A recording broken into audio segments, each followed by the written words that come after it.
got it, lock it. Heart in your pocket, but I still don't feel your love. You give me your time, days in the sunshine, but I still don't feel your love.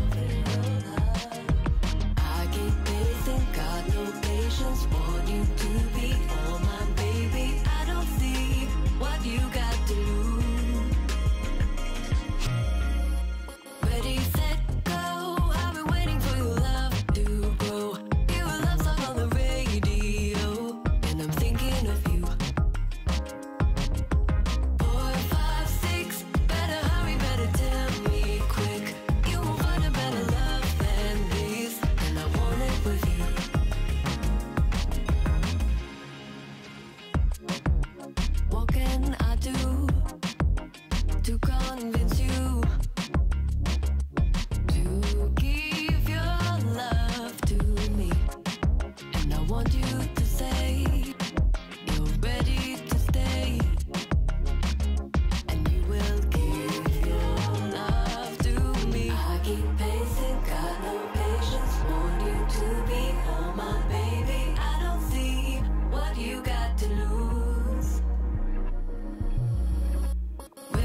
and I can see all that's to do is fix our own mistakes. You want it, you want it, you want it, you want it, you want it, you want it, you want it, you and me will never make it through if we go on this way. You and me will never make it through if we go on this way. And I can see all that's to do is fix our own mistakes. You and me will never make it through if we go on this way. And I can see all that's to do is fix our own mistakes. You want it, you want it, you want it, you want it, you want it, you want it, you want it, you and me will never make it through if we go on this way. And I can see all that's to do is fix our own mistakes. You and me will never make it through if we go on this way. You and me will never make it through if we go on this way. And I can see all that's to do is fix our own mistakes. You and me will never make it through if we go on this way. And I can see all that's to do is fix our own mistakes. You and me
Beamer for that jag, for that Chevy, for that lag. With the diamond in the bag, I've been grinding till it's late, trying to get my mama straight. I'ma put it on the line, counting every breath I take. Gotta hustle for that bag, for that Beamer, for that jag, for that Chevy, for that lag. With the diamond in the bag, I've been grinding till it's late, trying to get my mama straight. I'ma put it on the line, counting every breath I take.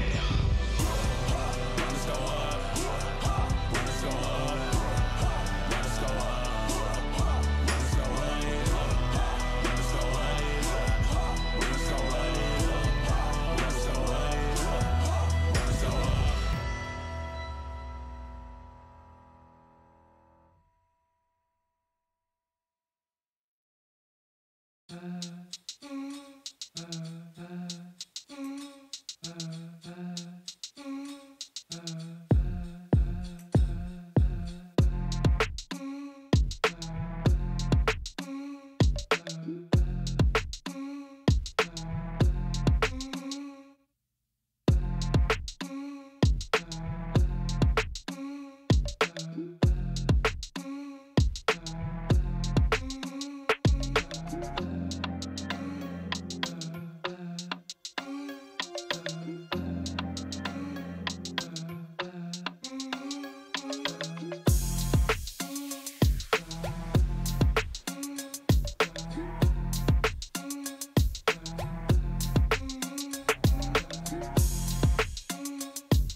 사실 LLL는 다른 뭐 메이저리그 그런 데에 비해서 경쟁력이 많이 좀 떨어진다 생각하는데 이번에 MSI에서 보여주면은 좀 메이저리그뿐만 아니라 그 다른 마이너리그들의 경쟁 상대라고 생각하지 않을까 생각합니다.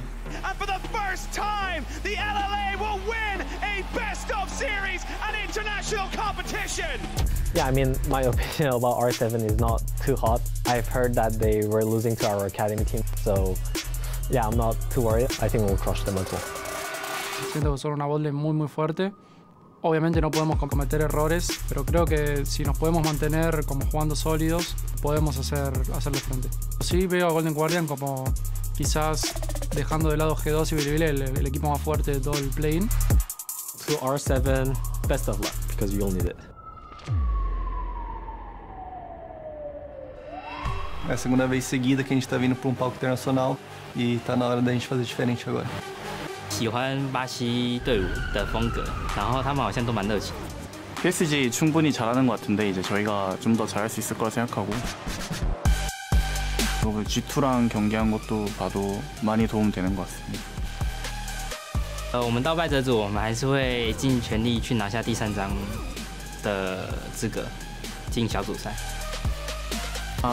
자신은 항상 있습니다. 마이너 지역들 상대로. 이번에 이기고 올라가도록 하겠습니다. 让对方不会看不起我们。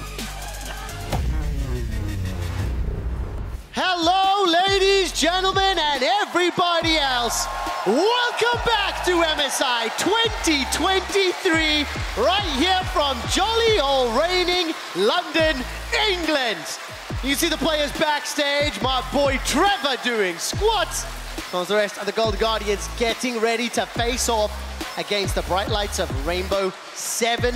The LLA's first team ever to pick up an international best-of win right here at MSI 22. My name is FLICKR and I'm joined by Gulborg and London. Are you excited for more games? This is the largest crowd that we have had.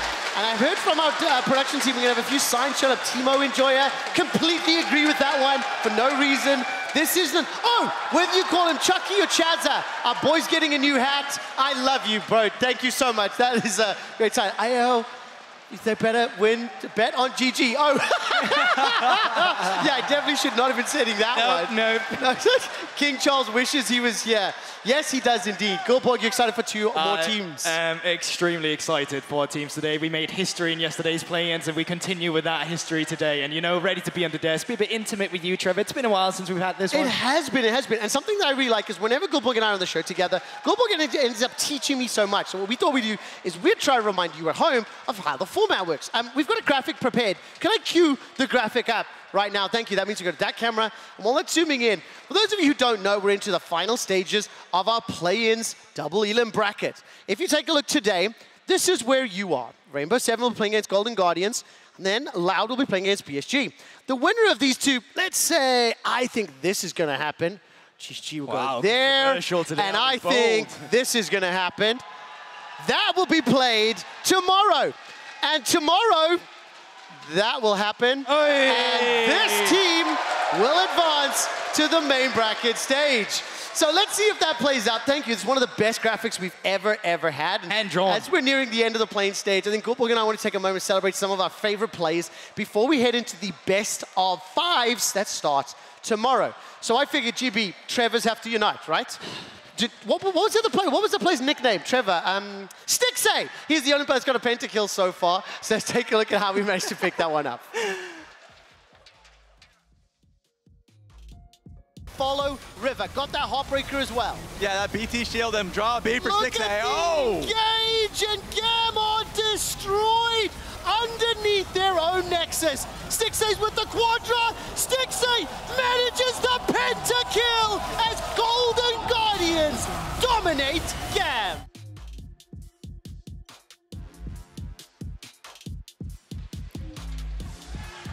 I'm so disappointed in myself. I called him Stixay. Damn it. I'm sorry, Trevor. If Good you job. guys didn't know, he's called Trevor. Oh, really? He's called There we Trevor. go. Yeah, there Yeah, you have exactly. it. He likes to make it a reoccurring thing. I do indeed. I'm going to go down a different route instead. I have a different plays, and speaking of route, is actually going to be root on Aphelios as well. That man was just a menace. I've never seen a guy frontline like he did with a fadeaway flash. Absolutely beautiful.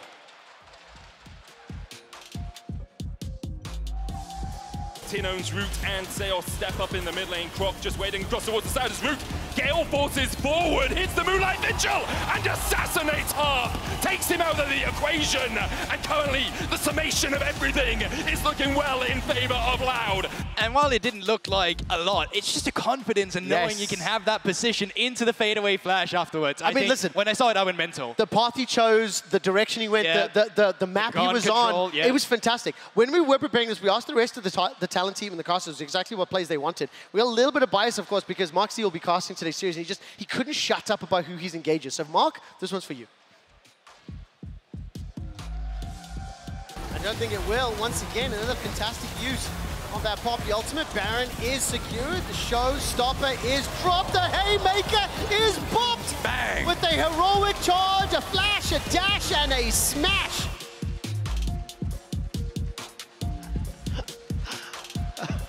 As a little bit of retro, I definitely preferred my Pentacle call. Yeah, I mean, sure.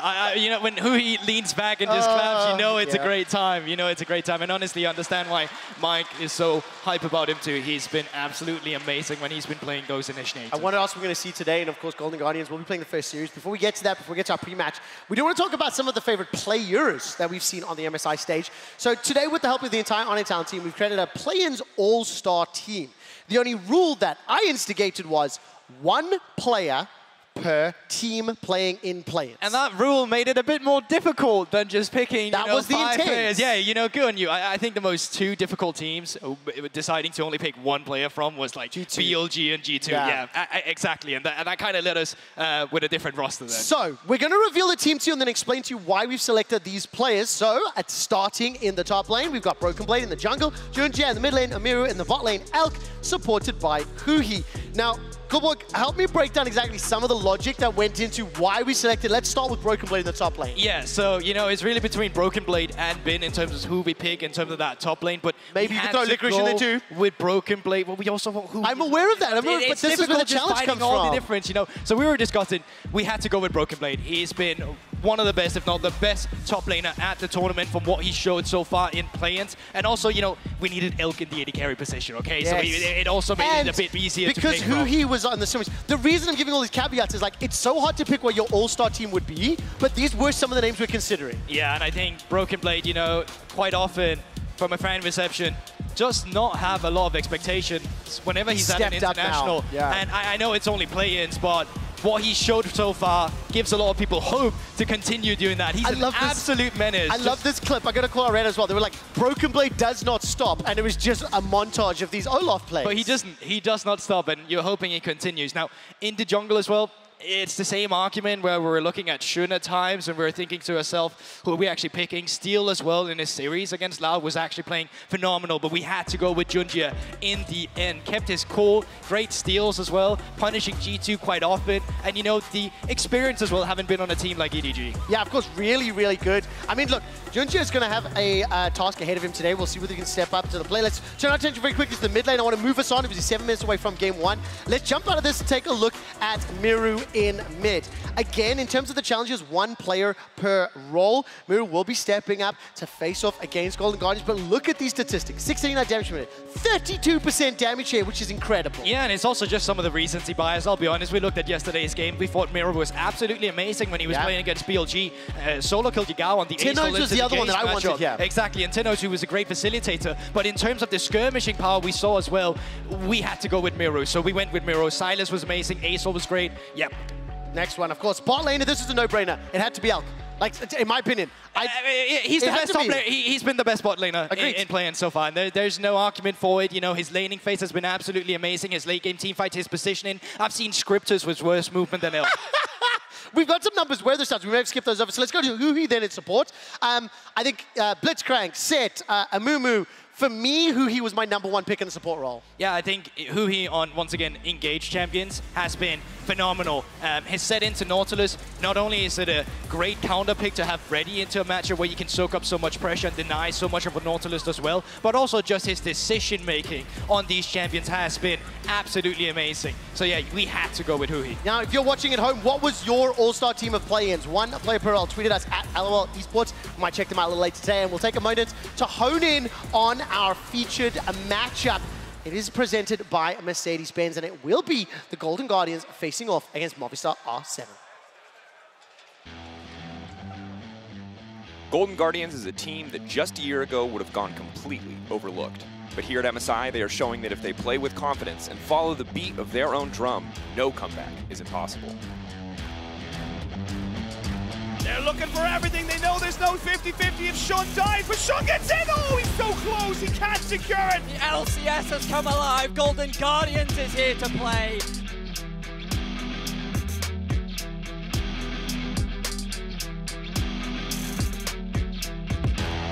Yesterday, Movistar R7 got the first ever International Series win for their region. R7 said, I didn't hear no bell. The taste of going the distance for the first time is certainly sweet.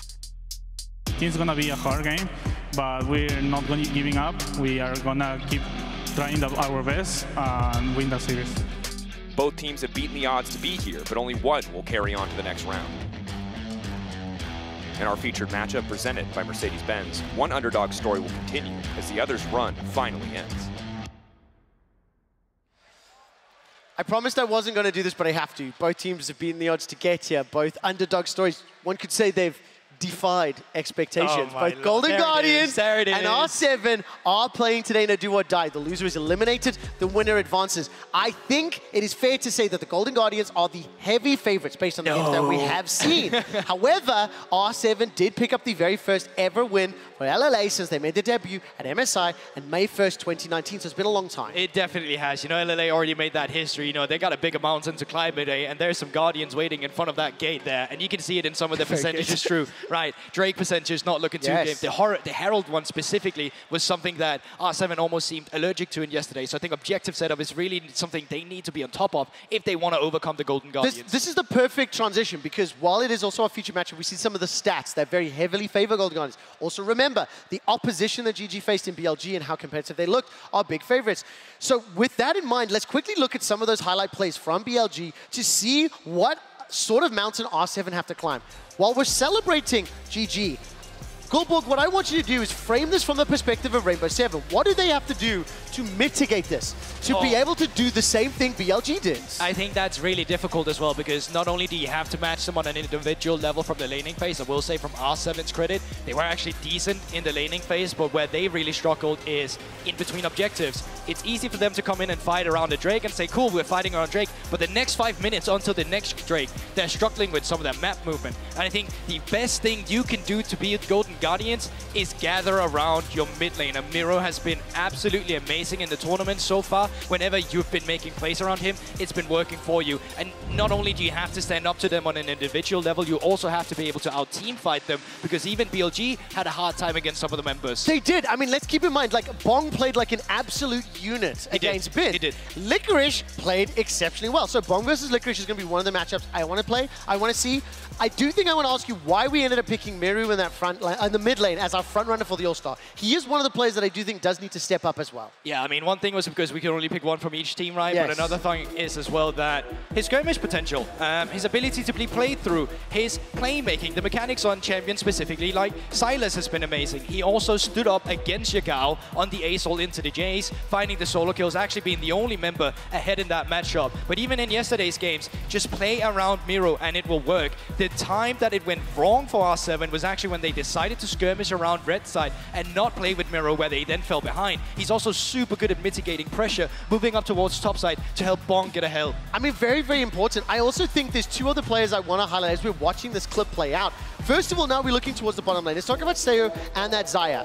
I think it was good, like decent, right? And I think he was. What were the standout moments for you? What's the key thing to say? I mean, Seo is good on Zaya whenever he's got that flash ready, whenever he's got that Gale Force, whenever he's able to make a highlight play on the champion. The problem I've seen with that is when he's not playing Saya, because unfortunately when he was playing the Aphelios, he did have a harder time specifically with the gun control as well, finding his position. I think Saya is a key champion for R7 and from Seo specifically, and I personally wonder, will Golden Guardians just straight up ban that and say you're going to have a harder time being on something you didn't look as comfortable on? Very true, and of course we are spending a lot of time focusing on Rainbow Seven because we want to see whether or not they'll be able to step up to the plate and surprise us. Two quick things I want to ask the crowd in a moment, but before I do, Oddie, named basically following the Oddwood. He's had the Baron Steel. This will be a special matchup for him personally coming up against the NA representative.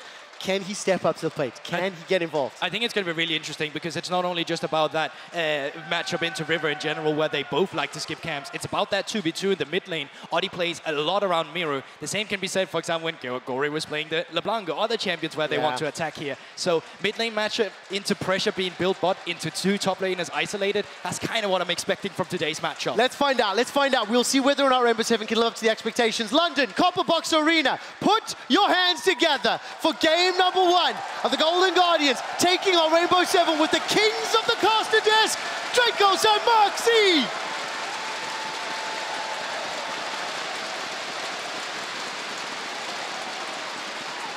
Hello! Hello! Wow! It's a pleasure to be here on Coronation Day here at the wonderful packed house. Wonderful audience already. So, the Copper Box.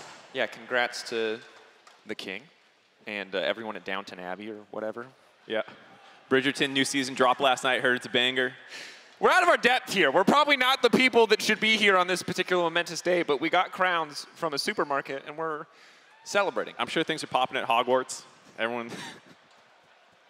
Let's focus on the things we do know about League of Legends. That's true. We do know a lot about League of Legends. Obviously, this bracket, this lower bracket, it's a long run ahead for any team that wants to make it through. It is do or die every single step of the way, and we're really going to need to see R7 step up, show us an even higher level of performance than we've seen from them thus far this tournament, because I think we can safely say that Golden Guardians looking like the heavy favorites as we get ready for picks and bans. Yeah, absolutely. It was a nice upset yesterday to take down the VCS. I don't think many people would have called that one from happening, and it's really cool to see R7 get their first international win in a best-of series. But it's immediately going to be asked to take on an even more Herculean task to take down Golden Guardians, who have looked pretty good thus far in the tournament. Yes, they did kind of lose to BLG a couple days ago, but even then, taking a game off of the #2 LPLC has surprised people with how good Golden Guardians have looked. So if R7 can pull off this upset, that would be massive. It certainly has, and I'm ready to see exactly what the focus is going to look like. Already, picks and bans have been shifting slowly but surely over the course of this tournament. The Poppy, the Rumble taken away. Clearly trying to focus Licorice, take him out of the equation on the opposite side. Miru. Getting some respect on the Silas.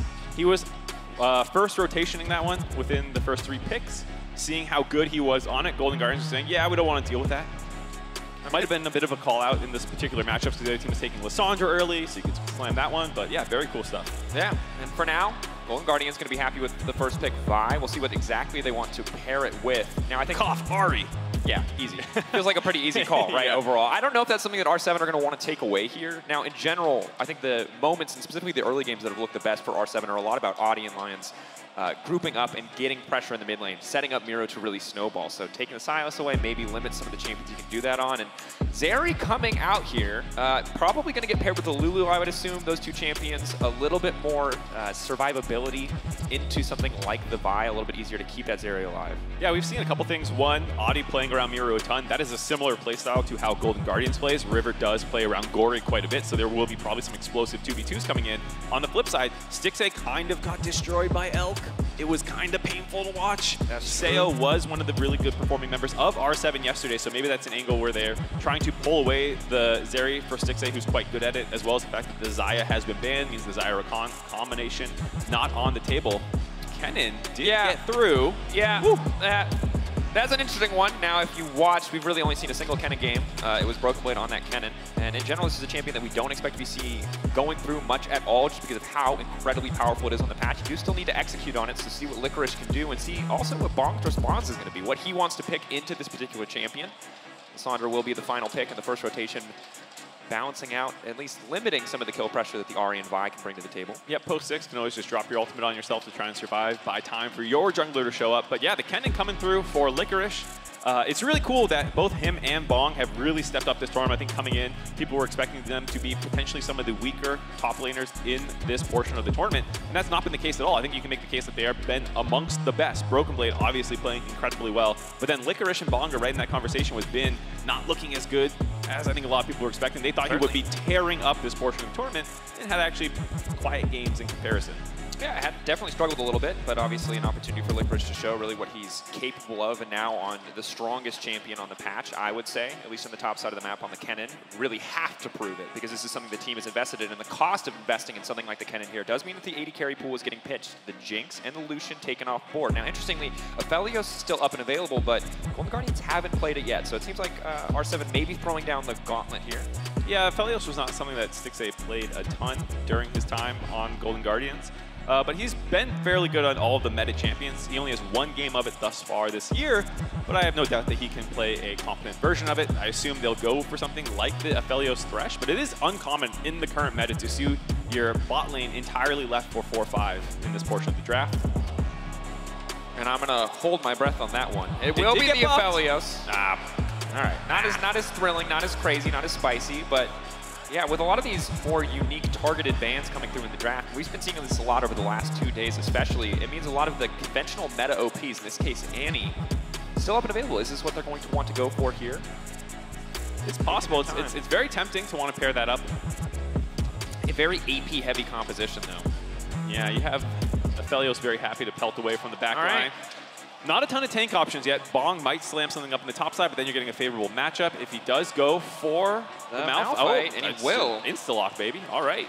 All right, looking across the board, Golden Guardians have pick of the litter in terms of meta powerhouse picks. Now, Vi and Wukong, in theory, comparable, but in terms of ease of execution, both sides looking for a pretty solid jungle mid setup. I think maybe a little bit more team fighting power on the side of R7, just because, again, it's a lot easier to execute Wukong, Malphite, Lissandra. You just all push your buttons. It's a little bit harder to find those Kennen flanks. Yeah, for the side of Golden Guardians, they do have a nice pick comp. You can always flash stun with the Annie, instantly get follow-up, or any one of these people can really start the fight, Kennen as well. But to that point, it's a little bit more difficult outside of that one target to blow up. To team fight, obviously, Lissandra, Wukong, Rakan, and Malphite, no joke in team fights. So Golden Guardians potentially have the stronger early game here.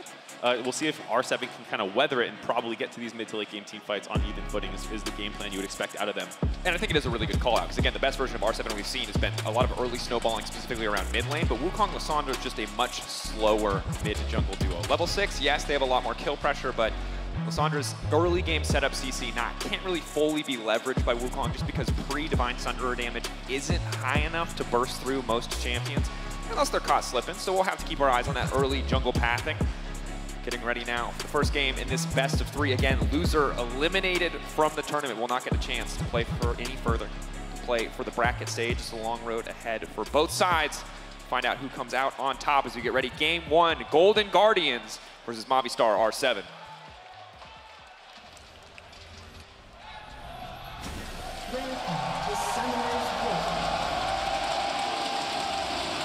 On to the Rift for game 1 of the best of 3. Winner moves on to play tomorrow against the winner of the second series today. Loud versus PSG. But first, they're going to have to win 2 games here. River walking up, hitting him with the Loud emote, knowing. Wait, we have to go mid lane right now. Cut to mid, please. They are dancing next to each other. Oh. Gory typed in chat, dance, and Miru gave him a smiley face and danced together. Honestly, that's fantastic sportsmanship. If anyone auto attacks, this will never be forgiven. But I love moments like that. You could auto, you could walk around for vision, but everyone's just hanging out, having a good time. Nobody tried to sneak in and place any deep boards. They all just hand shook. On a brief break, a pause, a moment of camaraderie before we get into what very well could be a do-or-die bloodbath. I also think Gory was playing the crowd there because he knew he would get the camera on him doing that, and then he flashed the Loud emote, probably the loudest fan base here in London thus far. So very heads-up stuff there by Gory, min-maxing screen time. Yeah, someone did, Tio, did go for the hit there. Who has the stun now prepped, holding on to it. Second you get rid of that stun, it takes a long time at level 1 to charge it up again, so just holding on to it, letting the threat of the potential stun be the factor. that gets them a bit more control here. Yeah, nice trading though, level 1 from Golden Guardians, getting some harass down, getting control of the wave. Should hit 2 first. Stun might be coming up soon if he can keep landing this poke down. Oh, Louis walking up. See who can get the level 2 first if they want to get aggressive on that one. They call him with the Q start level 1 just for a bit of extra sustain, but they're going to lose a lot of prio very quickly in this lane as soon as they tick over. 2 creeps left.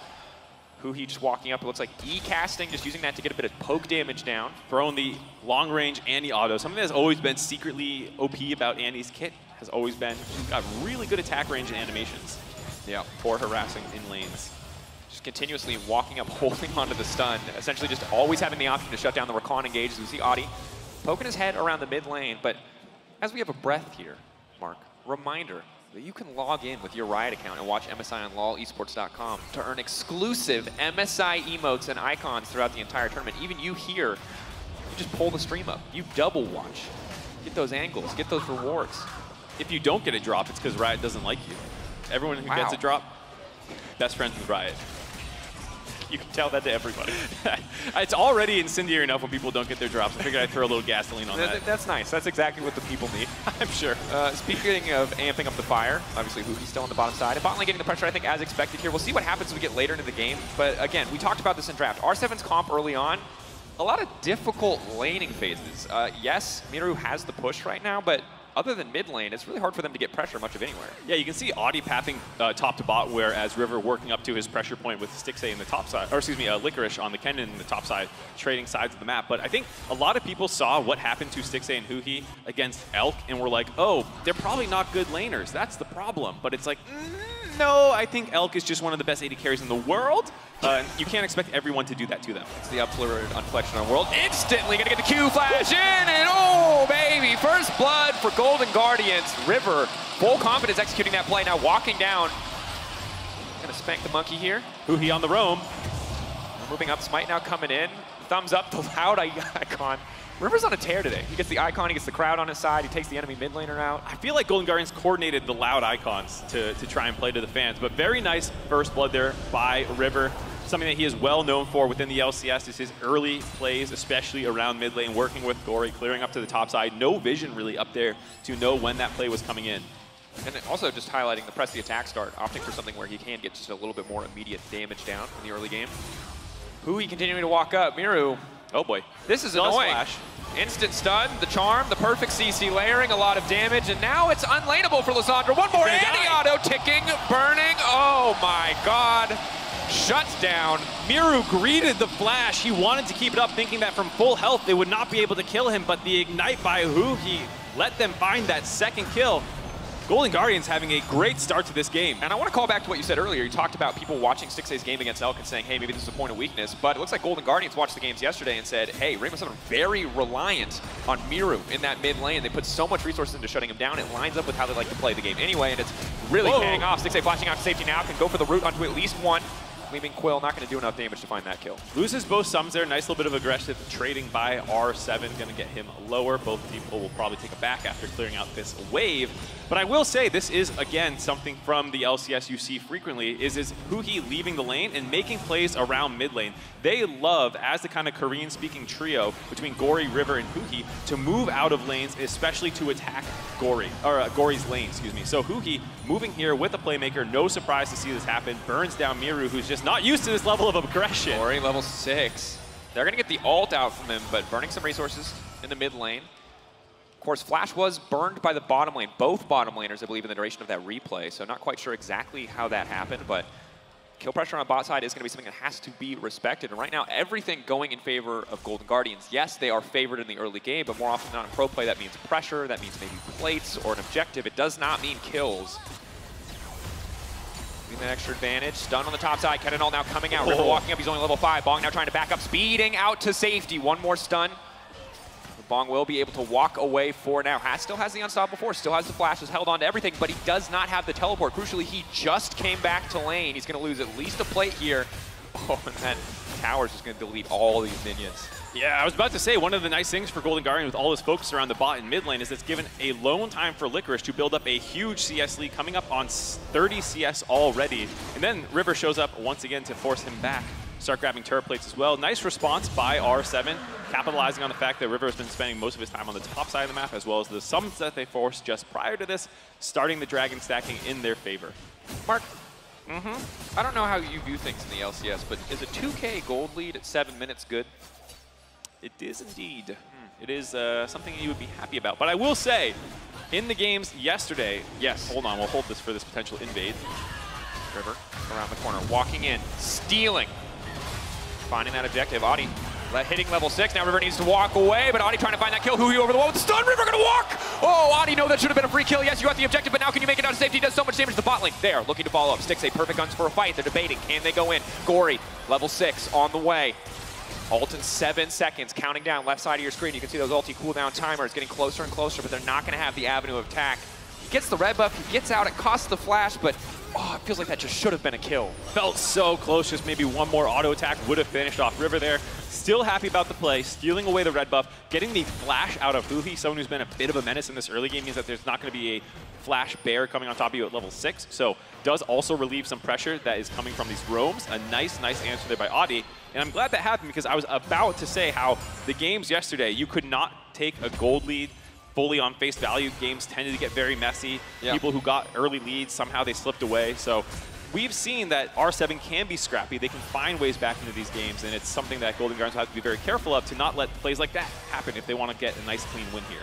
Certainly, and something you highlighted as well in the draft is that they don't really have that true tank either. So when it comes to the threat of a pick on the opposite side, even if Golden Guardians have sometimes better tools for finding those picks, all the squishy health bars on their side means that they can be quite vulnerable if they're caught out of position here. But Gory, ulti available, River, ulti available. Golden Guardians surely can make a play in the next few moments, but they're happy for now just to have that uncontested Herald from the top side. Very nice vision control by the side of Golden Guardians. You're going to see this massive amount of wards dropped into the top side of the map. And during that time, R7 wanted to leak out down to the bot side, but 6A playing safe, backing fully off the turret temporarily. Miru didn't even bother full roaming down there, knowing that Golden Guardians was aware of the cross-map play potentially coming through, so nice to get some turret plates back in the pocket of Seo there on the Zeri, start the scaling up even in gold about, but the question is now where Golden Guardians will attack with this Rift Herald. Yeah. They keep forcing the ultimate out of the Malphite in lanes. It's really going to diminish the potential here for R7 to make a play of their own. River now coming up, maybe anticipating the counter gank. They did, I believe, spot Adi briefly on the control ward above the Krugs. So taking their time. Bong maybe falls into security here. Yeah, they saw the recall come through. River sticking around, waiting for this wave to push up a little bit. You win, should be an easy follow-up. Immediate cannon ult is going to get used, and simple and clean, easy execution on the top side. Bong again. Thought that the enemy top laner would give him a bit more respect. Thought that they would still think the jungler was there, but Golden Guardians had the information they needed. Quick, easy play. That's the power of the Vi. Such simple execution. Yeah, not even going to bother dropping the Rift Hilt here. Oh, I spoke half a second too soon. Caster Curse. I was about to say they're going to save this one potentially because they're getting enough plates on their own, but no, Golden Guardians do want to drop it right now. Finish off this top turret. Hear the crowd cheering for the charge as Shelly finishes off the first turret of the game. This gold lead up to 4,000 just 10 minutes in. This is a play. This counter play has to get something done, but 6A quick cleanse flash out to safety. Is slow, but no root. Doesn't need to use it quite yet. Golden Guardians walking away. 2 summoner spells burn on the top or bottom side, but trading that for a kill in a tower is not a good deal. 4.5 thousand in favor of the Golden Guardians. Crushing gold advantage. And you talked about it, scrappy games, yes, but at a certain point, gold leads do start to feel insurmountable. Yeah, it's getting close to that one. I do like R7 attacking the bot side there, trying to finish off 6A, but one thing that has leveled up for Golden Guardians across this season, especially in the postseason, was Licorice on carries. During the regular season, a lot of time on weak side, Renekton. He was going Jack Show Renekton. It was kind of gross to look at sometimes. But he has leveled up. Jack Show Renekton. You know, he's frontlining. He knew what his job was. Weak side, frontline, Renekton. But in playoffs, adapting and playing a lot more carries, having clean run bowl games of all things. Kennons, Fioras, different angles that people were not used to seeing. And it's created a Golden Guardians team where it feels like in any single game, someone can be the carry. It could be Licorice, it could be Gory, it could be Stixay. And it does enable them to kind of absorb pressure at different points on the map. And so here, Stixay actually up in gold despite all the attention they've been getting. He's lost his flash. He's had to absorb a lot of these plays. But that's something he's comfortable doing, knowing that the rest of the map is getting snowballed this heavily. And he's still quite comfortably scaling up. No boots yet, but does have the Gale Force. Not doing bad whatsoever. So it's not even like it's a weak side where you're trading even or suffering. It's a weak side where you're giving up a bit of pressure, maybe giving up a plate, but you haven't given away any more significant advantages than that. R7, now that that tower's down, it does free them up for these brief moments of time as Kennen starts to push the wave to maybe fish and look for a play, but Golden Guardian's aware of this, backing off, conceding control of the bottom side of the map, knowing that they have that Kennen pressure point on the top, waiting for Malphite to show. Yeah, I want to see what happens with this second Dragon, because one thing for R7 yesterday that was noticeable was they weren't super on top of the timers of things in some of the setups. And while they do have the first Dragon stack, Golden Guardians do have the gold lead, so they might shove R7 off here. But at some point, R7 will need to take a fight, pick that this is the time that we stick our flag in the ground, gonna make a stand. I don't know if it's around this Dragon or if they want to wait for a couple more Mythics to come online, because they are down Mythics in a couple positions right now. So they'll probably give this one up for free, but it's second, third Dragon before, you know, this side of Golden Guardians continues to run away with gold lead. Yeah, and at this point in the game, if you're gonna make a big decision about where to fight on the side of R7, it's a pretty high stakes decision. You really need to pick your moment well, and that's a lot of pressure on a stage like this. You talked about it on the desk already. First, you know, best of win for the region yesterday, and now you're coming to a situation already in game one where it feels like you've got maybe one or two more shots at a big fight to kind of come back in the game, short of Golden Guardians making a massive misstep. So picking that window of opportunity, finding that avenue to really leverage the massive amount of AoE that you have on this composition is key. Audi going in, potentially. There. Ore now backing away. That's going to be the ultimate. The charm! Buffered! Coming through. Beautiful move from Gory. Doesn't even lose his ult because he was able to time that charm so cleanly right as the ultimate from Lissandra was coming in. It actually is a relatively telegraphed ultimate. Yeah. We'll see if they want to go on top of Seo here. But a lot of the times you can buffer abilities into the Lissandra ultimate when it starts casting on top of you. And so he knew that there was the fact that he could see Audi on the ward, that this was coming in. Landing that charm means that he doesn't even deploy his ultimate to get out safely. No, that is clean, and that's got to be so frustrating, because for R7, they burned a lot of resources there. Lissandra ult now down, a lot of Audi's time now burned, and Stixxay now getting support from River. Now that the other lanes are doing fine, now that the other lanes are winning in isolation, Stixxay can finally reap the benefits, reap the rewards. He no longer has to be that weak side bot laner, has the Gale Force, has the entire team ready to play around him. Huhi, though, just continuing to try to take control of this River, laying down a bit of vision. Yeah, like you said, flipping their vision from the top side, which we highlighted earlier, down to the bot lane, knowing that this is where they want to make their moves from now on. Gory, most likely, once he gets shoved in lane, finishing off his Everfrost now, can clear the wave, make moves through the jungle, down to the bot side, combo with River. I think they have their eyes set on breaking this bot lane open for the side of Golden Guardians. They could also potentially go to a 1-3-1 lane setup and put the Ahri down early, but yeah. MasterCard gold difference kind of telling you the story of this game. The one lane that had time in isolation, the only thing saving them is that they have the smallest gold difference, which is not a great look in this first game. Yeah, a lot of the times you see at least one position, the place where the enemy team hadn't been attacking, to be up in gold. Sometimes that was Miru in the mid lane, but not the case here. Ooh, R7. This is a tricky angle to come in onto the fight. Playing on red side means they don't have an easy way to walk in. Just have to walk through the choke. And against Huhi, yes, he doesn't do a ton of damage, but just gets so much control over this area. Should be an easy take here. R7, bit of a spectator play. Feels like a little bit of indecision there. Not quite sure what they wanted to do. Ideally, you're either contesting or you're not. But just walking up there means they're spending a lot of time for essentially nothing in the end. Yeah, I can feel R7's perspective where it's like, we keep giving everything to Golden Guardians, we have to contest them, but then you press tab and you look at the item completions and you're not even in the same ballpark in terms of being ready to fight yet. So, of course, you have to back off there. It would have been much better if Seo stayed in the bot lane, tried to potentially go for just a push on the bot side like they did on the first Rift Herald. Instead, both AD carries going to stay mid. Like I was saying, you can potentially go into a 1-3-1 lane setup here for Golden Guardians, have River playing around the Ahri in the bot side, dropping this Herald immediately. Quick trigger finger on these Heralds. I kind of like it overall, just trying to up the pace of the game, and it makes a ton of sense. Again, really the only way you lose this game is if you slow down, if you give the enemy team time to scale. As long as we're in this mid-game status, and especially now that all these towers are down, Ahri and Vi are just going to have a field day. It is so hard now with all those towers taken out to control the entire map, to have perfect vision in your own jungle, and if Gory's waiting in a bush, very likely going to be dead. Bong getting chunked out there, just trying to tank the minion wave. 6,000 gold lead now for Golden Guardian. Saving grace, can't get perfect gamed, already have a dragon.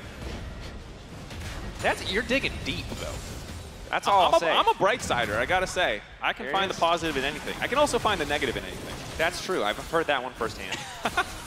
I'm just saying, at a certain point, Brightsiders, it all goes to the same place. It'll be a quick death, you know? And that's, I'm just saying it's not really the bright side. Painless.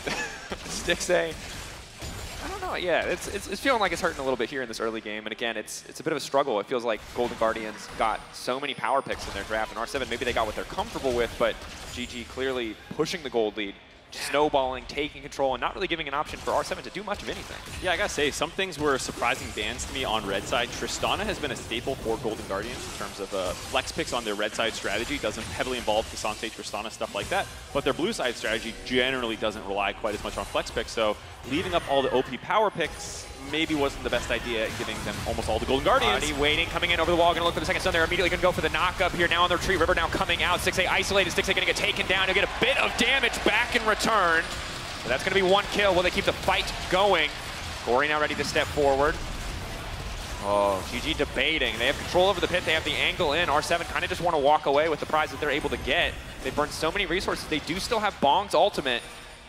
Seo not having ultimate, though, really going to limit the combat effectiveness. And wow, they're trying to keep that going, but Ahri still gets stunned in the end. Immediately, they're just going to burst down the jungle. Gory coming over the wall, waiting, has the charm for now. Instantly going to hit the enemy AD carry. Seo taken out. They're trying to turn it back now. Bong burning. Miru, they just don't have the damage to kill Golden Guardians, but River certainly does. FLICKR now coming in. He's going to find one. He's going to look for another. Miru surely falling here. The body block from Lions is clutch. Oh, the Rakan, hero of the day, saving the president on that one. Gory going to hit the charm, though, and it's just a slaughter under this tower. Golden Guardians. Oh, Lions, no! So low. The smite gonna finish him off. Golden Guardians able to get so many kills. 2 members of R7 walking away with blinking health bars. Surprising engage by Golden Guardians there. No ultimates left for R7, like you said, except for Bong. And then FLICKR pulling the trigger despite not having their AD carry there. Finds 4 more kills, I believe it was. 3 more for Golden Guardians, excuse me. And the Dragon on the back end of that. A nice engage to start that all out for R7, finding Golden Guardians a little asleep in how they were approaching the Dragon, feeling maybe a little overconfident, a little disjointed, getting on top of Stixxay, but it cost them so many ultimates there. Probably have to back off the second Dragon after they found that one, because here, you can see it, Annie jumped on, kind of splits the rest of the fight. River has to use his ult to the right side, which leaves Stixxay exposed to the left, and they have so many engage tools, like we said, that you can kind of use one on the Annie without overcommitting and having the rest up. But then the second part of this play is not wanting to go up the Dragon despite the kill, but no ultimates except Bong left available means Golden Guardians kind of jump into this funnel, which would normally be a death sentence against how many AoE ultimates R7 have. Not able to get punished, them trading out aggro pretty well here on the side of Golden Guardians. Seo trying to get over the wall. The last second W from FLICKR. I thought when he shot the Annie Bear over the wall, the burn was going to finish someone underneath the turret. Very heads up play to catapult the Bear in there to actually tank the turret aggro initially. I mean, excellent play, and of course, I mean, on the opposite side, support play as well. The Rakan leaping into body block the Shuriken at the last possible second, but R7 certainly struggling on the back of that one. And oh, you can see why Kennen is a strong champion. Gory over the wall. It's an absolute slaughter. Lions can't save anybody this time around. Another member TPing in, potentially just to his own death. Miru, this is not your tower anymore. Following up here, just barely able to walk away. Golden Guardians really just walking this one down. Pretty much a foregone conclusion at this stage as they siege onto the tier 2. Yeah, 5-man death squad charging down the mid lane. They have these pick-off tools, like we said, fishing for charms, fishing for stuns with Huhi. Bong forced to ult out. And I'm going to be honest right now, I'm not sure what R7 are doing even approaching the wave in this circumstance. I guess they're hoping that Golden Guardians are going to go for a misstep, but they don't really have an angle there. They walk up to not clear the wave and are just forced to use their Malphite ult. Damned if you do, damned if you don't, because if you just back off the 5-man push in the mid lane, you're going to lose an inhibitor 20 minutes into the game. So it makes sense that R7 is trying to posture around and wave clear, but it's just very difficult down this much gold to actually have an effective defense. See what can happen for them in the next few minutes for now. Golden Guardians, 8K gold lead continuing to grow, continuing to snowball, taking more and more control of the map. Baron surely the next big objective that they can look towards. We highlighted it before, but no true tank means that they could have to be careful here. But honestly, River's so tanky it might not matter. Almost no wards out for the entirety of R7. Bong, no unstoppable force this time around. That is a very, very stoppable force. Bong taking off the map one more time. A single ward on the side, or 2 now after they place 1 more, but just no vision down on the side of R7 to see these kinds of plays coming from Golden Guardians, who have so much map mobility, so many tools to find pickoffs. That one onto Bong. R7 looking for the counter engage, so, but just only forcing FLICKR back. Oh, and it's so hard now, too. You have to catch all this farm, but you really want to make a counterplay because you're just slowly being bled out. Good news for them is that control from Golden Guardian is not that deep in their jungle quite yet. There's still a lot of tier 2 standing, so they haven't lost too much. There's still a lot of avenues for them to pick up the CS, but right now, Licorice, I mean, level 13, 3-0-3, can absolutely solo or double kill probably any combination on the side of R7, especially now when he has the Banshee's Veil up and available. It's just hard to layer that CC really effectively. Broken Blade would be displeased, not rushing all damage items on his cannon. I like the proto belt though. At least you want a proto belt. You know, you got a lot of rift maker people. You want the sustain. Oh, but that's the isolation. The ulti now coming out. He's doing a ton of damage, but they burned him down. That's the shutdown. It took 3 members, but they made it work. Huhi off to the side. Audi now needs to make it out to safety, flashing out. Gory trying to keep the fight going. The Vi in the backward side of the fight, keeping things going. Lions trying to save the rest of his team. Gory still just continuing to throw down damage. Stixxay over the wall, but he can't get into the fight. Stixxay can't get into the fight. That wall stopping so much. The mobility from Rainbow 7 keeping them standing for now. Huhi immediately going to flash over. Stixxay is going to do so much work. He's finally into the back line. And here come the Chakram. Here comes the Aphelios. Huhi keeping the bear going. Golden Guardians, at the end of the day, still taking the fight. A nice start out for R7 there, finding the pickoff onto Licorice, but just too much follow-up from the side of Golden Guardians. River gives his life to keep that play going, buying time for Stixxay to come around the backside of the fight with all those chakrams stacked up from the White Gun ult. After that, going to go right onto the Baron. A little slow, like you said, also not having that many tanks. Bear dies, means Huhi's going to be in trouble here. No, they're good now. Stixxay just had a swap guns. Purple's useless. But you can see here, good pick. This is a hard thing to do. They take a lot of damage, but they are able to shut down Licorice. That's big. Yeah, Miru landing the E damage to proc the Banshee's Veil means that his ultimate will actually be able to land without needing a Q or anything like that. They find that initial pick off without taking too much damage, but they just can't get out because too many members of Golden Guardians were nearby. Stixxay has to go the long way around using the bear as a front line as he kind of closes in on this fight, choking them out. No way to escape really for R7 here. Stixxay cleaning house, getting a triple kill. And at that stage, there's just too many low health bars. And you can see R7 felt like maybe they could keep the fight going, like they wanted to burst down Gory. But the second they don't immediately back off or turn on the Aphelios, which would be a pretty tough task, the fight is just very, very much over. Second item's coming through for Seo, though, maybe going to be enough in the fights to come. Again, layering the CC proved to be quite effective, but finding the angles is only going to get harder as Golden Guardians take more and more control over this map. Did grab the Baron for Golden Guardians, get the 3rd Dragon as well to keep the stacking going, have a minion wave in the bot side to naturally rotate to after grabbing that objective. R7 in the meantime trading up for the top turret, trying to get some objective bounties into their back pocket, make them a little bit stronger for what will be a base defense, as I'm sure Golden Guardians want to play aggressive. They will see the end of the game in their eyes. There's a bait now. Do they back off and try to respond to Lysandra? I think they just keep the pressure going and force Lys to recall. Not really enough of a wave there to break down the tower, and Lys definitely not a big side lane threat when it comes to taking down structures. Miru returning. Golden Guardians posturing. Bong gonna look for an angle immediately on the backside, trying to take Stixxay out. The charm now, the follow-up is clean, but Stixxay cleanses and he just fires back!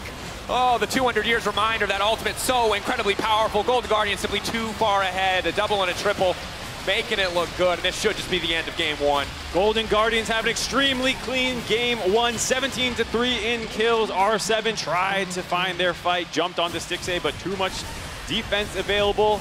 5-0, clean ace at the end of game 1. 25-minute game, just about domination from start to finish for the Golden Guardians, getting everything they wanted in draft. Power picks abound. R7 sent back to the drawing board. Now in a do-or-die scenarios, Golden Guardians find themselves on match point. It's a long road to the main stage, but one step closer now. One step closer, like you said, a lot to look at both in draft and in game for R7. We'll have to see what side they choose to move to. But I think in terms of giving up that many power picks, bit of a questionable call. They'll probably move to blue side and not have to think about what the red side bans are. But sure, yeah. Well, I think in general, there's always kind of this debate at this point in the tournament when you've seen a lot of what teams can bring to the table. What is, you know, conventional power picks versus pocket picks, what's going to be more important. And that was just a reminder that the stuff that's good in the meta is good for a reason. And while pocket picks are also good, sometimes you just can't let the enemy team have Kennen and Annie and Vi and Ahri. And Aphelios isn't objectively broken, but obviously when all those other champions mean he just gets to scale for free, then he's having a pretty good game. definitely the case. Also, in terms of in-game stuff, a lot of attention to the mid lane early on. Multiple roams from Huhi and River, something that they'll need to do better about getting vision out around Miro to protect him as someone that we highlighted as a potential star player for the side of R7. Not that he's the perfect player, but his laning phase has been great this game, or series, excuse me. And to be fair, this exact game plan that we saw from Golden Guardians in the game, we saw from R7 yesterday. And the reality of their draft is they just didn't really have the tools to fight back. Their mid-jungle was weaker, their bot lane had a harder time securing push, and so I would love if we got to see the trio of jungle support mid lane for both sides really fight fire with fire. But the second Golden Guardians had that draft edge, it made that in-game execution so much easier. And you can see when Miro's not ahead, the R7 early to mid-game is a little bit shakier overall. Yeah, it's something that we'll have to see how they want to answer back. Maybe finding a little bit more skirmish in the 2v2. But so far for Golden Guardians, yeah, as an NA fan, pretty good. I'm definitely not biased on this cast, but that was a great game one. Yeah, no, I had a lot of fun with that game one. That was objectively a very good game for Golden Guardians. I would be surprised if someone wants to nitpick. That feels like bias at that point because this is incredibly commanding. We take a look, an opportunity to look back at some fights in a moment as we head over to the analyst desk at MSI 2023. What a game, Golden Guardians. I completely agree, Dracos. Welcome back to the analyst desk. Medic is joining Gulborg and myself. We got a lot to talk about, so I want to dive straight into it. First and foremost, I don't think the game would have played out significantly differently regardless of the draft. However, Rainbow Seven picked red side. They then gave over Kennen, did not ban it, as well as Ari, and they were used flawlessly. Just show me the draft already, because, you know, coming into that one, it was weird seeing those bans as well. And I think a lot of the priority picks, I think the essence of Golden Guardians as well is that they were prepared. The draft was up and it dropped. We have to move on. River, that's fine. There you have it. The Silas, the Zaya ban as well, that's all you really needed against them. Yeah, it felt really weird to me that you didn't prioritize getting that Annie off the board. You didn't get rid of the Kennen, who is 14 bans and 2 wins so far in MSI. And Medic, let's jump into the replays as well, because I do know we got a whole bunch. I mean, the early game kills. What did you think of the early game kills? I mean, I think River has always been a great facilitator for Golden Guardians. And when you put him on someone like the Vi, where he can be all over the map, and when you can get him teaming up with Gory, teaming up with Huhi in the early game, it puts Golden Guardians in such an advantageous position. And you can see it. R7 just leave so many times, they just are not in a position where they can actually move forward and get the kills with Miro. Golden Guardians completely shot him down in the early game, and R7, they weren't around to defend him. And then alongside that, we saw River being able to team up with FLICKR in the top lane, who's having the performance of his life right now. This guy is totally revitalized, and by getting this Kennen ahead, you apply another threat for your team. It's not only the Aphelios you have to deal with, you also have to try and get past the slicing Maelstrom to get onto that backline. And really, you know, R7 never entered this early game. They were never on the same screen. They were never playing together. We were talking about the mid 2v2 matchup between the jungler and the mid laner, but honestly speaking, Audi never really showed up at the right time, and they need to give Miro more resources if they want to stay in the game. And the thing is as well, it's really hard because, frankly speaking, they didn't get a chance to breathe. Those early ganks, the fact that they were bullied, their push away, they fell too far behind. By 14 minutes, Golden Guardians basically they'd basically won the game. It's over. This is what Golden Guardians did in the LCS as well, and I think what a lot of people were surprised by was against Cloud9, they had huge leads that they ended up, you know, not quite being able to eke out some of the wins, and then against FlyQuest, they did exactly the same thing. The synergy this team has in the early game is actually top class, and I think if they do end up moving on to the bracket stage, it is something that other teams need to start looking at. No, next move, right. So let's take a look at such a good point. They all shut up. Take a look, right. Oh, good. He's smart. LFKR as far as late game impacts. Now, when we were talking about this, the Kennen was locked in. Gulborg and Medic did not stop talking about the impact he had on Kennen. No, I think, first of all, this is an over-eager fight after R7 finally did something right in the beginning of the game here, come into finding a pick. But LFKR is just there to completely mitigate it. Kennen, one of those champions where you can be an engager, facilitator, but also just to disengage. So having the entire enemy team running into you with your R button ready, you're happy about it. What I really like about this is just how coordinated the Golden Guardians are. I mean, Gory was hitting charm after charm. For the briefest of moments, I thought that Candy Tibbers was going to pick up the kill until Asatra ended up being chased down by River at the end. And we're going to fall into this final team fight here before, again, we take a look at LFKR stats. And this is a great example of why Kennen is always banned. You have the unstoppable force coming in, you have the quickness coming in, but none of the damage can follow up and actually get onto Stixxay on the backline. The slicing Maelstrom is such a huge zone control alongside the Tibbers, as you said, Gulborg, that it becomes basically impossible if that Kennen is strong to ever get onto your backline. And so crucially, it's so versatile. It's flanking, it's engage, it's disengage. It literally fits absolutely every single opportunity. Okay.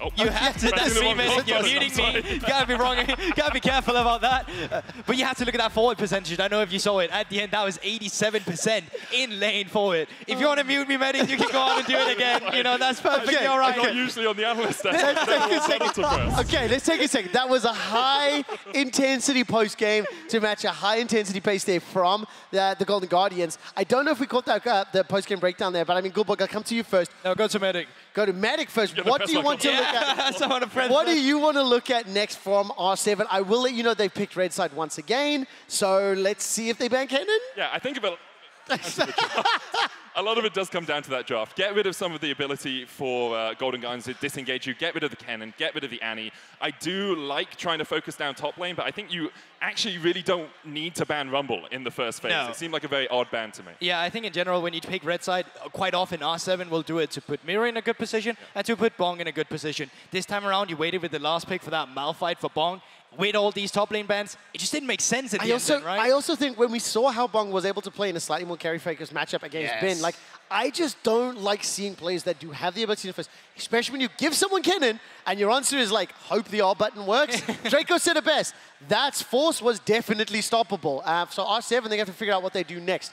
I mean, Medic, let's go one more thought now for Golden Guardians. They're one win away from facing either Loud or PSG. We saw a number of Loud, fan signs being spat up. You have to feel Golden Guardians are the stronger looking team on the side of the bracket. I think if you don't think that Golden Guardians are going to make it out of the bracket stage, you're trolling right now. Honestly, they've been the best team apart from the two teams already qualified. And just like the entire team for this entire event, that means every other team, they have to defy expectations and step up. Golden Guardians strike first in this elimination series. We're heading for a quick break.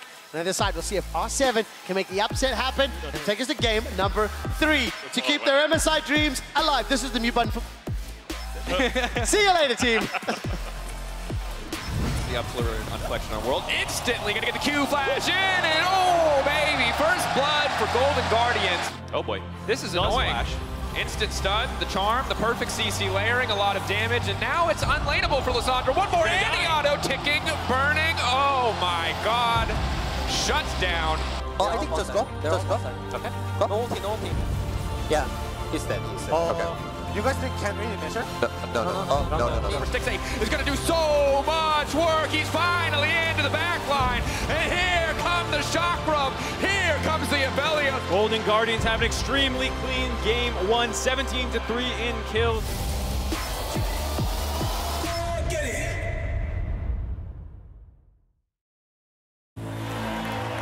A team against a king.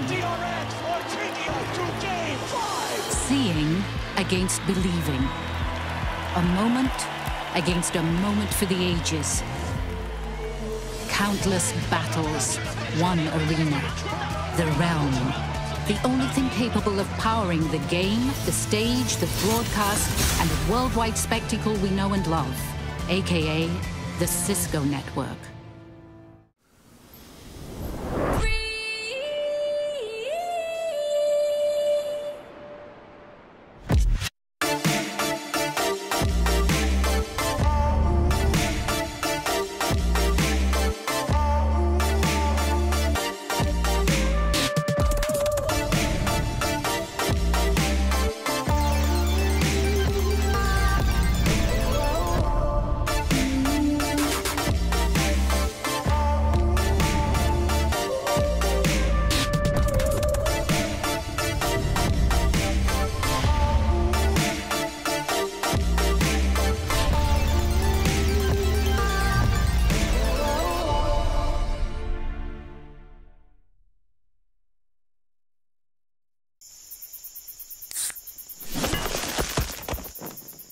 Red Bull gives you wings.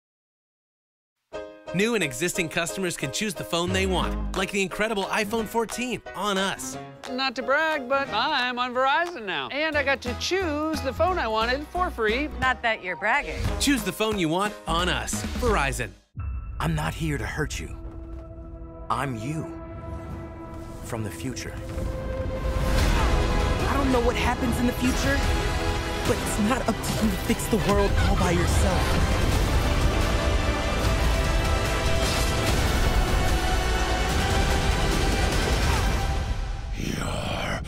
Mine!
Welcome back to MSI 2023. Golden Guardians currently on match point, looking to fight their way all the way through the bracket to fame themselves in a best of 5.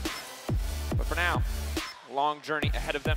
The bracket stage for now, they need to win a single game. And R7 on the opposite side, looking to come back, looking to do everything they can. And I think it starts with not letting Golden Guardians have Kennen, if I had to guess. Yeah, there's a number of things. I couldn't go through all of them. It's more like the draw the rest of the owl. Just do everything else significantly better, because that game was a stomp for sure. But I do think draft's a good place to start, just in terms of the power picks given over. Now that you are on blue side, you can keep that kind of target ban strategy, but now you yourself hopefully get to grab a couple more of those. Yeah, yeah. And I'll just say, stop picking Wukong and Lissandra together. That's don't do it. Oh, you're a hater on that strategy? Well, if the enemy team's going to get Vi, yes. Because what are you doing? You're just praying they're not going to use their champions in the early game. I don't love it. Break up the Ahri as well. Maybe ban that. Yeah, I like that. Anyway. Options. Vi, very strong. Very simple to execute. Very powerful champion. Wonder if it's going to hit the bench. But we're already into the thick we're of red it. side still. I'm trolling. Sorry about that. They had the option. They want to run it back. The Rumble bans. Now, Rumble good, obviously, on this patch. The magic resist reduction. This champion can be super oppressive, but I am thrown off by how much respect they're giving to Licorice. Because Licorice is good, don't get me wrong, but I don't see this many targeted bans for top lane almost ever.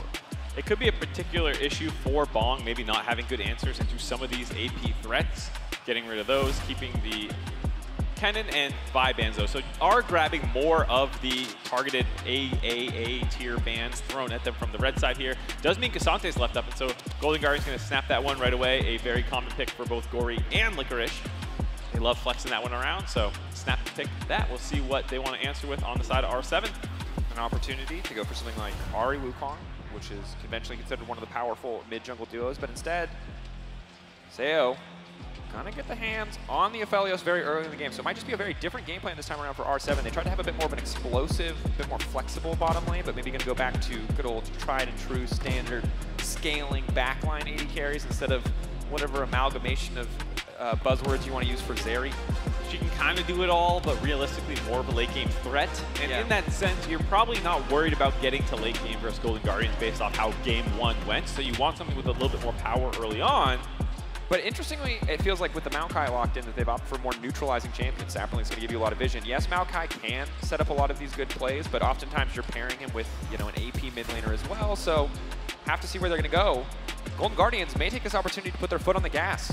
Go for something like Lucian Nami. The struggle is obviously if you fall behind early game, you're going to get very cleanly outscaled by the Aphelios, but instead, looking to put their the pedal to the metal, so to speak, with the Lucian Nami duo. You're chief Lucian Nami hater, though, from EU, correct? Yeah, so mostly this is because this duo as a whole, when you execute it very well, is incredibly oppressive, but it requires you to capitalize on every little opportunity, whereas champions like Jinx and Aphelios, you can mess up a lot of things. As long as you get to 3 items and can play team fights well, your champion's going to output. Whereas if you mess up in Lucian in the early game, you never really get that power point.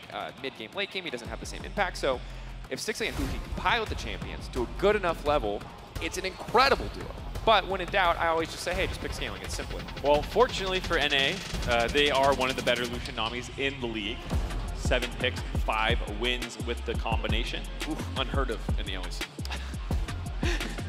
I'm not memeing. It has like a terrible win rate. This doesn't come from nothing. That said, I believe you. I will not watch any games involving the LEC and Lucian Nami, and hopefully we don't see any of this tournament. But for NA, it's a good slam here, given that they had such a good time in the bot lane, or excuse me, in that game. And I was saying about how Golden Guardians can kind of play to each lane depending on the draft. So this time around, you can expect to see more resources probably coming down to them, especially post-6 when they have their ultimates online. And now, as we head into the second ban phase, Olaf taking off the board makes some sense. I think just want to give respect to that pick overall. If they're going to put the Cassante into the top side of the map, but keeping the Cassante as a flex is an option. When also taken off the board, Gragas, Nidalee, the ban's on the opposite side. Nidalee not a champion I'm particularly excited about, but obviously can really take over a game if she gets rolling early. Yeah, Nidalee is a very feast or famine champion and can look quite bad when things are not going well, or makes the entire game about her. It feels like it's either one or the other. I do like the Gragas ban, though, knowing what we saw out of Golden Guardians against VLG. The win that they were able to grab involved the Cassante, Gragas, Yasuo flex combination there. And I think Nidalee kind of matches that idea where you have double 80 soul lanes potentially or something, and then you have a Nidalee kind of running wild where no one's stacking MR and your spears can hurt a lot. The Jace Slam I do like, but this is something we see quite a bit for Golden Guardians playing into the Jace or playing it themselves in both mid and top lane. And it's playing against in top lane at least. It's not a champion that Bong or Miru who've spent really time on in terms of the games that we've seen on the stage. The Nocturne now locked in. G2 have played the Nocturne mid. We've seen Nocturne in the jungle, I believe. So we'll have to see where this pick is going to end up. And I think this is an opportunity for Golden Guardians. The fact that they can potentially add another flex pick to the mix is big, because at this stage, the Jace remains a flex on the side of R7. So trying to get as much advantage as they can. However, once you lock in the Talia, feels like that does confirm the Nocturne for the jungle and the Cassante for the top lane. Most likely the case, and I do think this gives Golden Guardians a lot of tools to deal with that Jace if it is going to go up to the top side. FLICKR will have a bit of a rough laning phase in the very early levels and whatnot, but then post-6, you can expect a lot of resources to potentially go up there. You can also go down to the bot lane if you want to play around the Lucian Nami as well, so Golden Guardians having a lot of map movements available. Jace going into the mid lane then, a little less exposed in the shorter lane, and hopefully enough laning prowess to lock Gory down and stop those roams from coming in. And this is a champion that can very quickly take over the laning phase. I haven't loved Jace as much since the changes to Gore Drinker, where you have to kind of build Gore Drinker if you want lane sustain. Obviously, a lot of the other lethality items taking that sustain away, I think limited a lot of his ability to snowball really cleanly, but we'll see exactly what Miro can do in the early game up against Gory. Is this just an EU thing? You hate all early game champions? Yeah. Okay. Yeah, anything that's very execution reliant, I'm like, please stop. I have to have a good lane phase? I don't want it. I don't want it. But you have to have a button you can push that instantly CCs the enemy champion, or I don't want to play it. I need a team fight ultimate, or I don't want it. Yeah, you either scale or you have very simple execution. That's my. I'm not going to condemn all of LEC to that philosophy, but for me, it's like, please. I'm taking notes. I'm sending. You're great. You're so good, but you're also so good at pushing R. So hey, keep it together.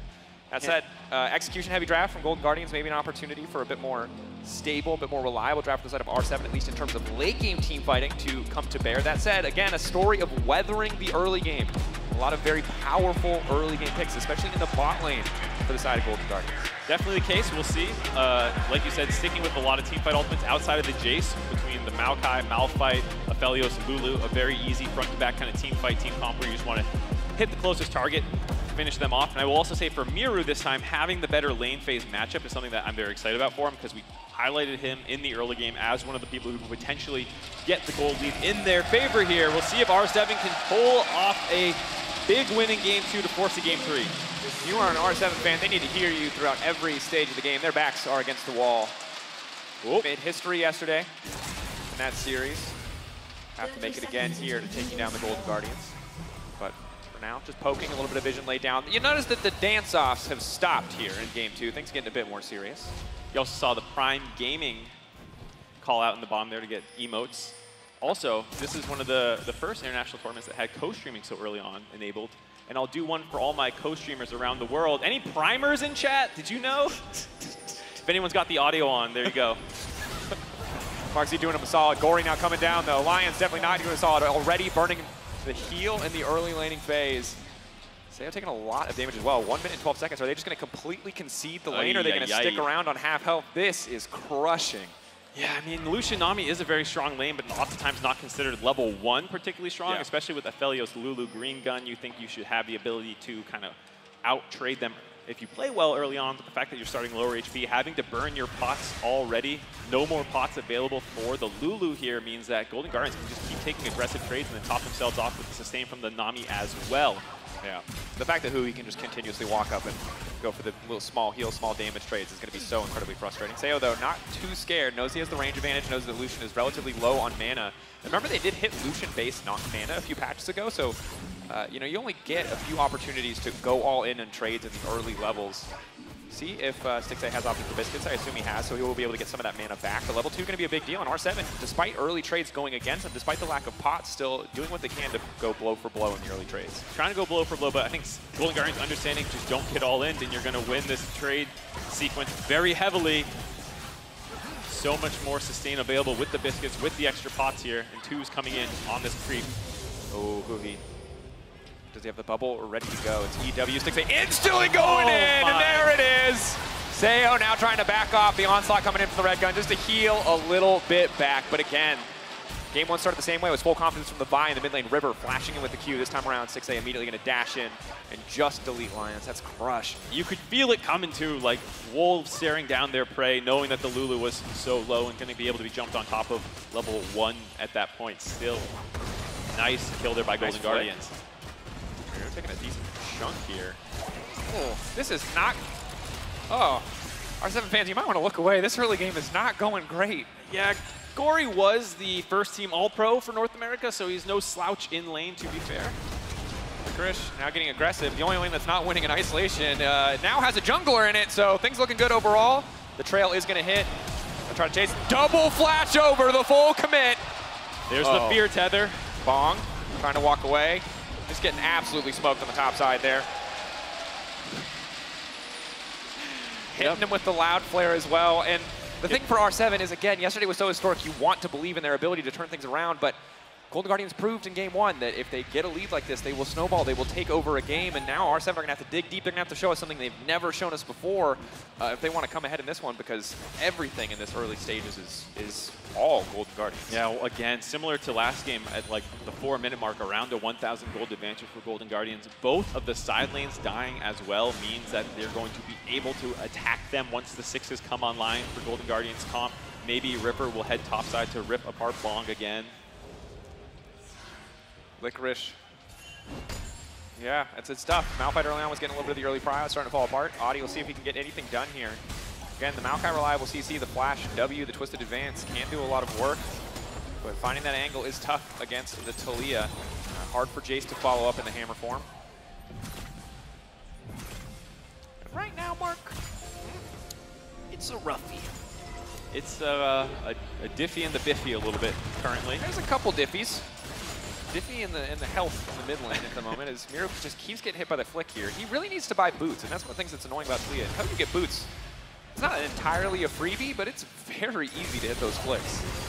Going in, knowing that the E cooldown is down, respect to Miro, instantly going to get out with the phase rush, so clearly itemizing appropriately to try to find these favorable trades in lane. Licorice with the wave stack, using that time to go ahead and get some vision down on Audi. Still playing very aggressive for the fact that the jungler is seen up there, but with the massive wave, just happy to push in, get a turret play, get the gold lead in his favor. Yeah. It's got to be so frustrating for Bond. Just hit after hit on the top side. Oh boy, yeah. Licorice having a very good tournament so far. Up there in best top laner conversation thus far of these games. His Cassandre was critical in the game that they were able to take down ELG in, and I think a surprise for a lot of people around the world is I'll hold this point as Miru, Tether not going to be there. River not quite able to get in range. They are forcing the flash out from the Jace, and his next few minutes are going to be so difficult because River's not even level 6 yet. Already he's made 2 plays on the map. Still just a level 5 Nocturne. Soon he will turn out the lights. Yeah. That's going to be tough inside R7. Going to be very scary. For the side of River, I will say he's also not usually a power clearing, team fighting carry jungler. He plays a lot more of things like the J4, Sejuani's setup for his team, Vi, these kinds of things. So a bit of a change of strategy in Golden Guardians here where he'll be getting more carry resources and potentially putting this on the radar of the other teams at MSI as something they need to be careful about. Hits! Oh, Huhi. Sayo, is he going to try to keep this one going? Very positive trade overall right now, level advantage for Stixxay. Sayo, decent guns if he wants to keep the fight going, but River already descending on the top side of the map. 2v2 there for now. Long should be safe up there. Stixxay just got another cookie, ate the Scooby snack, working down now to keep pushing in the bot side. All those cookies, man. Hungry boy. Anyway. Get the munchies, you know? Yep, it's respectable. River now moving in, just going to try to contest some of these camps. And I will say that on the subject of Golden Guardians, as an outsider to your league, watching, coming in for the playoffs, coming in for the big series, and the surprises and the upsets, I've been impressed by the kind of consistent glow-up. Gory, obviously a monster in that mid lane. I loved his Cassante move domestically, and it feels like as we've gone international, continuing to see them show new things. And that's exciting when you think ahead to what could be a run to the bracket stage of all the different styles and strategies they've shown so far. Stixxay playing aggressive champions, playing scaling topside, FLICKR playing Cassante, playing things like the Kennen as well.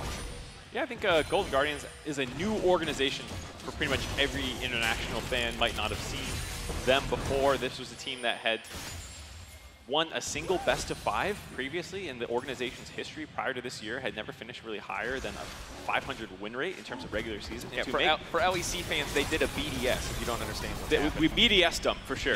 Yeah. And so that was really exciting. But the players on Golden Guardians are all veterans, actually. Players who have been around a long time. People have won titles. Every single player, except for Gory, has a domestic championship, though they didn't get them this year, clearly. Yeah. This is a team with a lot of experience and who has played on big stages before.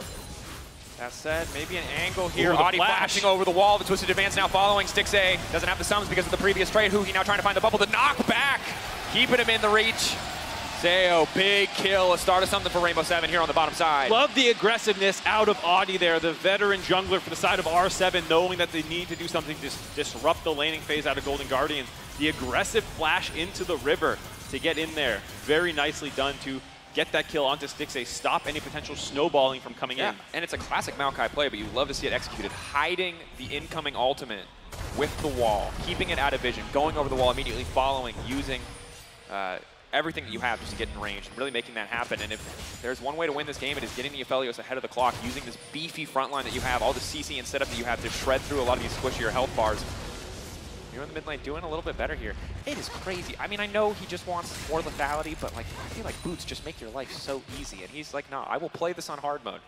He will not level up, you know what I mean? It's a level 10 Elden Ring run. He refuses any extra movement speed. There's no vigor here. He is just going in free. Yeah, it's one of those items you can buy which makes your life easier, but you know, you want the damage. We'll take another look at this real quickly. There's that flash over the wall. Nice knockback as well, stopping Muhi. No 6 yet for the wave to potentially try and peel the backline there, the punch back into the rest of the enemy team. Easy kill. Damn it. Doing Stixxay a little dirty here. The king is down. They made that very dramatic, but we talked about this as well, that Lucian is a champion that if you shut Lucian down, suffers a lot. It's not a Jinx versus Aphelios matchup. It's not scaling v scaling. So taking Lucian potentially out of the equation or limiting his impact early on can be big. That said, River grabbing an uncontested Herald on the top side does mean the Golden Guardians can start to look to knock down some of these towers. Here comes the wall, trying to split off Adi. It will not work. Yeah, trying to set him up. If you got the bounce back, knowing his flash is down, it's very easy for River to pop his ultimate as well, and then all collapse on top of him. Ruhi was also in the river, so nice play there out of Gory, but not able to find that one. Does cost a potential roaming ultimate as well, so in terms of pressure release, it's very nice for R7 to actually absorb that one without losing anything. We'll still have to see where River's first ultimate ends up going. R7, and again, slowed down from the previous game. Well, the Guardians are getting further and further ahead at this point, really taking over the map completely, but already R7 have fired back a bit more in this game too. Can they keep it going, though? The ward is huge. Good highlight there. Wave now coming in. Lions can just start to back away. They don't need to overcommit to this play. They do have the jungler behind them. They're waiting. The Nocturne ready to go in at a moment's notice. Sayo has to be careful. He gets too low. He's immediately just going to get executed here. The retreat now coming out. Ulti into the bush. Decent damage, but can't quite finish the kills. Nice patience there out of Golden Guardians. They do get pushed back. A very good attack by R7, kind of baiting Golden Guardians to take that trade forward. River did have a sweeper, I believe, and saw potentially that there was a ward, or maybe it timed out, but somehow that ward got cleared. So I assume River was aware of it. He does have the Rift Herald, so he couldn't have dropped it and swept it. Well, either way, maybe was aware, because he held his Nocturne ultimate the entire time, not trying to go in there and get baited, knowing Audi was on the bot side. But with that pressure, R7 taking that trade, getting enough pressure to grab the Dragon. And that's big. You can see early Bloodthirster buy is the name of the game for Sayo, just trying to weather the storm of Lucian, Nami, early harass. Now coming down. BT going to get picked up on the first base, and that's going to make this lane phase much, much easier. Free boots coming through for 6A as well as the Gale Force, though. Maybe can look to get something done. FLICKR on the top side. Not going to be able to stop that recall. Overall, much closer game thus far. The first few levels look pretty grim, but R7 holding on now. But Miro has to back away. Phase Rush keeping them alive after flashing out so that the flick was not easily land by Gory. Went back, checked it. Huhi Sweeper turned on while retreating, saw the ward and clears out. But that is a huge play by R7 in the bot side, stopping any potential snowballing of objectives, making sure they have a gold lead. Yeah, and I think it's really on Golden Guardians to keep their foot on the gas here, because one of the big strengths that you highlighted already, the Talia, the ability to roam, the Nocturne, the ultimate, range relatively low on the first level, but obviously as you get later in the game, it's going to be more and more, and really want to shut down and isolate some of these side lanes. Sayo can heal up from that courtesy of the Bloodthirster, but that's a big chunk. They need to continue to push on the bottom side, and I think they might just do it. You can already see Nocturne coming down, Talia coming down, River and Gory ready to punish, ready to set up. If Felius doesn't have the time to auto-attack the minions, he will not have time to heal back up. Instead, they're just going to drop the Herald and walk away. It seems like the threat of them being there is enough for them. They don't need to try to overforce for kills. Just going to try to put more money in the back pocket of Stixxay. Yep, just keep getting plates into your Lucian, accelerate him further and further ahead, get him with his Mythic already completed. Getting some more gold for Huki as well, so he can try and grab that mandate pretty quickly here. That is truly when the Lucian Nami turns online, a level 6+ Mythic power spike as an all-in here. Taking Bong back to the side of his Bong house has ult. map. Bong can't just ult here. Has to be careful not to get too low. LFLICKR's keeping his trade going, trying to stay as healed up as possible. Excuse me. Bong now going to run or try to run. FLICKR's pulling him back. Finding the solo kill onto Bong now up on the bot side of the map. Nocturne already throwing down the ultimate, but Aphelios is still standing. For now, they're going to find the one kill. Aphelios will finally get burned down. Stixxay hitting him with the piercing light. Huhi now on the retreat. Gory trying to make his way out of this one. Miro knocking him back to the waiting arms of his team. Does Jace have the damage to finish his kill? Gory trying to get for the flick, but it will not connect. Audi getting lower and lower. Lions looking at the 1v1. Stixxay on the bottom side. A bit of support combat. He'll find one, but on the top side of the fight, Gory will trade back, taking the mid laner out of the equation. Huhi hiding in the brush equalizes the kill there, but the big thing, the support battle, Lions getting aggressive, taking down Stixxay. FLICKR also finding a solo kill in that top side fight. Very nice Q3 on the Blast Cone to actually hit him back and interrupt that. Very heads-up play, showing champion mastery there as Audi! Audi! Oh, one last rock. Take him out of the equation, a little nature battle there. Rock versus Earth. Rock versus grass. Tree? I don't know. I think actually, if Atlas was here, he could talk us through the Pokemon. Ground, I'm pretty sure, in Pokemon. Or no, wait, ground, but again, stone. We're not experts. We don't have Mr. LCK himself, Atlas, here to run us through it. Unfortunate, but for the side of R7, a decent fight in the bot side that fell apart towards the latter end. Here we'll see this 1v1 again. Bong holding his ultimate the entire time. Yeah, hits him over the wall. So it'll be a second before you see the Q3 that I'm talking about here, as Bong doesn't want to use his ultimate, just wants to walk over to the Blast Cone to get out. FLICKR holds it and pops it right there, so instead of going over, I think actually was he just on the wrong side of the Blast Cone? No, the pullback did hit him. The Blast Cone knocked FLICKR's back, the pullback did hit him. Yep. I think the read on the situation was correct. You see this fight, of course, starting off, just burning the ultimates, Nocturnal now coming in. Aphelios just barely able to live, but at that last auto from the passive from Lucian able to finish the job. Yeah, so even though they finish off the Aphelios quickly, it does cost. We don't have time for it. Nocturne River. back into fighting. Theo, once again, good guns. Nocturne turning off the lights, but do they have to set up to keep this fight going? The Tidal Wave coming in. It's going to connect onto one. River trying to turn this fight back. The Maokai already ulted. The Wild Growth coming through. Lions isolated on the backside. Now it's Seo versus 2. Seo, can he turn it back? He does not have the damage. Lucian, so damn strong. Imperial Mandate Gale Force, baby. Just shredded health bars left and right. Nocturne going to grab a kill as well. R7 getting shredded in that exchange. 6K gold difference between these two teams. R7 thought they found a pick off onto River potentially, but once the lights turned off, it felt very risky for them to charge into that choke point against Denami, against the Talia. Audi, nice backstep. Huhi. We got some bloodthirsty supports out here, man. Huhi feeling himself. Water versus tree. How does that? No, that is definitely a grass favorite encounter. That one I can remember. That one I know. There you go. The starters. There it is. But yeah, very, very good fight for Golden Guardians, kind of forcing them into this small corridor where a lot of their line skill shots, the Talia, E, Nami, all is going to get tons of value, making it very scary for R7 to chase in. And while it looked better for a little bit, we're kind of back to the same position that we were in game one. Golden Guardians feels like a pretty indomitable gold lead again. Maybe some creative angles from R7. They can try to get something back with that second Herald in their back pocket. They don't have a Drake, but they have all 3 outer towers down. They have basically total map control all the way up to those tier 2s. In terms of playmaking and proactiveness, a much better game out of R7. They have had angles that worked well for them, so I'm very happy to see that. But you're right, in terms of game state, not too different from the previous game. 8,000 gold lead, I can do math. You know what I miss? What? Nene, our overlay has like a little gold thing, you know, and it stops me from having to do math, and I'm very stupid. So it's that's what they don't think about when they make the overlays. They don't think about how dumb are your casters. That's what they have to factor in. That's the metric of my success. How much do I need to know to cast this overlay? Oh boy, yeah. Golden Guardians in a very commanding lead. Not like there was much of a threat of Drake stacking, but stopping that one down. Yeah, I mean, they're first of the game. I mean, it is Hextech Soul too, arguably the most, actually just definitely the most powerful soul in the game. Now they're all going to go in under the tower. They're going to try to one-shot that carry. They're going to succeed. Adi now running for his life. The bubble will connect. It's going to take an extra second there, but Stixay now on a killing spree. Golden Guardians leveraging that lead beautifully. Golden Guardians definitely playing the fans. Everyone having Loud in the wheel there, spamming that.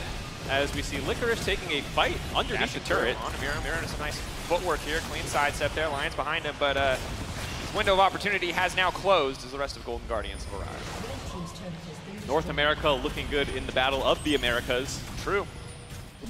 True. Can't always say the same for Valorant, so nice to have it in at least one game.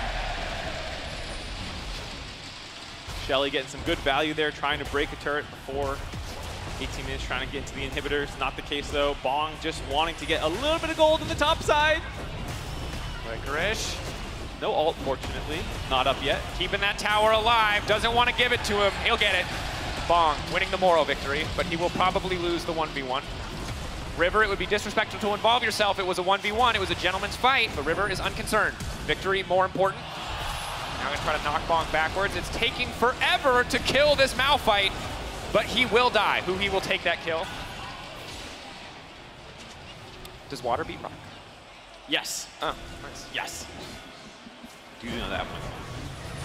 Nice little battle there. Don't you remember the episode? Ash like turned on the sprinklers to win against, I don't know. The last time I watched Rock. Pokemon was when they did the end of the show and they started playing the original theme song again, and I started crying. Everyone cried. I just cried for like an hour. And I don't know where the age limit was, but somewhere like 26 and up, everyone cried. I'm almost crying again thinking about it. I can't play by play. I'll take it over. All right, thank you, thank you. Just having a moment. Very, very good game out of 6A here. Massively ahead, 4-2-2. Now, FLICKR is just shadowing, covering here. And the struggle of this composition is your really big proactive engage tool is Bong. Bong, of course, taken off the map. Means it's really hard to get anything started because while Adi did find a creative engage on the bottom side, that's the other option. You can just W flash into him, but he just immediately is going to get cold down. Getting piercingly lit there. Insane now retreating. FLICKR going in. Again, Golden Guardians just beaten down with their wallets at this point. R7 desperate to find anything, but Golden Guardians simply too far ahead. Bong trying to get ardently blazed by 6A. Dodges out on that one.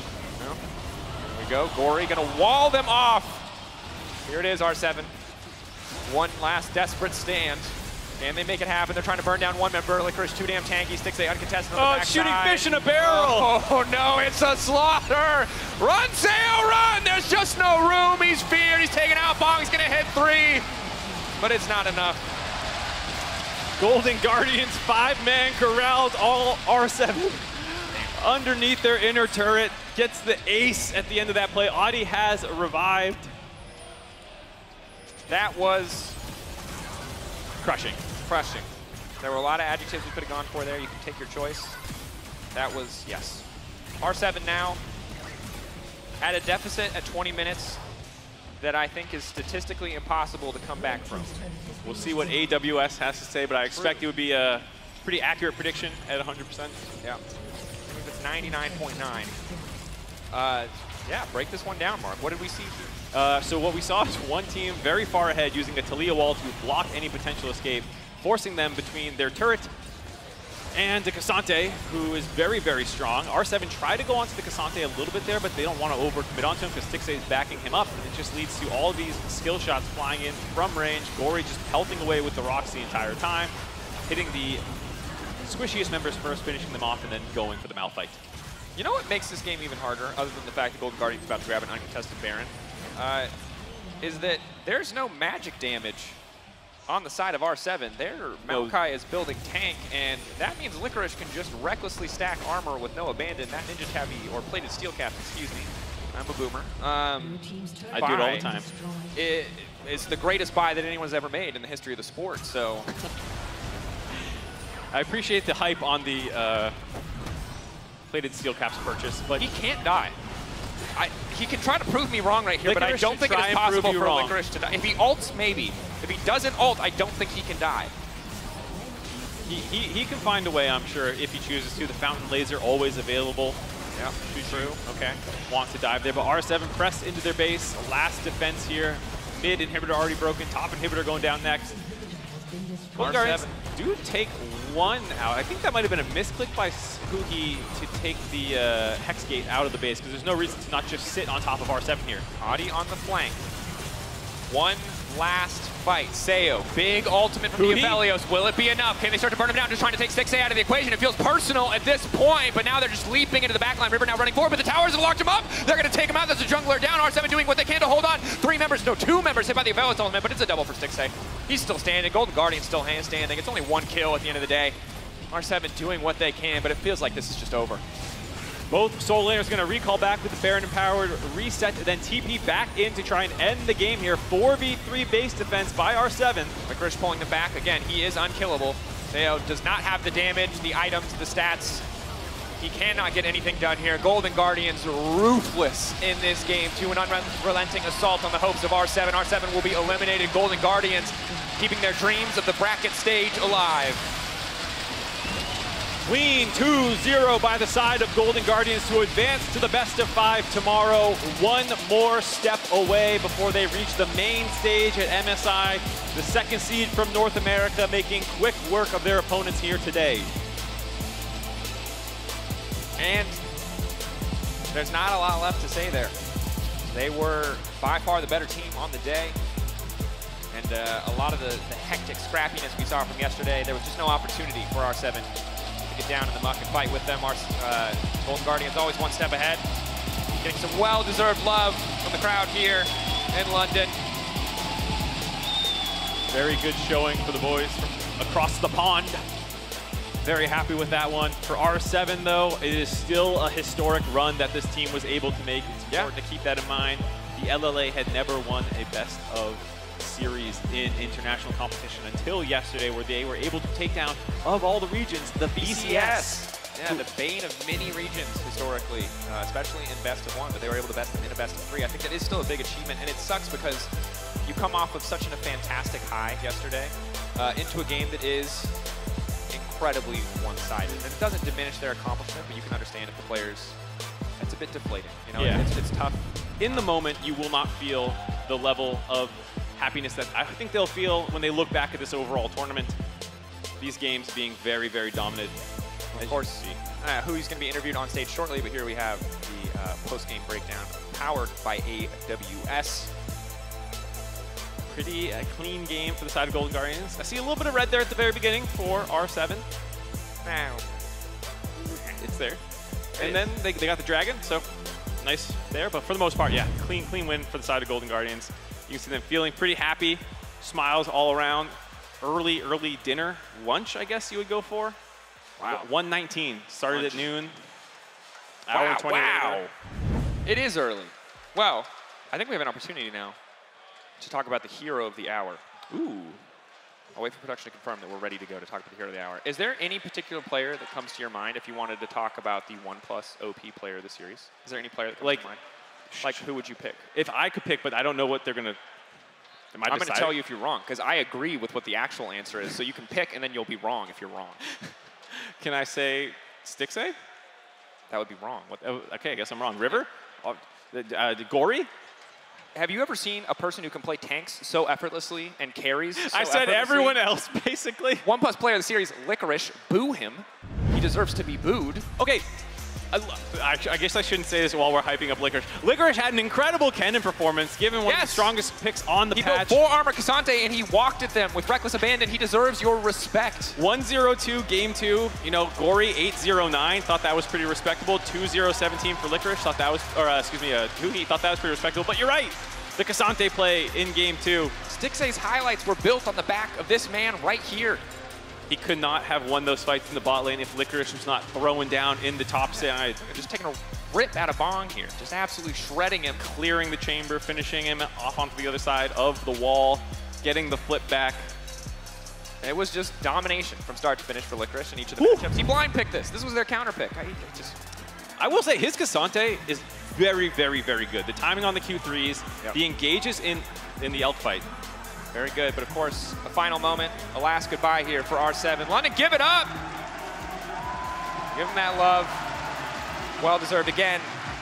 Historic achievement to win that best of 3 to take down the VCS.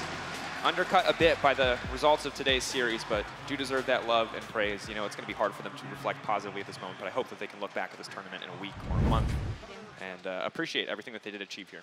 Yeah, I think it was a very good showing for them. Miru in particular had some really good laning phases. Going up against Yagao in the Aurelion Soul versus Jace matchup is one that I think you can look back on pretty proudly at that point in time. Of course, obviously, some of the Silas games, his laning phase was incredible. There's a reason it was banned, you know, today especially. I think he looked fantastic. That said, let's send it over to Frankie, who is standing by on stage with Huhi for the Verizon post-game interview. Thank you so much for joining me, Huhi. I have to say, it was a shaky start to the year for Golden Guardians, but once you get on an arena stage, you guys look good. How do you feel? I mean, today, I think we played pretty well. I feel pretty good. I think, personally, I was a bit worried because my personal condition wasn't the best, and I was aware of that, and my teammates got my back, so it was good. You've all got each other's back. The synergy on Golden Guardians is something to behold. Obviously, you do go way back with Stixxay, but why do you think the team has gelled so well under this pressure? I think the main reason is because like we're here like enjoying each other's company and having fun. Like the stage is amazing, the crowd is amazing, and the games are fun. So the crowd is amazing, and you are having fun, which means I do need to ask about those loud emotes. Gory kicked it off. You kept it going. What was the strategy there, I wonder? So like the loud emotes is for the shout-outs. I think there's a lot of loud fans here, and also so like also we want to support Loud because next game it's Loud versus PSG. We played PSG already. Yeah, that's the name. You know what you're doing with these fans. What happens, though, if you face Loud tomorrow in the best of 5? We're going to do our best, but trying to steal these people's heart, you know? But I think we're going to have the edge on it. So hopefully we can win that and go to main stage. Hey, I've lost count of the number of champions you've played this year. It's something like 23 in the regular season of LCS alone. What does it, I guess, what's the process for you in terms of who you're going to play on stage? I mean, you even brought out the Morgana yesterday. I just want to get inside your brain for a moment. I don't know. I'm just like seeing the draft and then try to be as flexible as possible, like by offering like champions that I can sacrifice or just do the job to get the W. So that's why I think I'm playing just different champions every time. And looking ahead to tomorrow, it's that all-important best of 5 to get into the main event. I want to ask you, are you starting to get nostalgic for 2016 when you made it all the way to the grand finals against T1? Not yet. I'm not getting that feeling yet because we're not in main stage yet, and I don't want to get too far ahead. But hopefully, we'll make it to the main stage, and hopefully, I can feel that feeling again because it was pretty amazing. I hope you get to feel that feeling too. Thank you ever so much. Congratulations, Huhi. We'll see you tomorrow. Thank you so much. And we'll see you guys after the break. Is Loud or PSG going to be facing Golden Guardians in that best of 5 tomorrow? We'll find out.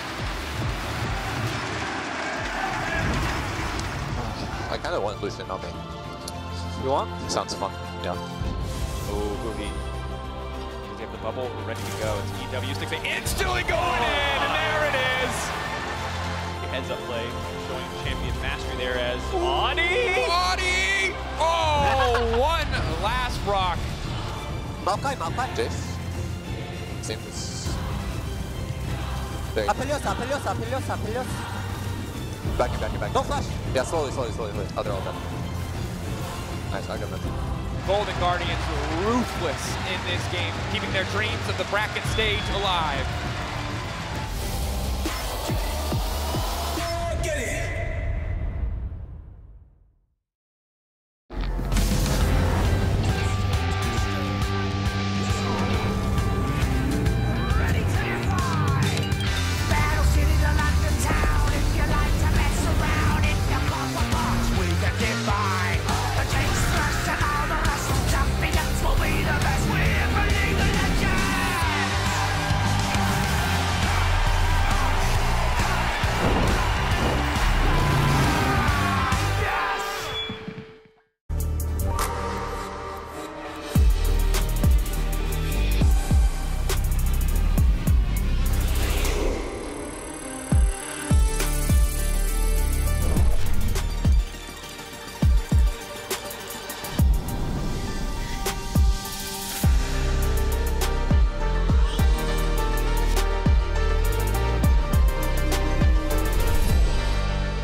New and existing customers can choose the phone they want, like the incredible iPhone 14 on us. Not to brag, but I'm on Verizon now. And I got to choose the phone I wanted for free. Not that you're bragging. Choose the phone you want on us. Verizon.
Welcome back to MSI 2023 and our second match of the day. The PCS's PSG Talent facing off against Loud from the CB LOL. What are our story narratives for this game? Well, it's simple. CB LOL just made history, but they need to make it one more time. PSG and the PCS should be expected to reach the LCQ. Now, the question is, how will that play out? Both of these teams have 2-0'd DFM. How convincing were each of those wins? I think maybe Loud's yesterday looked better, but I don't really know. No, it's interesting. You know, they're both actually really good against them. I think for PSG Talent, it was that second game that you're looking back to where they dropped the ball just a little bit. What's really interesting is that when Loud fell behind DFM, it was actually in one of the early games, and that's also why you can see the goal difference at 14 as an average is a little lower than PSG's was. And of course, welcome back to LSS. I didn't introduce Draco, so I apologize about that. You're fine. I'm here. Rookie mistake. You just had a great series in game number one. That's true. Let's talk about the players. Wacko versus Root, what do you make about this bottom lane? I mean, I love these guys. You know that I'm a big Aphelios fan in general in this meta. I respect anyone who wants to play Lucian Nami, but I think in general when it comes to late game team fighting, anyone who's not from our region, okay. Because I don't want to let my EU saltiness become worldwide saltiness. Yeah. Plus the LPL and LCK guys are I've made that mistake so once already. You kind of just got to let them do what they want when they're beating us. But that said, right now, overall, you take a look at a guy like Wacko, incredible powerhouse for this team. A lot of times, early games, it's mid-jungle, but his Aphelios play is top-notch, and if he gets his hands on this pick, this could be a game-defining champion. Yeah, there's also only one time we haven't seen both of these guys who play the Aphelios specifically, so it's going to be a very contested pick. I say that now, but let's be real, then there's just a champion like Jinx that's going to pop up instead, and we'll just have Aphelios versus Jinx, but truth to be told, they're just both unreal good on this champion, and they're good when they're being facilitated by their teammates, but they're also so good at taking agency and just looking for the play themselves. Definitely the matchup to look out for today. And I'm really thrilled about the bot lane, but I want to see how the teams draft around these bottom laners, because there's essentially two schools of thought when you play these backline carries. You can play Thresh, you can play Tahm Kench and really play for the carry, or you can pair it with a ton of dive and say that, hey, you have to focus on the front line. And for me, what we saw in the previous series was you need to have a strong mid-jungle because your bot laner doesn't even get to play the game if the rest of the map falls apart. Aphelios is not a champion that wins at level 1. He wins at like level 16, level 17. So you need that time, and you have to earn that time with powerful early Let's talk about Root as well as the next half of this. I mean, Rude as well has just been the guy who does not care if there's actually that strong mid-jungle. He still had it in Tonowens as well, moving down towards that bottom lane, but it's the fact that he's just so aggressive in team fights as well. He does not mind being the frontliner itself at times. You see it here in this play. We showed it later today. He's just dashing forward, 5 versus 5, fade away on the ultimate as well. Was that Moonlight Vigil? He's a guy who's not afraid to be the highlight player. He's a guy that's incredible with his movement too. And once again, Wacko, Rude, the matchup to look out for today, because both of them are absolutely insane. Rude, such a highlight player. First import AD carry to win the CB LOL 2, and he really shows why. He's so damn good. And such a history of imports too, so it's really impressive that that's a title he has. We think back to Emperor, who played in the CB LOL. He came to EU, he won titles. He couldn't do it in CB LOL. That's such an impressive feat for an import. And of course, when I do think about the CB LOL bot laners as well, the fact that all those Brazilian players weren't able to do it, you take a look at the statistics on your screen right now. This is specifically when playing Aphelios. In terms of side selection, PSG will be on the blue side for game number 1. We saw in the first series how impactful that can be when you let those power picks through. Yeah, you know what's so impressive about these stats? That in both their losses, they've also played Aphelios. So even looking like this, it's still really good stats moving forward on a champion like this. I know we got rid of blind pick, but could we like actually just let it happen? Could we just get Aphelios one time? No, flat out. So, gentlemen, I'm down for it. I'm going to ask you who you think will win this series before you reveal your answers. Aphelios. Probably. Let's take a look at what people at home have been voting for, because it is time for our Moscow fan predictions. You can vote at LOL Nexus on Twitter. 40.5% in favor of PSG and 59.5% in favor of Loud. I do think this is going to be a closer series. Gentlemen, who wins, scoreline, and why? Yeah, I'm down with the route today. I think I've been super impressed by their mid-jungle. I think Junja as well is going to have his work cut out for him, but it is really just going to be who can win that 2v2 in mid to influence the bottom side, as Dracos was talking about. I think PSG have been getting a little bit sloppy in the early to mid games. They're famous for coming back and having those comebacks, but the way that both these teams are probably going to draft 4 late game fights means I'm actually favoring Loud to come out on top here. Give me a couple other champions very quickly just before we head over. Well, I think it's just in general the front lines as well. You know, the Olaf is something you have to look out for from Rob on the top side as well, but also the fact that he's not afraid to just play it now. Kennen, we've just seen it. It's probably going to continue to be banned. Yeah, it's weird because we talk so much about Aphelios, but because both these guys played, it's almost the champion that matters the least. Again, it's the champions around. The Vi is what I'm looking at. Exactly. I need to see a band away. It's got gotten through way too many times. And also, I do want to call out Tin Owns. Now, London, Copperbox, I need your help. You may not know this, but it is Tin Owns' birthday today. If you're on Twitter, we're going to say #TinDay. London, can we try sing happy birthday? So on 3, as you start singing, we go to the Cartones. Ladies and gentlemen, everybody else, happy birthday to you. Happy birthday to... Come on, London! Medic and Mark, take it over. Dear Tin Owns, happy birthday to you. Feliz aniversario, Tin Owns. Oggi è Tins Day. Yesterday was Ob's Day. Today is Tins Day. It's a thing within Loud. They say today is like Rob's Day. Oh, okay. Everyone's got their own day. Yeah, exactly. But today specifically for Tin Owns, obviously his birthday. And what a result it would be for Loud. What a present it would be for Tin Owns if they are able to pick up the second ever best of series win for the CBLOL. I know, historically, PSG and the PCS have been one of the best minor regions. They've always been this kind of murky area. Are they a major region or not? They've had extra seeds at Worlds and things like that. So it's a very uphill battle, I think, for Loud to pull this one out. But people are starting to be more optimistic on them, watching them through this tournament. Robo having a great tournament so far. Root stepping up is giving people hope that they might actually be the favorites in this series. I think if you look only at what has happened at MSI, Loud should be your favorites. We saw the fans voting 60% towards them. Perhaps that's a time zone thing as well. But overall, Loud have just looked more cohesive and more complete as a team for me, whereas PSG, as Dracos said on the desk, have been really struggling in the early game. Yeah, I feel like the bot laners are both stars. You heard them talking a lot about it, but it's Robo being able to be this secondary carry in some games where he gets the right pick, the right matchup, he can run over the game. It doesn't feel like Wako has had a ton of backup. Junjia at points has had good games, but Yubao, someone who I was expecting more from watching the highlights. Aja as well, having really good team fights, not the case here. So I think there are members of PSG that will need to step up if they want to take this series. And this is the moment you have to step up as well, because if you lose this series, you are out of MSI. The winner of this will play in a best-of-5 versus Golden Guardians tomorrow for the final spot in the bracket stage. But before you get towards the final boss, really, in the form of Golden Guardians, you have to get through this best-of-3. Olaf, Maokai, Xayah banned away by PSG on the blue side, Lucian and Vi removed so far by Loud. Yeah, obviously the respect ban going over to Robo's Olaf, absolutely incredible on that. The Maokai, I think, is just something that they don't want to deal with. Croc, it does play a lot of very good engager setup for the team. Things like the Sejuani, Maokai, Bai, these champions, so no surprise to see those targeted out. To the side of LLL, kind of targeting the power picks, but then also throwing the Nautilus as well as a potential roaming champion. But Kennen and Annie still available in this draft. Like Kennen first for Azure would make a huge amount of sense. He's already played it this spring, and I think we talked a little bit about it in the on the desk between games 1 and 2 of the Golden Guardian series, but it just gives you so much zone control, so much power. Instead, they continue to put their eggs in the Wako basket. Wow. Very surprised to see the Aphelios priority. You did hear the desk highlighting that this is arguably the best champion for both these guys, the importance that it will have. But with the Kennen left up, it does feel like there's other priority picks, and you can take the secondary carries, the Jinxes, the Zeris, these kinds of things into it. I wonder where Loud will go here. I think jungle does make a lot of sense. Get the Wukong.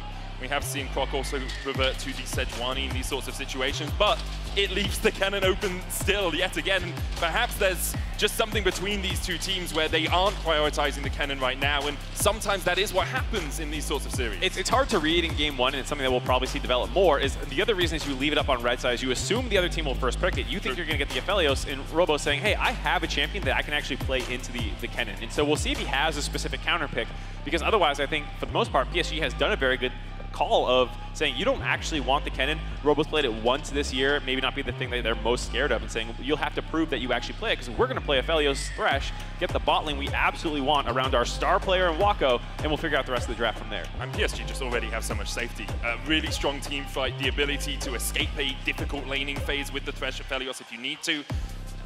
Loud not going to look to the top lane yet, perhaps thinking that PSG don't quite know what the counter pick is going to be, so they can't just ban them out in this R2 phase. Instead, we will see the Rakan for Seos. Yeah, it makes sense. The enemy team, if you have a counter pick, they might not snipe that one out, but they have a mismatched bot lane, and you don't want to get shoved with the potential Lulu Rakan bans. Rakan being paired with Zeri is starting to see a higher priority. It's still kind of an enchanter like Lulu to help your lane phase, but then has more engage options So for teams that like to be aggressive, we've seen this rising bot lane priority and not just auto-picking the Lulu to pair with it. I think especially when you have something like a Wukong who can be primary engaged, that's where Rakan really shines. His ability to jump onto someone with his R already active and then get onto the backline is where he really thrives in team fights. It can be a little bit difficult when you're engaging yourself because of the lockout between casting your ultimate and actually being able to use flash or W.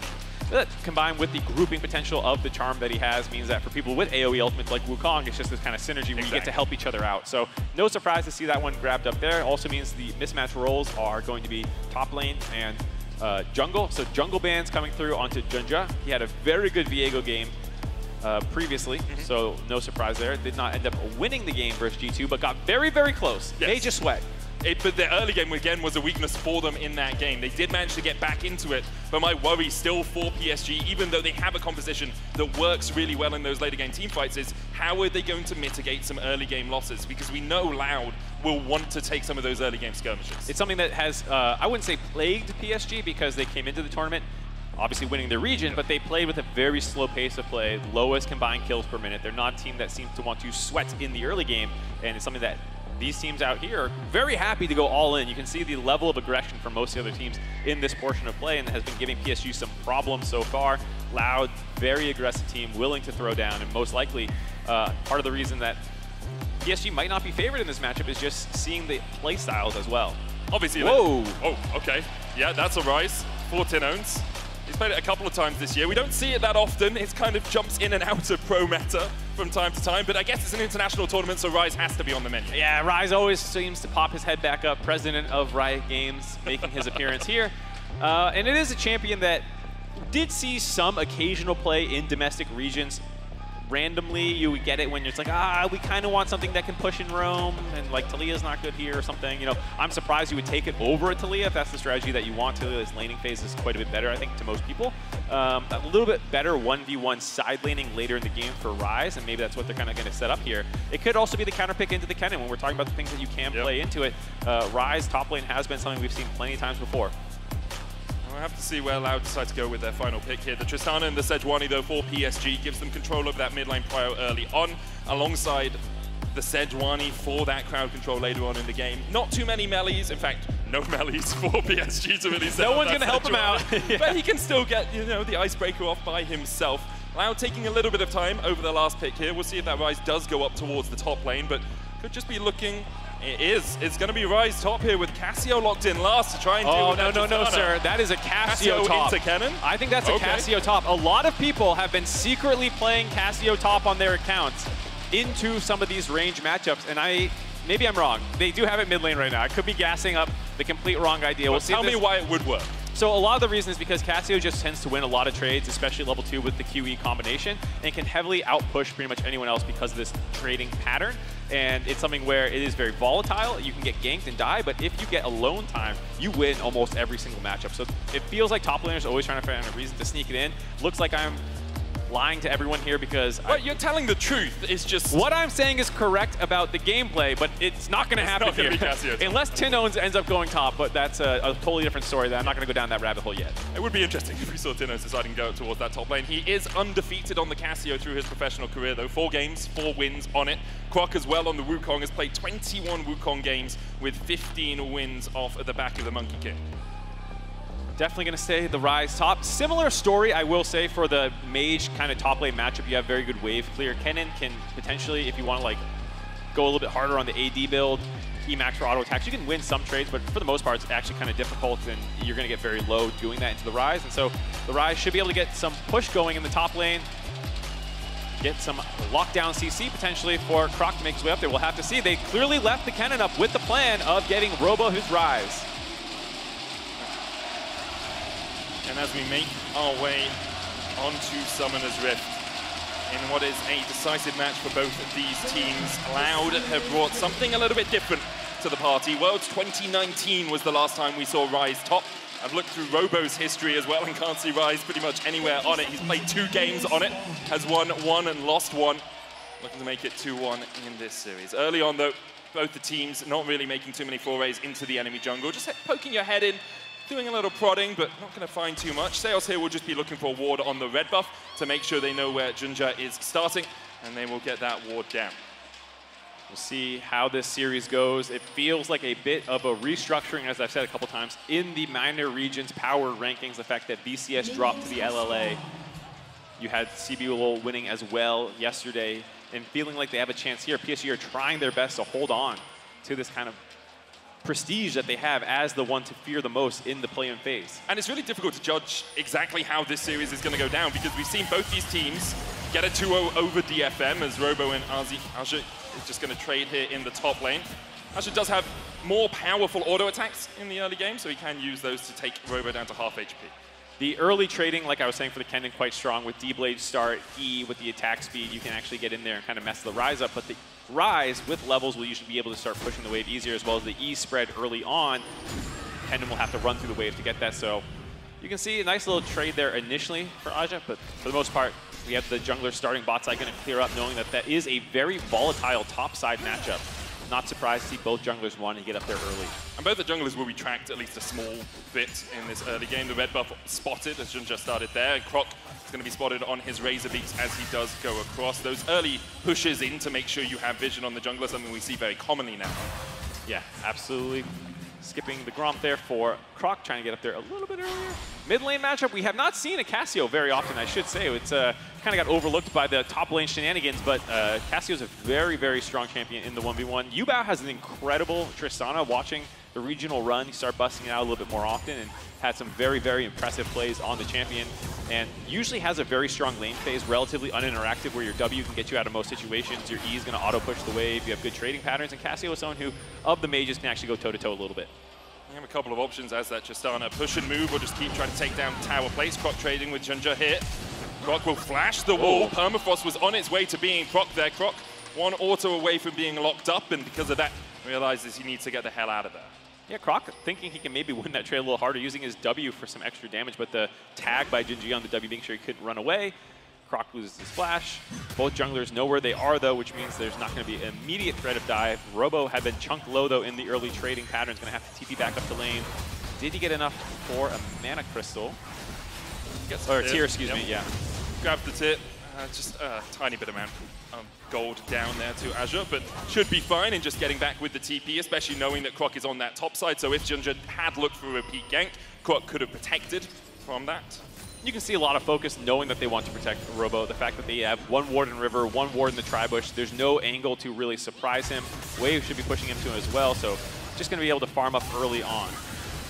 But what I expect to see is Yubao just pushing out mid and moving, and that's exactly what he's doing. Alongside Junja, these wards are going to spot, but can Robo actually survive a possible dive that's about to be materialized here from PSG? Yubao jumps across the wall. Robo's going to try and keep himself alive. Does have the flash, but he's locked up. Flashes away, still stunned. Locked underneath the tower, and first blood to PSG. Very nice roam there by Yubao, getting on the map early on. Bit of a greed by Tinones. Had his TP available, but wanted to recall first, but was just too slow to get back into base. Ends up using his TP to get back into lane instead. No one there to protect him, and Robo drops.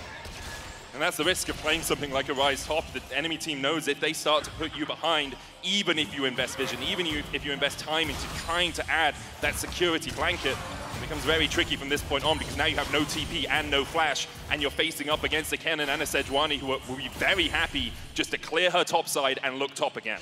Yeah, we'll have to see if they can make some repeat ganks happen up there.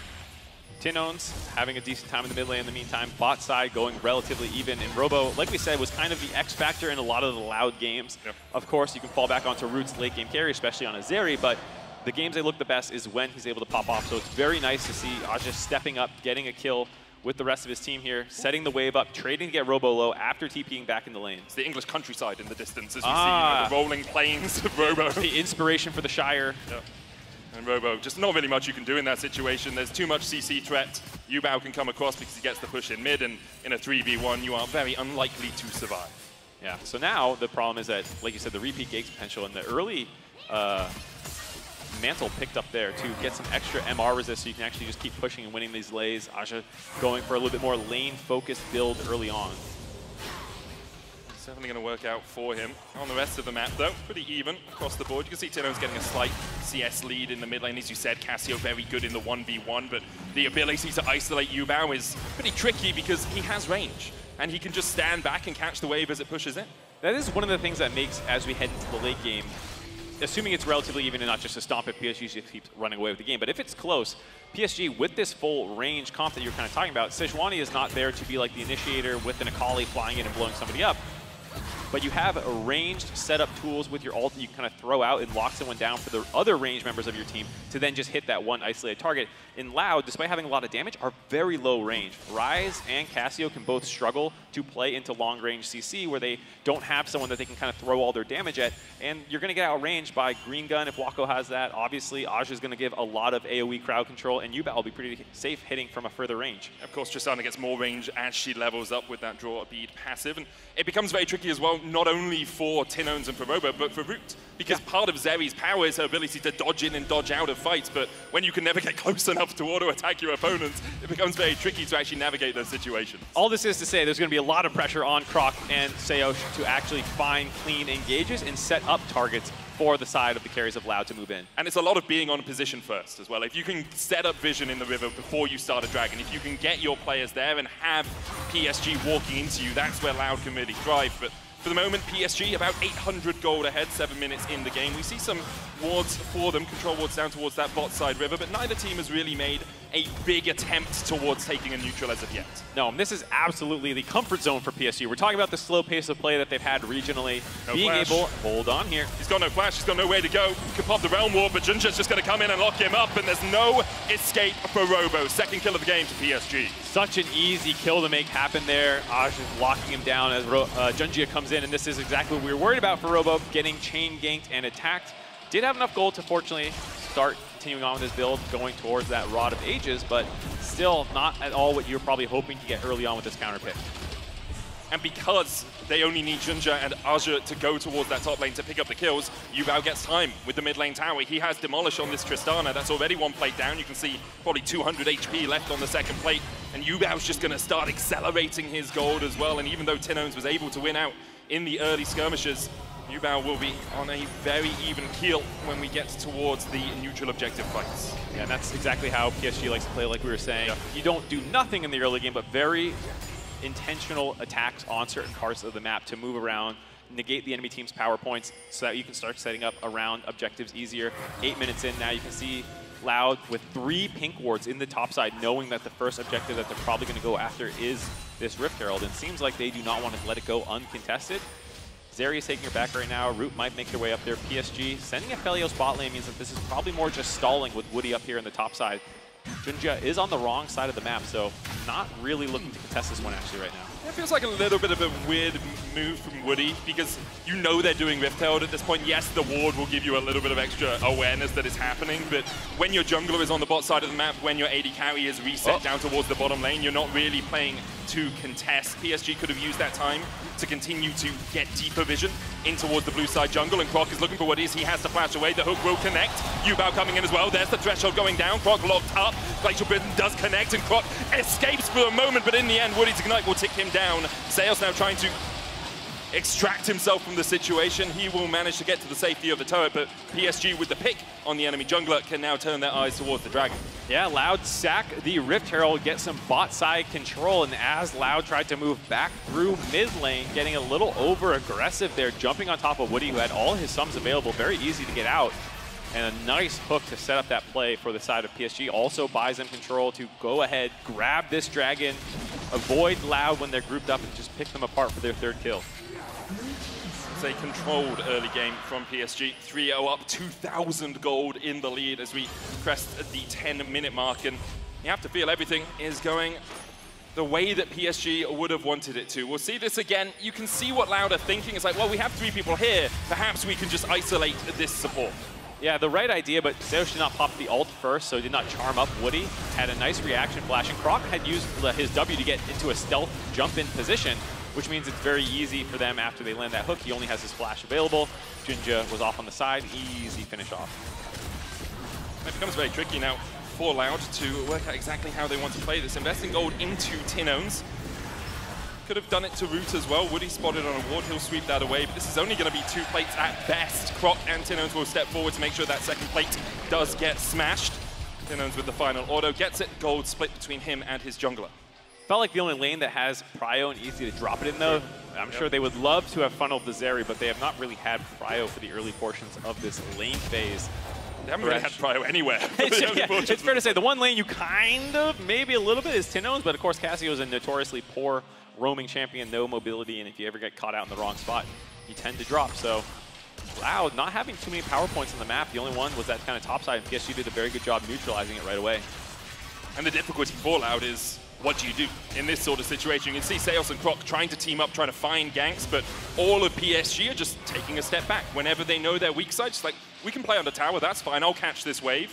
Same happens in mid lane as Yubao backs away. Junja is going to come across, but Yubao is there to protect him in case anyone was sitting in the jungle. And now as Croc does step forward, Yubao will try and quickly clear the wave and come across. Woody is getting caught by Seos right now, knocked up, but Junja is the first to react. The AD carries, Wako should be there first as well. Quickness being popped, the box comes down. Junja just trying to keep the enemy jungle and support away from his support. But in the end, Croc will kill Woody. Junja gets one in response, support for support so far. And meanwhile, Yubao and Wako just farming up their lanes. Yeah, both AD carries refusing to move and lose any CS as jungle and supports get scrappy out there. Nice first blood for Loud, but it does cost Seos his life, cost his ultimate as well. Still has all his sums though. Yeah. I mean, you take that. As Rakan, you're like, oh, I'll trade my life to get a kill on my Wukong. Maybe he'll get to Sundra quicker. Yeah, I was going to say, you're very happy to accelerate Wukong, a champion that's going to make very good use of that gold. One of the primary initiators for the team. Also one of the few physical damage threats with double AP solo lane, so obviously you want that. Root going in with the lightning rush, popped up by the Graviton, but Seos is here, the flash forward, flash exhaust, the knockup goes wide, but Wako will fall Loud on the board in the bottom lane. Seos saving those sums from the initial fight, able to immediately put them to use, flying up into lane with Route being delivered there for the exhaust, finding the kill onto Wako, very nicely done there. And now Robo might be in for a little bit of pain in this top lane. Yubao jumps across the flash, slicing Maelstrom, and Robo just doesn't get an opportunity to move, instantly deleted in the top lane, and that's 2 more plates over to PSG. Aja and Yubao heard the criticism, people wanting more out of the solo lanes, out of PSG, and they are delivering this game, making moves happen on the top side of the map there. With that time, Yubao will also start farming up some more plates. He is going to be so far ahead of the Cassio. Despite the Rift Herald being used mid, it's a 1,000 gold advantage already for Yubao. Yeah, 1.3k, 600 gold in the jungle as well. Even though Aja has had a pretty handsome laning phase in terms of people coming into his lane and helping him out, he hasn't been the beneficiary of too much of that gold. Does still have a slight lead in that top lane. And with a minute on the Mountain Drake, I expect that's where we'll see PSG start to invest some of their time, some of their vision control. At the moment, that bot river does belong to Loud, but on the resets, you have to think that PSG will want to wrest control back into their grasp. PSG is a team that absolutely loves dragons. The majority of their games, I believe, that end with Dragon Soul in their pocket, meaning that they are, like we said, a slow-paced team, loves to sack dragons as Robo. No matter where you are, PSG will find you. Robo does still have the flash, but doesn't want to invest it. 0-4 now on Loud's carry top. Oh, Robo just so far up in the lane, did have his flash available, but again, no chance to use it there, not playing respectfully enough. They don't have much advanced vision. They don't know exactly when Yubao will be back off the reset, but you knew it had to be soon, so the fact that he is so far up in that lane, bit of a mistake there by him, as you see across the map from MasterCard. Gold leads in favor of PSG, feeling very good now. Yeah, 4,000 gold lead in total. And they're just in such a commanding position. Loud do have the ability to engage. If they can find a good avenue into a team fight, a good flank, perhaps they can assassinate Yubao or assassinate Wako before the fight really begins. But even then, you have to deal with Azure. And it's going to become a tricky situation for them. Something about this comp that does not speak to Loud's general playstyle, to me at least, is the double Roa builds that you'll see out of Ryze and Cassio. It's not the biggest immediate mythic power spike, and you'll want to scale up. Meaning you're not going to be roughly at full power until much later into the mid-game, 25-ish minutes, when all these things, your Seraphs are completed as well. It's not the fast-paced kind of playstyle I think Loud typically can excel at. Not like they all in on early game or anything like that, but here it's just so hard to win 5v5s while you're not stacking up, or not fully stacked, excuse me. So you can see that they are cross-mapping well. This is the second Rift Herald they're able to grab, but already the gold lead just continuing to grow, and eventually they'll be forced into these dragon fights. I'm not sure they'll be actually online before Soul is kind of on the table. I mean, that's the only thing. Maybe they're saved by a Soul, and they kind of are. Chem Soul, not the best when you're playing a multiple squishy composition. You take those! Yeah, as Loud, that's the best Soul you probably could have got. And the fact that, you know, Aphelios takes less damage below 50% HP, well, he's usually dead if he's below 50% HP in a lot of these fights. So allowed a small mercy for them, but PSG now moving their bot lane and their support towards the mid lane. Support will team up with Junja and get some deep vision in, let Yubao push in the top lane. Robo doesn't really have any way to answer the pressure that is being enacted here by PSG. Loud playing down towards the bottom side of the map, do have that Rift Herald in their pocket and can use it to try and crack one of these turrets for a little bit of a bounty, but it's a small mercy for them. I do like this lane setup though, putting the Cassio versus the Kennen instead, getting push on this side and being able to overload this portion of the map. Not sure if you'd be able to do that versus Yubao with the Cassio for how accelerated the Tristana is. So the fact that Kennen had a great game as Robo calculated, easy. He's a robot, you know, he did the maths quickly. Crunch the numbers. Crunch the numbers, the algorithm says, yeah, I survived, but I do like it from PSG as well when you talk about lane assignments. Putting Yubao into Robo when Robo has started to itemize towards magic resist and probably has magic resist runes because of the Kennen, it makes sense, you know, you have this huge physical damage threat. You can try and actually isolate Robo even more than he has already been isolated in this game. Cute little brush setup there, trying to bait Woody into face checking Tinones potentially. But Woody did not take the bait, so they're able to get control mid. Very happy for Wako to just sit mid and farm up now after that initial first blood in the bot lane. I mean, Woody's used to dealing with snakes in his boots, so oh, you said you weren't going to do them. You lied to me. You said no Toy Story. You said no Buzz Lightyear, technically not Toy Story. So that's the only one I've got. I'm not Munch. Snake in your boot is all you got. Yeah. Well, it's an appropriate game. It would be hard not to say with a Cassio in there. It's, you know, everything coincided towards a perfect pun, and I'm sure Freak, looking on from the sideline, would be happy that someone's continuing his legacy. That's what we remember him for. Be like, is that his legacy? Puns. I like the legacy call out for Freak's, you know, season 1 basement for Worlds, saying we're continuing it here in London with the darker aesthetic that we've gone for. True.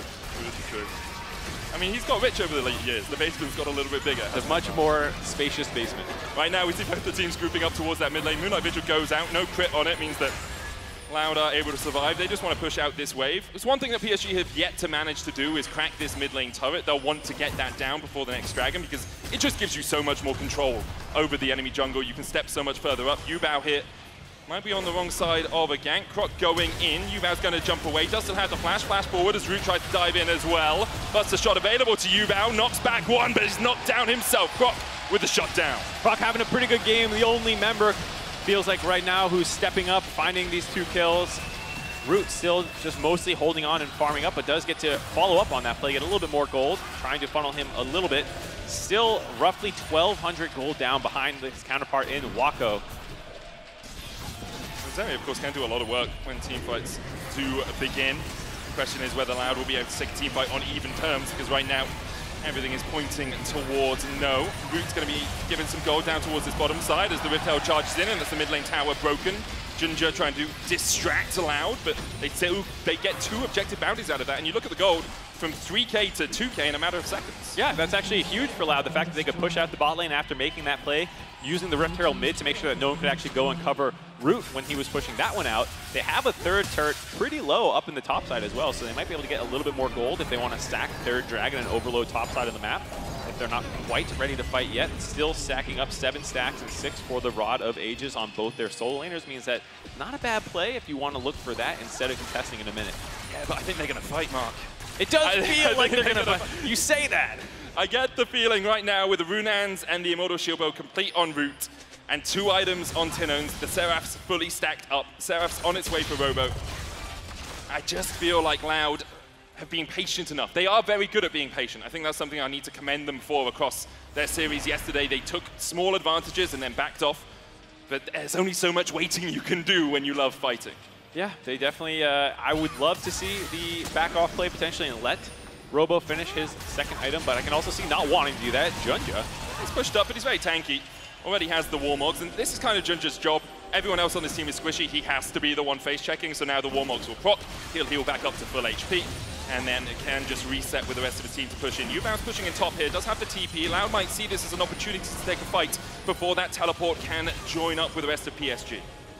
Now we see if they go too slowly here for Loud, though, Yubao will be able to crush these turrets with the Demolish and just the natural Tristana demolition skills. Ginger could just look at the seal. Can just start to consult away. He goes in. Glacial Prism used. It's taken by Root. The Dragon secured. The tower in the top lane will fall. And in the end, no kills, but an objective over to Loud.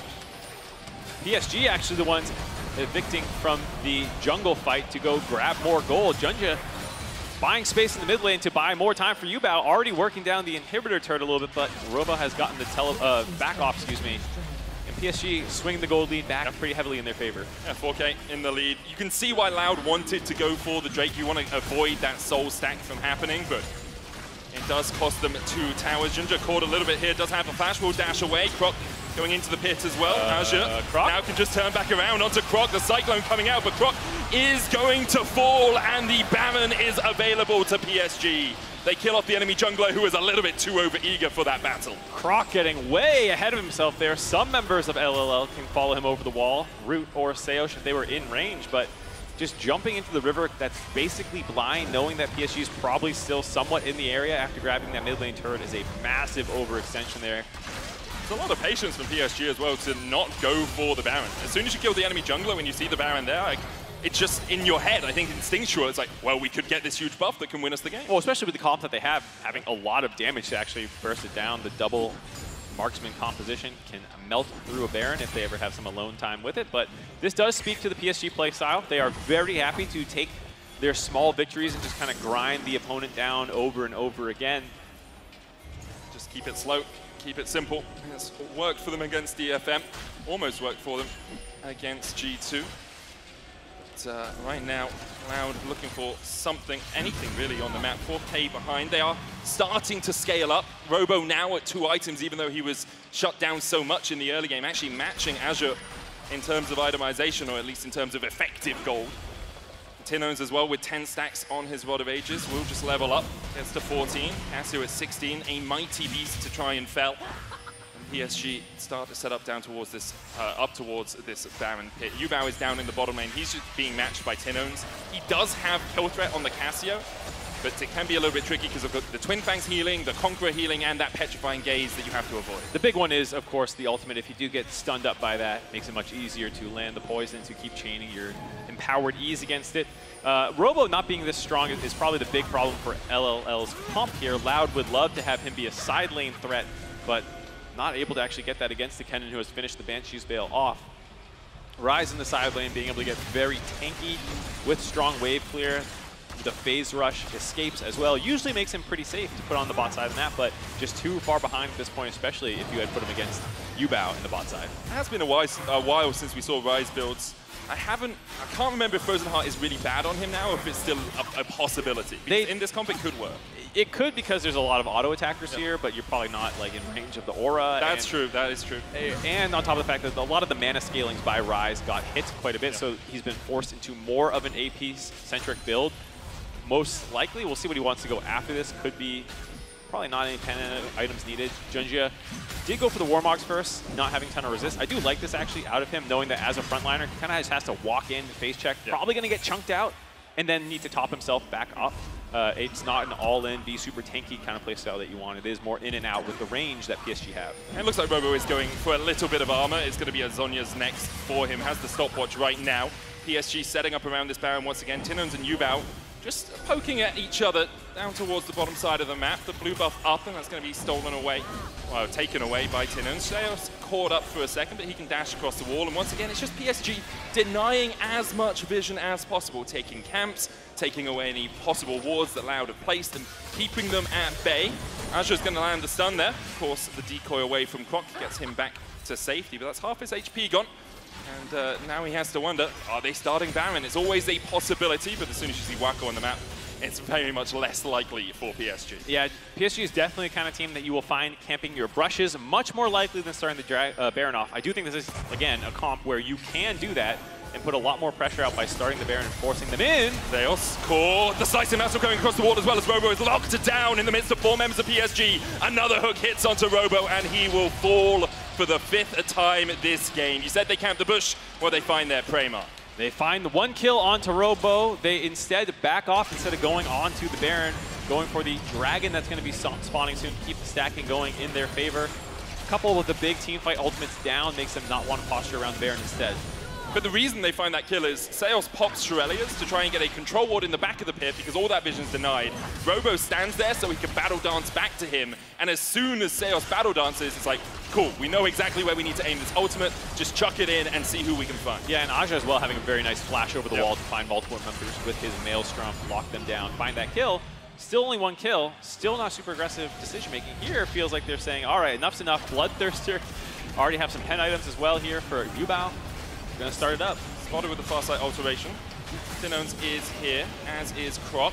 Robo the only member of Cloud, not quite in the vicinity. Dodge away from the hook. Ooh. And PSG will invest the TP, not find too much out of it. Dragon is up as well if they want to go for it. Seos going forward, but again, the Warmogs on that Sejuani. It's gonna make it very difficult to make any of this damage stick. During all that time, the fact that teleport went back to the top side means Dragon's still not done yet. Neither team grabbing that one up, but PSG having a lot more control. Feels like Loud might sack this one to just go get some vision control potentially up in the top side. I agree with that. I also think there's always the risk that Loud could just burst down a Baron. You have a very Zeri, good damage. You have a Cassio, even the Rise will be doing pretty good damage to the Baron at this point, so you need to make sure that you don't invest everyone down towards this bottom side as PSG, and that's exactly what they're doing.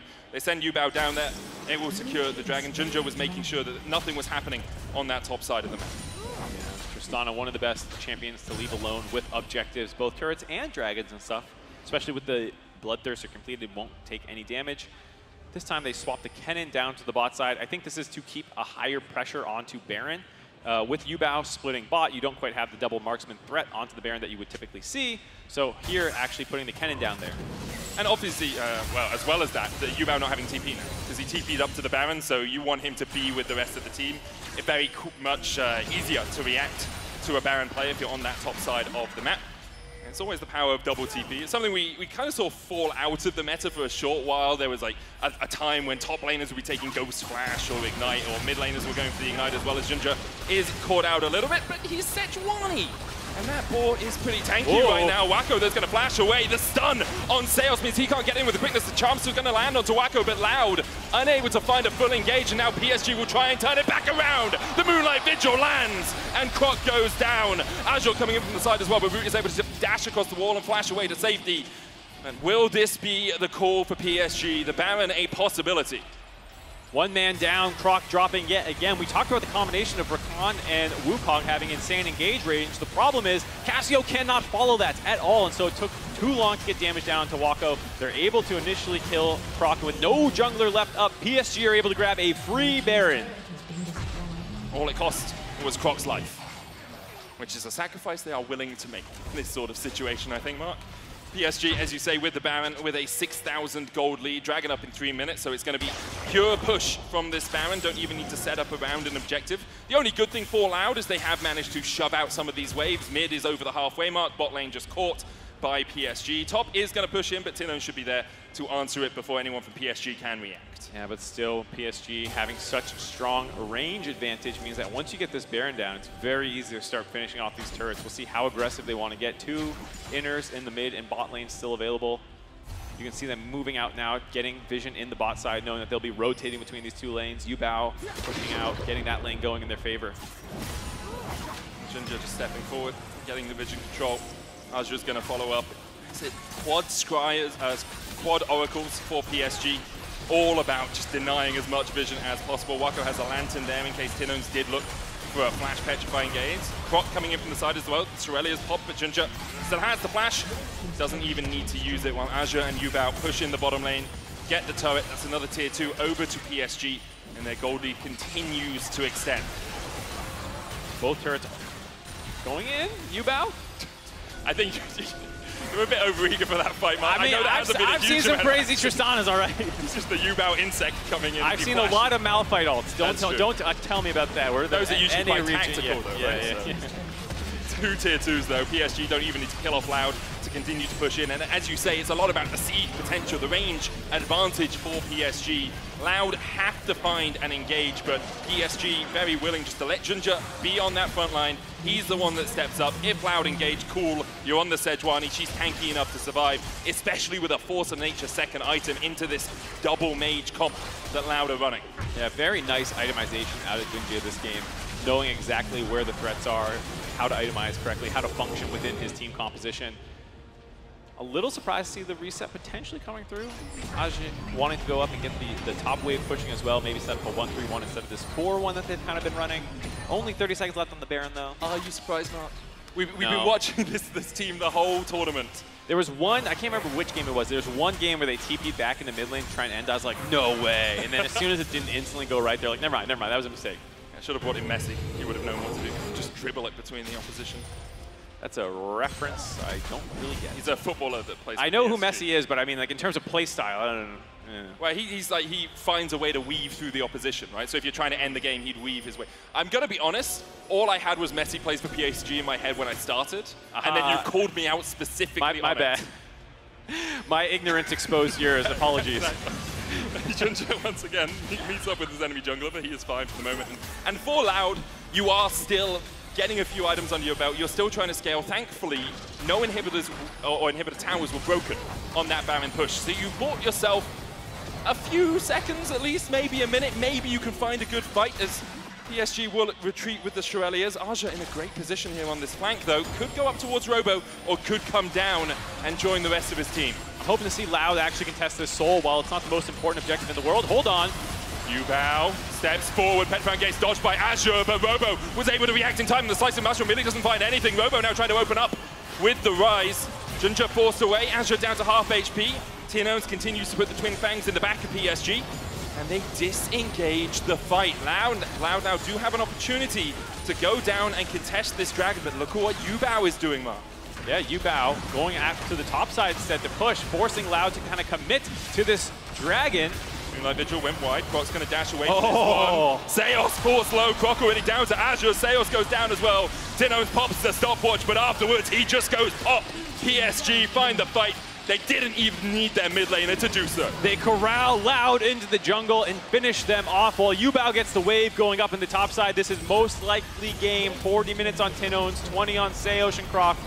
Only 3 men left alive to defend the 5-man push out of PSG. And for PSG, it's been slow and steady, wins the race. Lightning Crash coming out, no minions are one. Just that cannon up towards Robo as Root tries to open up with the Lightning Crash, but Wacko steps right into his face. The Nexus exposed, but perhaps Loud have exposed a weakness in PSG. The Shurikens stepping up, and now Wacko can open up. Root down, Robo flashed in, but he immediately is dashed against the rocks. Seos and Croc back alive, but Wacko continues to survive. The Cyclone coming out from Croc, he'll get one. He can't answer it with any more. Tinones Azure, Yubao, and Ginger on the Nexus. The quickness, the flash will not be enough to keep Loud in the game. PSG 1-0 up. A valiant last-ditch base defense by Loud, but it comes up short. Yubao, the Tristana, the threat all game long, staying alive, finishing off the Nexus there for PSG to grab the first win in this best-of-3 in a very commanding, suffocating fashion. That was definitely the issue for Loud. They really never found an avenue into that early game, and PSG very willing just to take things slow, to take things steady, and in the end, take down the Nexus. 1 game away now from facing up against Golden Guardians tomorrow. We'll have to see if they can close it out, see what side selection they go for, but definitely felt like the double Roa, double tier solo lane build was not ideal against a team like PSG, who was very happy to take things slow and steady and macro focused. You saw how good they were at generating gold leads more through map play and targeted attacks than skirmishing and outright fighting. And I think that's what makes them so scary and why a lot of people heading into this event were very hot on PSG. Yeah, I think PSG really have stepped up today and continue to show us why people, as you say, think they were one of the favorites to make it out, perhaps, of the playing stage. I think Golden Guardians probably the favorites of the rest, you know? It was debated prior to this event. It feels like it's gone more in Golden Guardians' favor recently, but to be fair to PSG, this looked like one of their best wins so far this tournament. And Loud obviously saw Rainbow Seven fall earlier today. Want to do one better, want to one-up their South American compatriots by taking the win. Would it only be their 2nd ever series win at an international competition, but what a performance it would be if they can turn things around from here. Yeah, this would be, it's not the full reverse sweep of a best-of-5, but still to come back and win the next 2 games for Loud is a tall order and would be very impressive if they can pull it off. Yeah, it really would. We're going to hand it over to Quickshot and the analyst desk.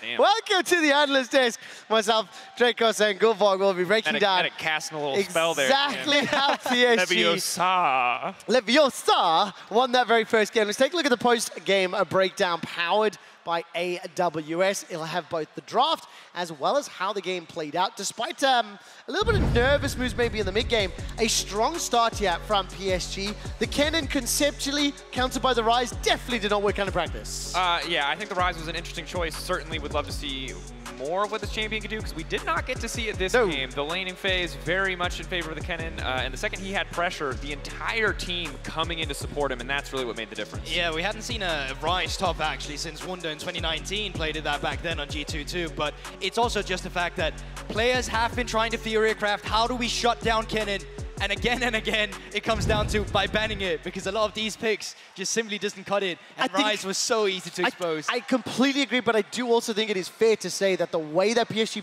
played that early game, there was no real chance to counter it, right? I think the Roams, the ganks, it generated the advantage we saw in the PGB. So conceptually, yes, but execution's got to be there too from Loud. Yeah, but I feel like it came down to one specific player, why that early game was so good for PSG specifically. Junjie on that Sejuani was just taking over the game. This was a certified jungle gap. This was a fat jungle gap. The execution here on the dives is absolutely flawless. You can see this is the Rise being shut down, and just fantastic play across the board from PSG to leverage this strength. And some of this is obviously Rob just getting a little over-aggressive, overconfident on the top side of the map. And I think, in general, the difference in the jungle is what made everything possible in this game. And you can see here, obviously going to make this a 1-for-1, but it felt like every time Loud made a play, there was instantly a response on the opposite side for PSG. But every time PSG made a play, Loud struggled to respond. And I think the biggest difference there is Croc. Like, yes, Junjie had this fantastic game, but Croc had an awful game. And so as much as Junjie played great, his opposition did nothing the entire game. But you say that, he was farming then probably, right? Croc was just farming. Look at the goal difference right there. Look at he wasn't farming. I watched him wander through his empty jungle. Gentlemen. No, Junjie was power farming on Sejuani, and he was outganging. Massive performance. The main thing is, Crocodiles do like to lay in wait. I know this because they come from a country that had a lot of them. The thing is, you can't lay in wait to do nothing and expect to come out on top. Let's talk a little bit about the team fights, because as the game played out, there was a few minutes of gameplay. We saw on the PGB as well. The gold went from like 6-7K up, dropped a little bit, and these team fights, while PSG did win, they played out, so there were opportunities for Loud to come back. It's just they were too far behind. Yeah, Loud had some tools to kick fights off, and you can see here they were really trying to be proactive and force plays, but while they were fishing, they didn't really like what they caught here, which was a much stronger team, and it was awesome to see PSG capitalize on Loud making mistakes. I would have loved for them to be more proactive, but every time that Loud misstepped, PSG did punish. Yeah, the problem was they're kind of fishing blindfolded every single time. They didn't even know what they're walking into. Walking into FLICKR with a Sejuani, with a Kennen, and while there was some signs... Maybe a Kevin too, who knows Could have been it, but while there was some signs of lives as well, in the end, this was just how PSG has been known domestically as well. They take it slow, they get the leads, and they just play the game out methodically as well. And it was not like they was taking huge risk either, like they were overcommitting at times. There were some side laners who got caught, but every single time in the team fight, it was just PSG ahead. Yeah, a couple small moments, as you highlighted, mid and bot both getting caught on side lanes that they shouldn't have been. But other than that, a pretty flawless game from PSG. I think the only criticism you can levy against them is they probably could have done more to push their lead. But if you have the tools to play it out slow and steady, if you're confident in your composition, that's a win, and I'm not going to knock it. A minute and a half until we go to the ad break. Loud have selected blue side to go into game 2, which could be their final game of MSI 2023. Gulborg, I know Kennen is the big conversation. We've seen it let through twice. We've seen it win twice today. I think it's got like an 85-90% presence at this point in time. I'm expecting it to be banned by PSG. I mean, there's that, right? But there's also multiple things going into that draft. Now being blue side, you might not have to ban away the Kennen. Maybe they're banning it against you. Maybe you get the chance to first pick Aphelios as well. Aphelios was first picked out of all the champions. We said it was going to be a contested pick. Maybe that's the setup you're looking for, because there wasn't actually a lot of playmaking down towards Root in this game at all. PSG did not have to worry about the bot lane at all whatsoever, and Loud barely ever committed resources. Tenons was stuck in lane. He was known for being a facilitator, and when Root doesn't get ahead, Loud doesn't get ahead either. And you can't facilitate on Cassio. I would love to see more proactive playmaking tools from anything but the support position. The Rakan is solid, but when there's nothing to back it up, who is Rakan jumping on Yeah. to get into the back Also, line? don't forget the Aphelios as well. We discussed Aphelios at length going into the pregame. It was led through his first week. While it was not the pick that defined the game, I do not want to leave that off the table when we do keep in mind how important or how impactful it can be for the two compositions. All right, we do have to jump to an ad break. We'll potentially have more time to talk if Loud bring this to game 3. When we come back, will PSG win or will Loud force the decider? Find out after this. Bye. Krakopa! Krakopa! Let's go, Krakopa! Rutopa! Hold on here. He's got no flash, he's got nowhere to go. Could pop the Realm Warp, but Junja's just going to come in and lock him up, and there's no escape for Robos. But Seos is here, the flash forward, flash exhaust, the knockup goes wide, but Wacko! Robo. No matter where you are, PSG will find you. Robo does still have the flash, but doesn't want to invest it. Flash forward as Root tries to dive in as well. Buster shot available to Yubao, knocks back one, but he's knocked down himself. Rock with the shot down. Finishing off the Nexus there for PSG to grab the first win in this best of 3 in a very commanding, suffocating fashion. Get it!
Hello and welcome back to PSG versus Loud. PSG in dominant fashion took game 1. We'll see if Loud can bounce back in this best of 3. The winner faces Golden Guardians in our deciding best of 5 tomorrow. Looking forward to it. Yeah, you are. Sorry, I was distracted. Is that a mixture of like anxiety and excitement? I was distracted by the nothing. The focus was funny. It was a very dominant game out of PSG game 1. I think for me, honestly, to say it, a little disappointing out of Loud. Yep. I think there was a feeling that, you know, maybe not the favorites, but at least going to be a very contentious matchup here, and they just kind of got destroyed in that game. Almost from the moment Croc got his flash forced in the jungle by taking a weird fight versus Jinjia to the end of the game, they've been on the back foot after that moment. And it's something that really fell apart with the top lane plan around Robo. We talked about him being the X factor and just never got off the ground. Yeah, and the thing about that flash and the early game is it's a compounding effect, right? As soon as you have Croc getting forced out there, Robo is now much more isolated than he should have been. Croc could have gone Krugs and then looked for a counter gank top or something, and then maybe Robo isn't 0-4. At 14 minutes. Obviously, this game, things can change for them. Perhaps we'll see a little bit more agency for them in the early game. Perhaps we'll see one lane that actually gets priority for Loud. Yeah, we have to hope that they get something a little bit better this time around. We'll be on blue side, so you can expect a pretty different draft, most likely. I think also, it was a cute idea with the, you know, Cassio Rise, double solo lanes, but I think you saw the downsides of such a composition. Hopefully we see something a little bit more standard out of them this time around. Like a Kennen ban?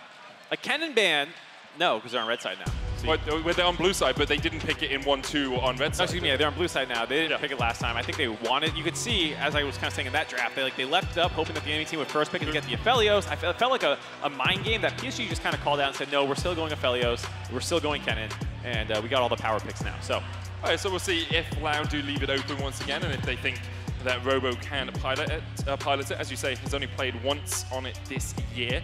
Olaf Maokai banned away by PSG, Vi and Lucian so far by Loud. So far, there's the Kennen ban. Said that did not work last time around. Let's knock that one down. Also makes sense because you haven't seen the Kennen ban yet. This time on blue side, I can expect the first pick of Aphelios if they are actually believing the priority in that champion should be that high. Does feel like it is the case. You saw how good Wako was that game. It wasn't like it was entirely about him because they were being so successful on the other part of the map. But in the mid to late game team fights, Wako was still pumping out the damage. Yeah, and sometimes it's not always about what is ideal in a perfect world for a draft. It is what is the most comfortable for us. What works the best for us, even if we don't want to look to Aphelios maybe later on in the tournament. And here, Loud say we are most comfortable on this Nautilus, which is a 3-way flex. It was banned out in game 1, coming through this time, able to grab the Nautilus up. We'll see where they end up putting it. I'm happy if it goes mid for Tinones. I like seeing him on playmakers. I think he can be a carry threat, but he's at his best playing things like Lissandra, Talia, Ari, these kinds of things that, yes, they can play for themselves a little bit, but are at their best comboing with other champions on the map, whereas Cassio is a very selfish pick in a lot of ways, where you're like, I need to farm up guys, don't do anything for 30 minutes, and then I'll be great. Yep. It does become very strong as the game goes on, but if you lose the game before then, I mean, it doesn't manage to hit that power point. Aphelios Thresh once again for PSG, no real surprises there. The answer from Loud, expect to see an AD carry here. And maybe the form of a Zeri, could of course go to Jinx as well for Root. It's always a possibility with the Xayah banned away and kind of falling down his champion pool. You picked an Italy here, you did give away the fact this Nautilus isn't going jungle, and I say it's a 3-way flex. Like, Naut jungle is a whisper, a rumor on the wind right now, rather than something we're actually seeing brought to the fore. I do like this adaptation, Croc, not copying, pasting the G2 playbook exactly with Nautilus and Italy, splitting up the damage profiles a little bit more here. Does, again, like you said, leave AD carry as the next potential lock-in. I do think Root, despite being relatively quiet that game, was good. Yep. He had some decent lane phase. They were able to find some kills around him. In the end game, almost saved it at that Nexus defense by playing quite well. So I like going back to it and say, like, hey, let's hopefully get me to team fights where we're not down 6,000 gold, and I'll be able to actually help you guys this time. That's always the goal, right? A team fight where we're I'm not asking for much here, but like solo lanes, please. You know, 4K, kind of manage with that. There's the Zeri in the end for Root. will give him the power in the team fights. Obviously have to think about range as well when we get towards, you know, Zeri, Viego, both short range, Nautilus as well, melee, but does have the ability to engage from a little bit further away. The question is whether PSG will look for a little bit more sieging potential, a little bit longer range, as they did in game 1. I respected the Yubao Darius hover as a bit of a mental damage attack onto the side of Loud. Seeing it's not often we get to talk about Broken Blade absolutely stomping someone, but I swear you guys are so negative on him and your top laners. They look good. And plus you got Chasey waiting on that line. Played against Aljun. Hey man, it does look good. You're right. You're right. I think you look really good. Okay. Well, let's. So does yours. FLICKR looking very strong at the moment.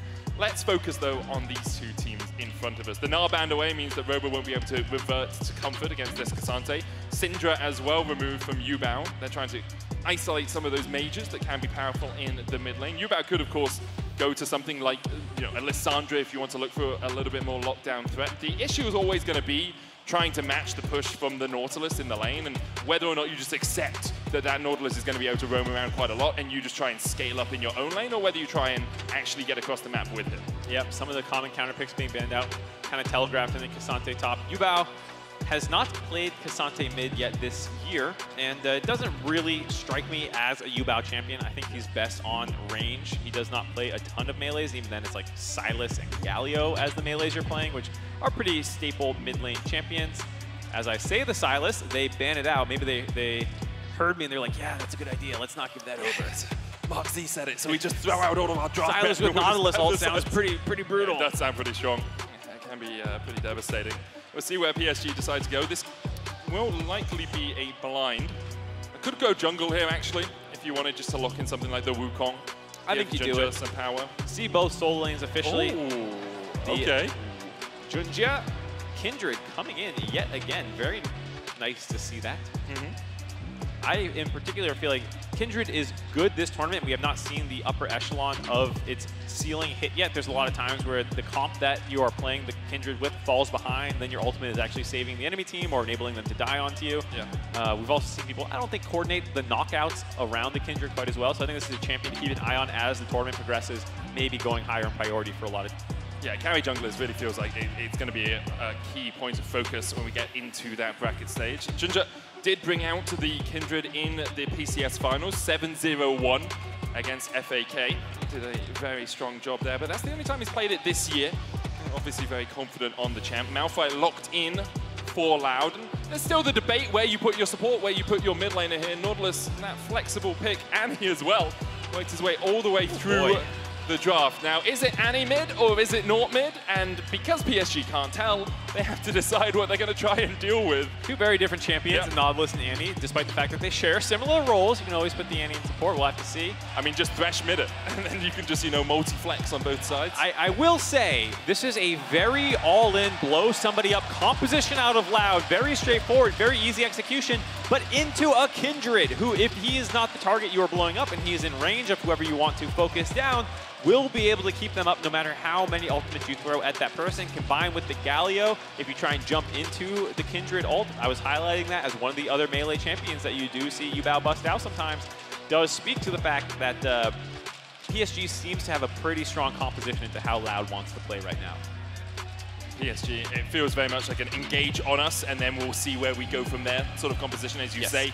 I do like the fact that Loud have a bit more agency. It's something we talked about in game one, the ability to do stuff in the early game. You can get the Spectral Maw stun, you can get Annie going in there with her stun as well, get her around the map. It is Nautilus support, and his pick potential as well in that bottom lane can be pretty devastating. Loud with a lot more arrows in their quiver, strings to their bow. Tools in their belt. Tools in their belt. As an American, bullets in the chamber. Yeah, true. Wheels on the car. Well, I think there's a limit to how many wheels you want on your car. Those big 18-wheelers, is a van just a big car, I think is the question we're asking here. How far can you stretch the limit of a car? Yeah. There's a 747 a car just because it has wheels but can fly. Yeah, an aeronautical car.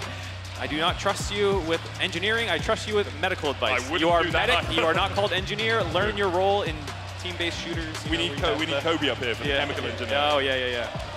Yeah, it's a huge match for both these teams, of course. The winner goes through to play up against Golden Guardians. PSG 1 game away from doing so. Loud need to win 2 in a row. Need to reverse sweep the series. It will only be their second ever International Series win. Let's get on to the Rift for what I am sure is about to be a banger. We start off with a Chemtech Drake as well, so no Chem Soul this game, Mark.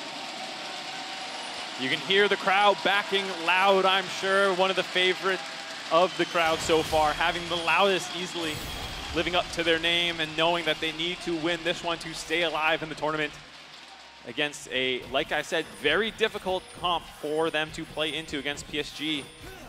Wanting to get ahead early on to make sure that they're there early in fights.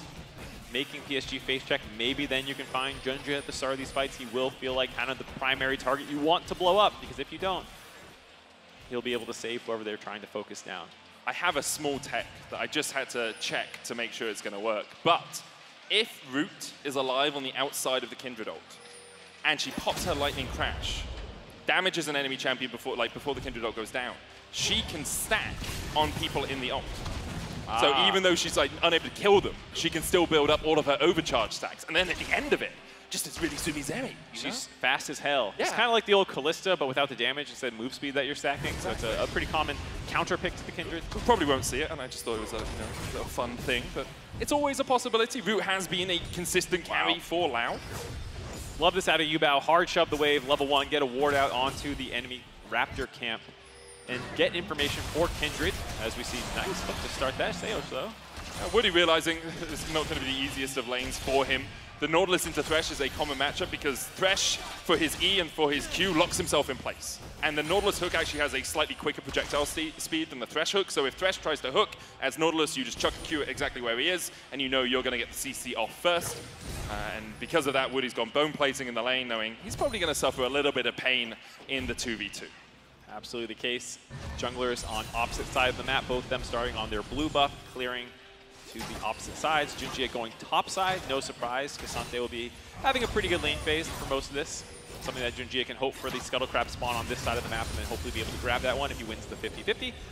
On the flip side, of course, Diego making his way down to that bot lane that you're talking about, has Prio, has a lot of tools to set up kills, and I think that's something that Loud will have to do, is get out of lane phase with the playmaking of the Annie and Diego to go start finding some ways to accelerate their team comp. And something Tino struggled to do in game 1. It was Yubao who was roaming. Yubao going up towards that top lane, getting those early kills. Tino's, though, does have the early push. Of course, on the Annie, when you use your Q, if it kills a minion, you get the mana back, so it can be a little bit easier for you just to constantly wave clear and constantly keep that stun stacked up. And like we were kind of saying as well, the range of Annie in the support position is very annoying. Also very annoying for melees in the mid lane. You can see Yubao trying to get the taunt off on top of Annie, but outranges it pretty easily, especially with the move speed on the E when you cast it on yourself. Did he win the mark? The flip? Was it flipped up towards the top side? I didn't quite see. Oh, we can check Kindred. Yeah, if you look. The Kindred mark confirmed. If you look at Junja's icon beneath his smite, there's a 1 on that icon. That shows that he has 1 mark right now. At 4 marks, you get increased range. You become a lot stronger as the Kindred, and then every 3 marks after that, you get more and more range. Really, it's a bit like Kane, where you only become a champion when you get those first 4 marks. They are looking to use Junja and Yubao up towards this top lane. We talked about the roam potential from PSG. Holding the wave. Exactly that, Robo. Can try and catch the wave. Flash, Torn, Robo flashes underneath the tower, though. Usher tanks up 2 tower shots. Robo down. Junja, 1 more tower shot would be enough, but it doesn't find him. And PSG execute a perfect dive. They are on a ward, though. The fact that Robo dropped that one over the wall before he dropped means Croc knows exactly where Junjia was and did not give him a hop over the wall, forcing him up the lane. Probably going to have to hope he can execute the turret. It probably is long enough here. It is.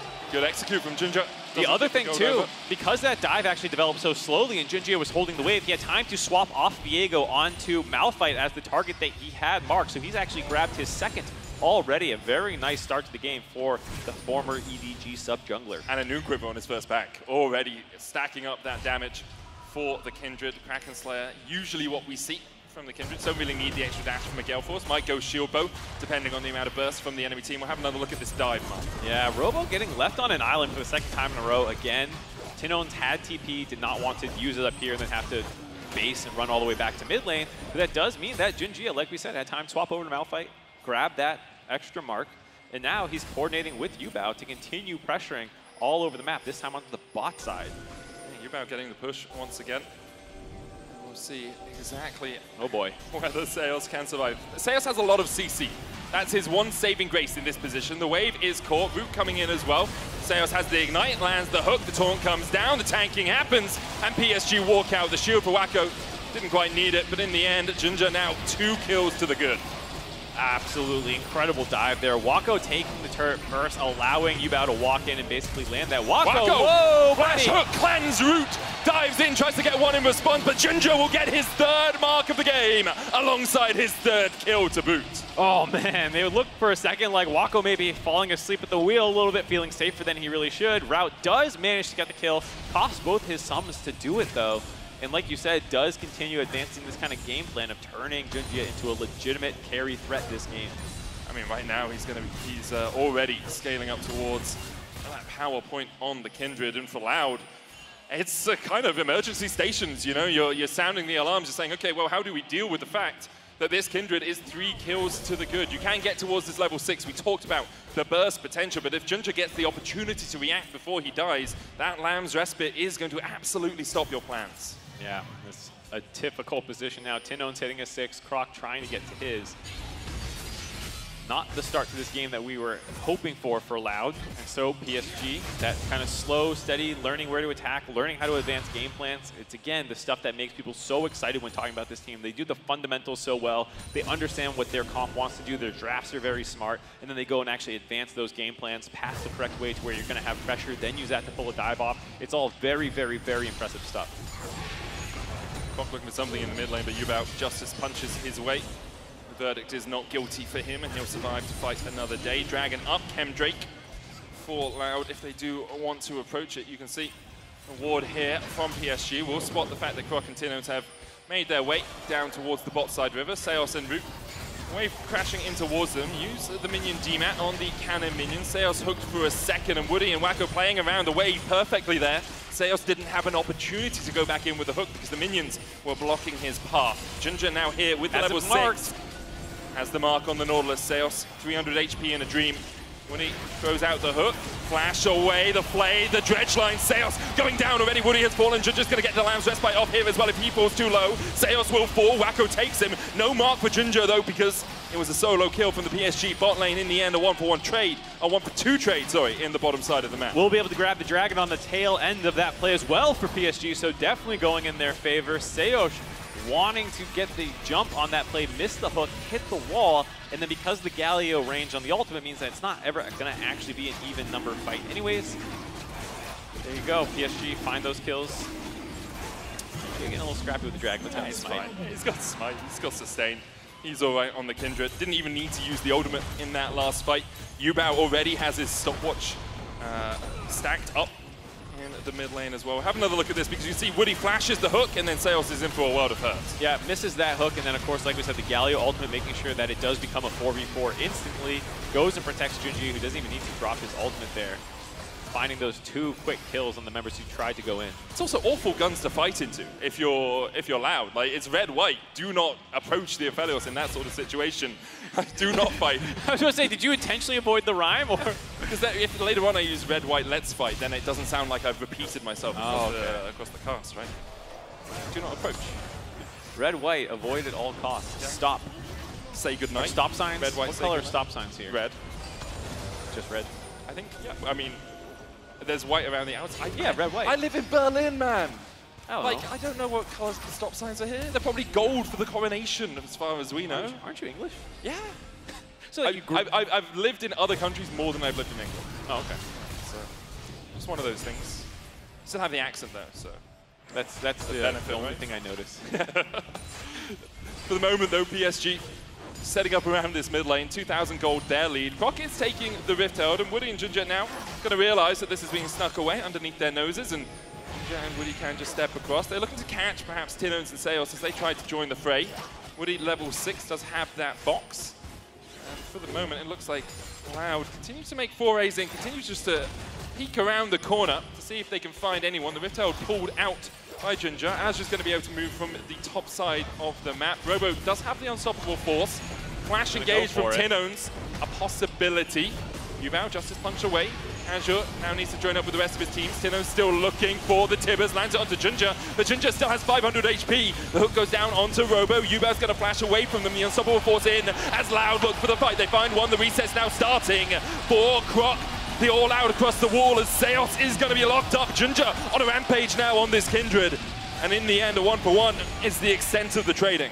Not too bad for PSG to save that fight. Initially well done by Loud, splitting the fight. Tino's kind of sprinting at Junja and forcing him back. Didn't need to use the ultimate, but still kept him out of range of the ultimate to save Yubao. But then Aja, like we were talking about, something he does so well is team fighting, using Seosh both as an escape and someone to kill. Very well done there. And during that time, Junji also does grab his 5th stack now total. So he is well on the way to where you want to be as a Kindred player. Have another look at this. Good Pathfinder from Azure to make sure he doesn't get stunned up. And you can see Tino's is trying to isolate the Kindred from the fight. Yeah, Yubao was forced to step forward to make sure there was no follow-up because otherwise Robo's probably going to come flying in over the top as well and combo that CC with Tino. So understood that he was kind of giving his body up to make that play happen. But then there's Azure, like we said, using that wall as both an escape and a delivery mechanism for that kill, winning that fight. And while the Rift Herald was still left alive, it is PSG with the better map position and reset to go ahead and grab that one after it. Junja, as you say, got his 4th and his 5th mark from the bot side Scuttle Crab. Now has that 75 extra range. It's going to be a menace in these next team fights because we haven't talked too much about it, but Allowed, even though they have this burst comp, it is relatively short range, right? The Annie, although her auto attack range is long, to get in range for a Tibber stun has to be pretty close to you. The Zeri, one of the shorter range AD carries, and then obviously melee across the board for their other 3 players. And if the Kindred can just dance back, just keep a little bit of distance, it becomes very tricky once again for Loud to approach team fights. Yeah. Absolutely loving what we're seeing out of PSG. The draft strategies to kind of neutralize in both games. The initial plans from Loud, the execution of it. Junjia talked about a little bit being a sub jungler for EDG during their Worlds runs and coming over with the former coach of EDG as well to bring that kind of identity to this squad from the PCS and integrating it quite well. And in a lot of ways, Junji is not the star player. I think everyone talks about Wako, but in a lot of ways, Junji is the engine for the compositions in the early game play and the shot calling and kind of seeing how you want to approach this game. So very, very nice stuff out of him this game. This time, getting to be the carry himself. Yep. He's in a very strong position on this Kindred. Does have that Rift Herald.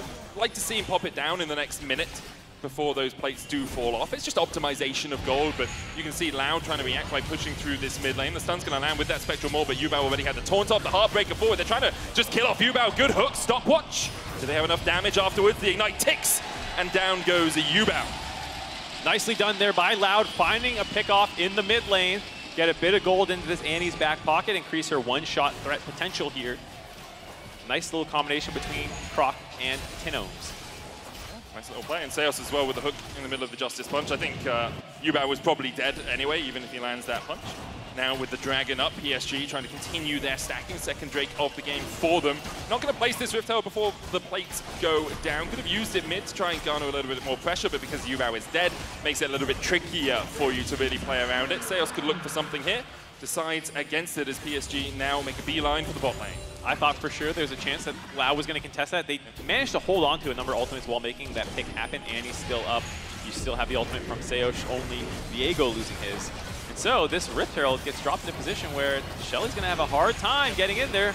Won't get close enough. The hook lands onto Wako, but here's the hero's entrance. Stopwatch from Seos trying to buy him a second to get back out of this fight, but already he's taken out. Junja with the kill, another hook connects and Tin owns. Another stopwatch, but it's another death immediately afterwards. Wako gets one, the dive in from Croc, looking for the Heartbreaker resets, will possess Wako's soul as Junja goes low. Root and Croc doing absolutely everything they can to turn this around, but the taunt in the middle of the dive across the wall will stop Junja from falling. Loud takes 3 in the bot lane. Just when the game felt like it was getting out of Loud's hands, Root makes the hero play. So many cooldowns used at the start of the fight that you lose track of the real carry of Loud's comp, and that is the Zeri, able to start chasing down, almost got the quadra kill, just out of range for the long range W, and the taunt by Yubao pulling him off the wall, giving his life up yet again, but giving Loud an angle now, potentially back into this game. Yeah, there's a huge gold infusion for the Zeri. Now even in terms of gold from Wako, you can see just a couple of seconds ago, he was 500 gold behind in that MasterCard gold difference that we saw. And it's actually massive as well that Junja didn't die. The taunt as Root was going across the wall, stopping that bounty from falling and more gold being invested into Root. One of them is much more expensive. He is the VIP being escorted there by Yubao, but you could hear the crowd come alive, the momentum. If there's any team here who's going to have the crowd behind them and feel like a home arena currently still in the tournament, it's going to be Loud. And giving their fans something to cheer about there with that play.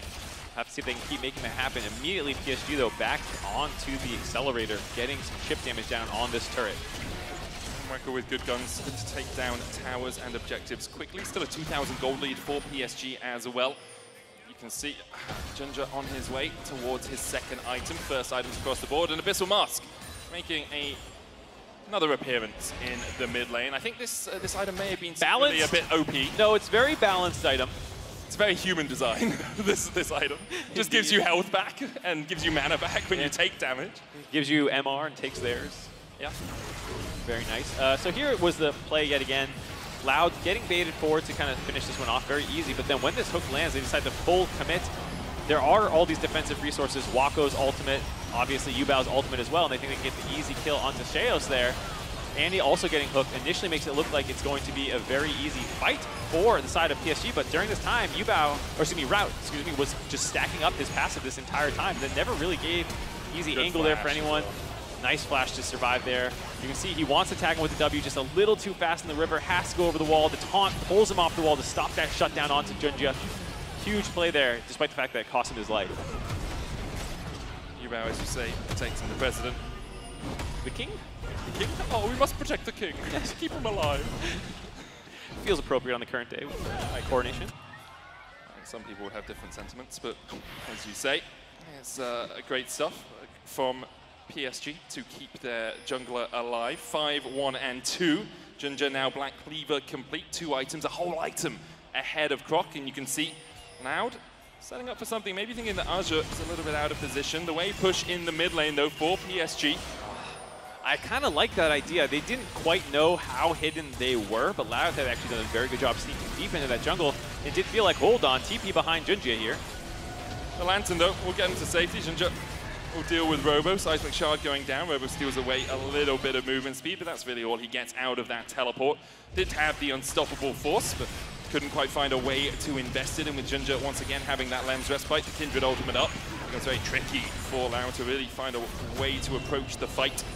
Azure, tanky. We haven't really talked much about the top laners. Azure and Robo have just done their jobs, you know, farmed up, got tanky, and now we'll start to see exactly how much impact they can have in these fights. The Rift Tower, perhaps the first 5v5 of this game. Junji is split away from the rest of the team, so you have to keep your eye on exactly his positioning, because if he's ever too far away, maybe you can burst down one of the members of PSG, as Yubao forces out the stun out of Tinones. That's a pretty big win, actually. Robo going in, WAKO's going to jump away, flashes away from the unstoppable force, and WAKO's already killed off Robo. Seos the second to fall, as Loud find themselves wanting in the fight. PSG can gain control of mid and push this in, and this will be 2 kills and a tower in the end for them. Such a disjointed engage by Loud there. PSG doing a good job forcing Tinones out from the flank, forcing his stun out, and that is the time that Robo decides to go in. No follow-up available, even if the Junji ultimate wasn't there. He was going after WAKO. You know, there's just no way that engage was actually going to work out. Ends up giving 2 kills over to PSG. They're able to go ahead and grab the mid lane turret, the one saving grace. Loud did grab the Rift Herald in that standoff, but does feel like it's too little in return. It really depends on how well you can use it, but there's a 4,000 gold hole for Loud.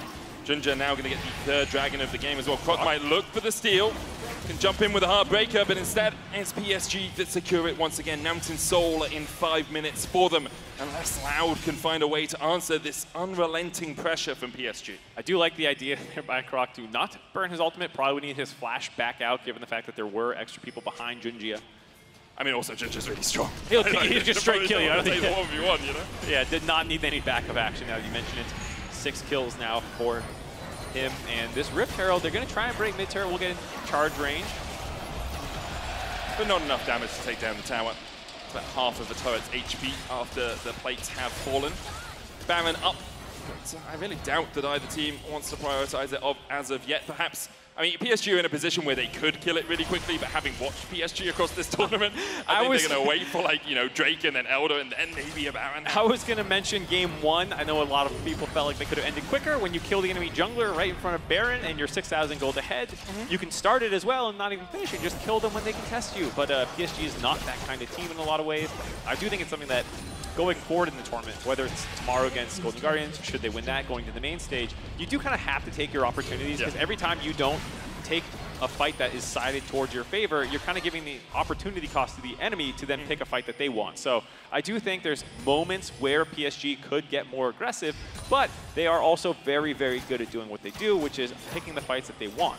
It's just about how many windows you want to leave open, right? Like, you can close a few windows by shutting the enemy AD carry down, by making sure that Robo isn't really able to carry a game. You can get a 4,000 gold lead, but you leave a few windows open if you're not taking all of these objectives off the map, if you're not really suffocating the enemy team out of the game. For the moment, though, PSG looking to defenestrate Loud and remove them from the equation here at MSI. Loud still have Croc and Sales teaming up. It's worked out for them once in the past in this game, but PSG very willing just to step back whenever they think there might be pressure, whenever they think they might be outmanned, outgunned, outnumbered, or outplanned. They can just retreat from the situation. A lot of outs that the enemy team is looking for. Currently not finding any of them for Loud.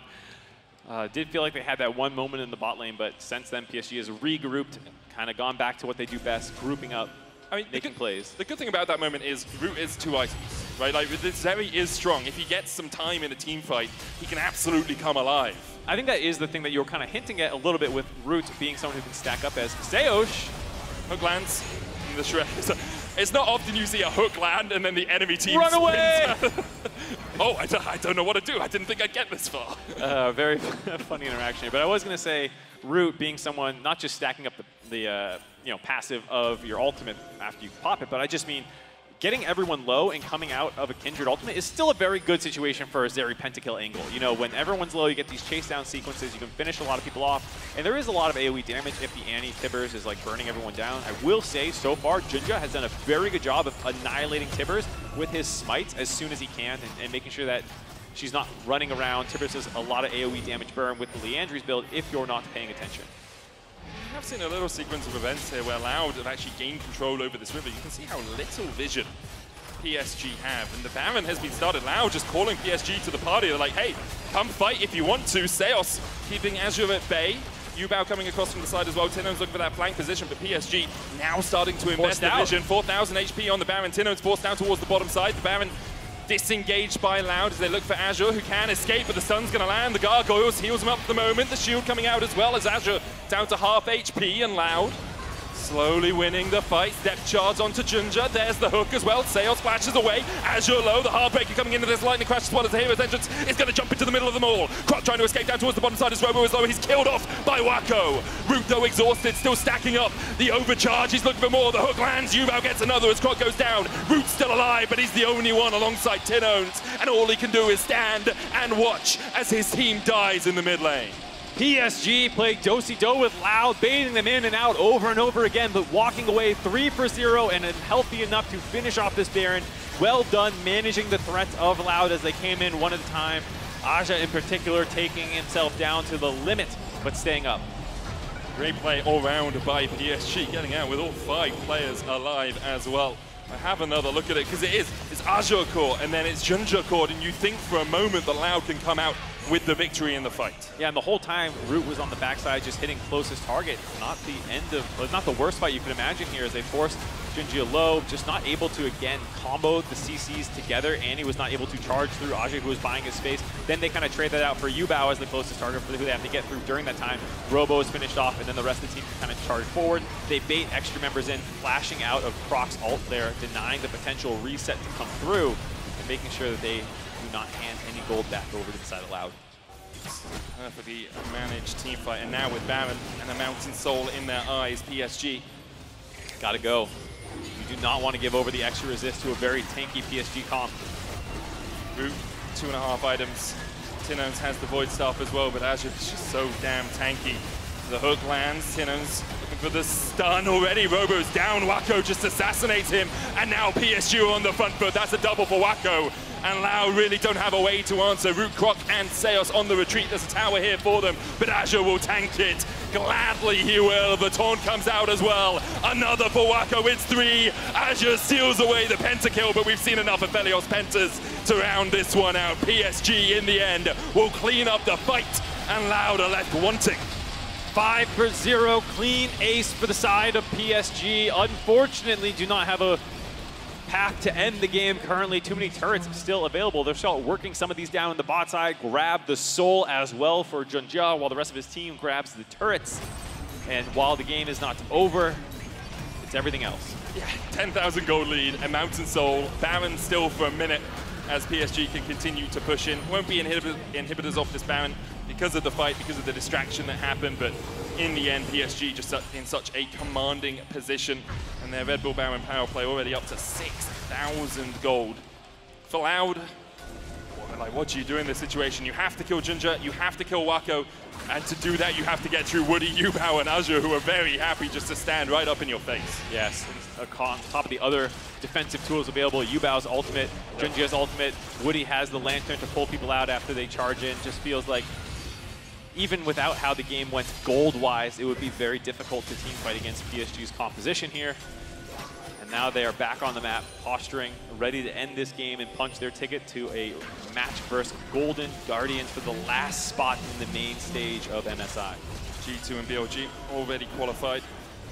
We meet up with the big dogs after a short break, but now PSG do have to cross their T's and dot their I's. Finish it up here. That's their favorite thing to do for PSG. It's methodical, paint by numbers for them. Pushing in this top lane, Azure diving forward, gets the shield, has that Mountain Soul shield as well. And even though Robo is pushing in the side lane, this inhibitor already forfeit. The Lantern's going to come out as the mid-wave crashes as well. Yubao escorts that one in, and this should be another. Azure, he hasn't taken damage yet. They've got through the shield now, Mark, and it's just not going to be enough for Loud. More of a bang than a whimper for them in this series, although they have looked great through the rest of MSI. PSG today have just been too damn strong. First Nexus tower down, the second short to follow. You have to feel as Seos is locked up and shut out of the game. Wako with a massive shield, the red-white let's fight. Tinones flashes in, but the immediate cleanse from Wako. The hook lands on Tinones as well, and he is isolated from his team and sent packing back to the fountain as Wako opens up on the Nexus towers. The Lamb's Respite keeps Junja alive, and PSG want to wipe away the fight. But Root is trying to do everything he can to stop it from happening in the end. The all-out invested, and all is left for PSG is taking down the Nexus. A date with destiny tomorrow for them against the Golden Guardians to see who makes it into the bracket stage of MSI. PSG playing with their food a little bit before blowing up the Nexus, but there they go, the clean 2-0 victory over the CB Lowell's representatives in Loud. Setting up for a very interesting best-of-5 tomorrow versus Golden Guardians. Going to be a banger. I'm sure PSG today look clean. They look like exactly what we expected from them. They played exactly the way we thought they would. Loud, on the other hand, struggled a little bit, but they have had such a great tournament, winning the first ever international best-of series for the CBLOL. I think even though today perhaps will disappoint, they can hold their heads high with their performance across the course of MSI. A pretty large contingent of Brazilian fans were in attendance all week long, actually, for Loud. You could always count on them to show up. As we see the bows here for PSG, getting a nice ovation from the audience. Actually, 6 bows up on that stage. 5 players. Yubao, yeah. Tricky. But as I was saying, for Loud, you know, despite the fact that, again, this is going to end in defeat, still gave the Brazilian fans a lot to cheer about at this tournament, having some very close games, even against G2 and some other teams, and then being able to win their first ever international series in a best of this time around over DFM, a team that a lot of people consider very, very strong in the play-in region. They do. And now while we get Junja and Frankie set up on stage, we're going to have a look at the post-game breakdown powered by AWS. I expect to see a trend towards the red side in this. As you can see, it was a bit of a cliff near the end. definitely got out of hand pretty quickly towards the end, but closer in the first 15 to 20 minutes, you can kind of see where there was that fight in the bot lane where Root was able to pop off, gave them a glimmer of hope, brought the gold lead a little bit closer, but PSG is just too clean. They reset themselves and started to grab fights from there. Ginger obviously getting that early lead as well made it very difficult for that is like a Kindred's dream start. 5 marks by like 14 minutes or whatever it was. Maybe it was even earlier than that because of the Rift Herald fight. But yeah, it just became very tricky all around for Loud. And I think their draft wanted to do a specific thing, and the enemy drafted very well to counter them from being able to do that. Yeah, absolutely the case.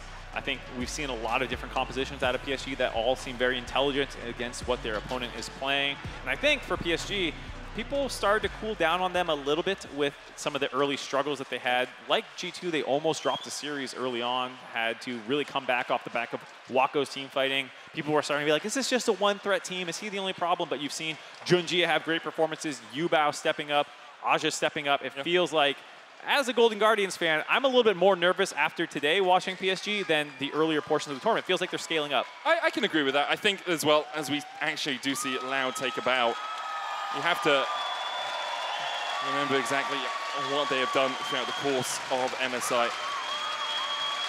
Loud, as they leave us heads held high, as I say. I think they should be proud of what they managed to accomplish here at MSI, even if today ended in defeat.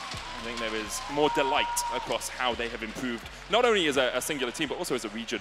I think representing Brazil, they've done a great job. CBLOL feels like it's been on the up and up in recent years, just even in terms of interest and engagement from them, obviously doing very well in Valorant as well. It's a very fun time for them. Obviously, they would love to have taken this match for Tinone's birthday. Would have been a great birthday gift, but overall, still a very good showing from them. Yeah, it really was. I think we'll have to see what they can do when it comes down to Worlds. Only a few months away as well. We have to, like, we're in May, and Worlds is like in October, right? Yeah, you're right. You blink and you miss it. Time goes fast. Yeah, time does go fast. Do you know I was in the, this is a total tangent, sorry, but I was in the cast. I didn't have anything more, so we got the blink look. I was in the caster room with, like, a bunch of people from all the regions, and suddenly I was like, wait a minute. I'm the oldest dude in this room. I'm 31. Everyone else was under that. I'm older than you. Yeah, but none of the old people showed up. Like, Trevor wasn't there. Okay. Trevor's like 45 or something, 50. I'm not quite sure. Yeah. I'm like a June birthday, so I'm True, Trevor very much appreciates that. He is really old. Yeah, but it felt weird to even just be on the older side of the casting team. And now that Freak's gone as well, like, he was the granddad, him and Trevor. Yeah. Are you actually closer to 32 than I am? When's your birthday? Just reveal, what's your social security number? Yeah, you want my address too while we're at it? No, it's about a month away. Okay, same. So actually, we might be... So say your day, and then I'll... 17. 29. Okay, so I'm like 12 days older than you. Yeah. Wow, I didn't... Well, that's one of those things, isn't it? Now everyone knows. Mm-hmm. What street did you grow up on? Do you have a mother's maiden name? Can you identify the bridges? What was your favorite pet as a child?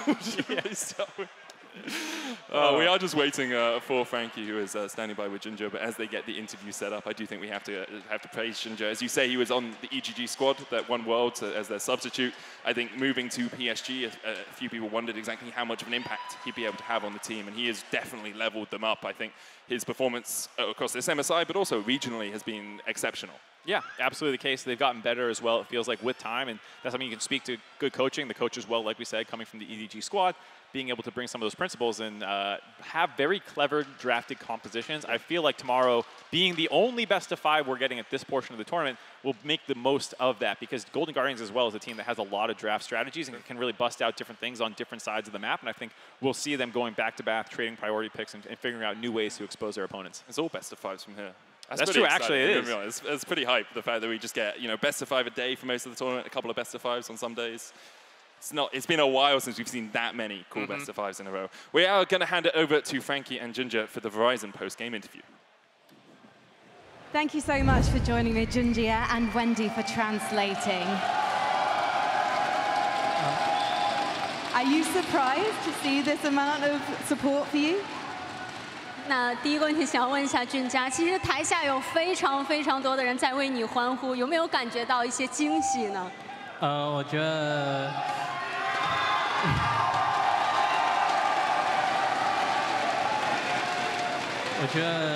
这里的氛围就是真的很热情吧，然后也挺喜欢的。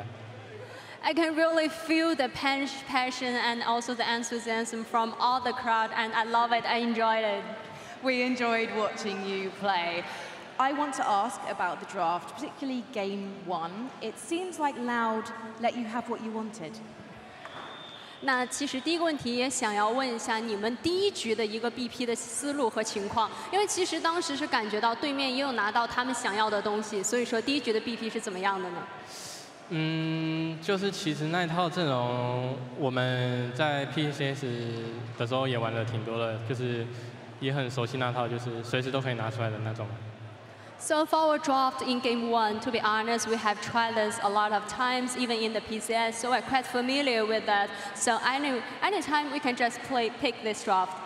And Game 2 as well, definitely a comfortable draft. But was that one that you prepared especially for Loud and the way they like to play? 那第二局你们的一个阵容选择也是比较的有趣的，所以说是不是有特别针对 Loud 然后来拿出的这样的一套阵容体系呢？ 就是他们好像没有背嘛，然后我觉得千珏加料也是打FLICKR就是随时可以玩的一套阵容。It's just Loud didn't ban out our champs, so I can just pick a Kindred because she can be a very good pick against Viego, so that's why we would like to give it a try. She's a fantastic pick for you, Junjie. But let's talk about how the team regrouped yesterday. The match against G2, I imagine, was a disappointment, but today you came back fighting. What did you work on? 那也想问一下，可能你们在昨天所进行的一个调整，其实和 G2 的那一场对决是不太尽如人意的，但是今天你们重新调整回来之后，是打出了非常好的竞技力，所以说可能在哪些方面进行了调整呢？因为前天打 G2， 我觉得是我就发挥的特别不好，就太容易死了，然后我回去就 想不要这么容易死，然后今天就是也发挥的还算可以吧，And yeah, the last game against G2, I just didn't manage to perform good, and also I got caught, I got killed so many times. So I just made some feedbacks on this part. So I try not to be killed so many times in the actual game. And for today, I think I have a very decent performance. You did. And I also am interested in whether your experience on the international stage has helped your team. Is there anything you've been teaching them? 那也比较好奇，可能俊佳之前的一些世界赛场上的经验，你是怎么样一起去帮助你的队友们，然后呢，能够很好的适应这一次的？其实我是没打过，但是我在台下看了很多嘛，然后就是跟他们说， 不用太紧张，因为就是到比赛的时候还是得好好打。To be honest, previously as a sub, like I didn't play on stage, but I also watch a lot. So what I tell to my teammates is try not to just have a tension, try not to be nervous playing on stage, and we can try to enjoy the game to focus on our own performance. So Golden Guardians tomorrow, they love the early game like Loud. After today, do you feel confident you're going to win the best of 5? 明天也是要面对 Golden Guardians 的一个对决了。他们其实和 Loud 的打法有些相似，都是前期进攻性就十足。所以说，有没有信心在赢下今天一战以后，在明天同样拿下呢？应该是有信心，但是应该会是一场激烈的对战吧，不会是3比0的那种。 Yeah, I got enough confidence of getting tomorrow's win, but I must say it may not be a 3-0, a very easy 3-0. That can be a tough game for us as well, but it can be very amazing. It will be amazing, Sheshe. Thank you so much, Junjie, and Wendy as well. We're going to head back to the desk though right now because it's time for MSI cooldown. Yes, London! Some moments past now. Welcome back to MSI Cooldown. Congratulations to PSG. We're going to start by taking a look back at some of the games throughout the course of today. Okay, quick highlight reel here from a PSG perspective.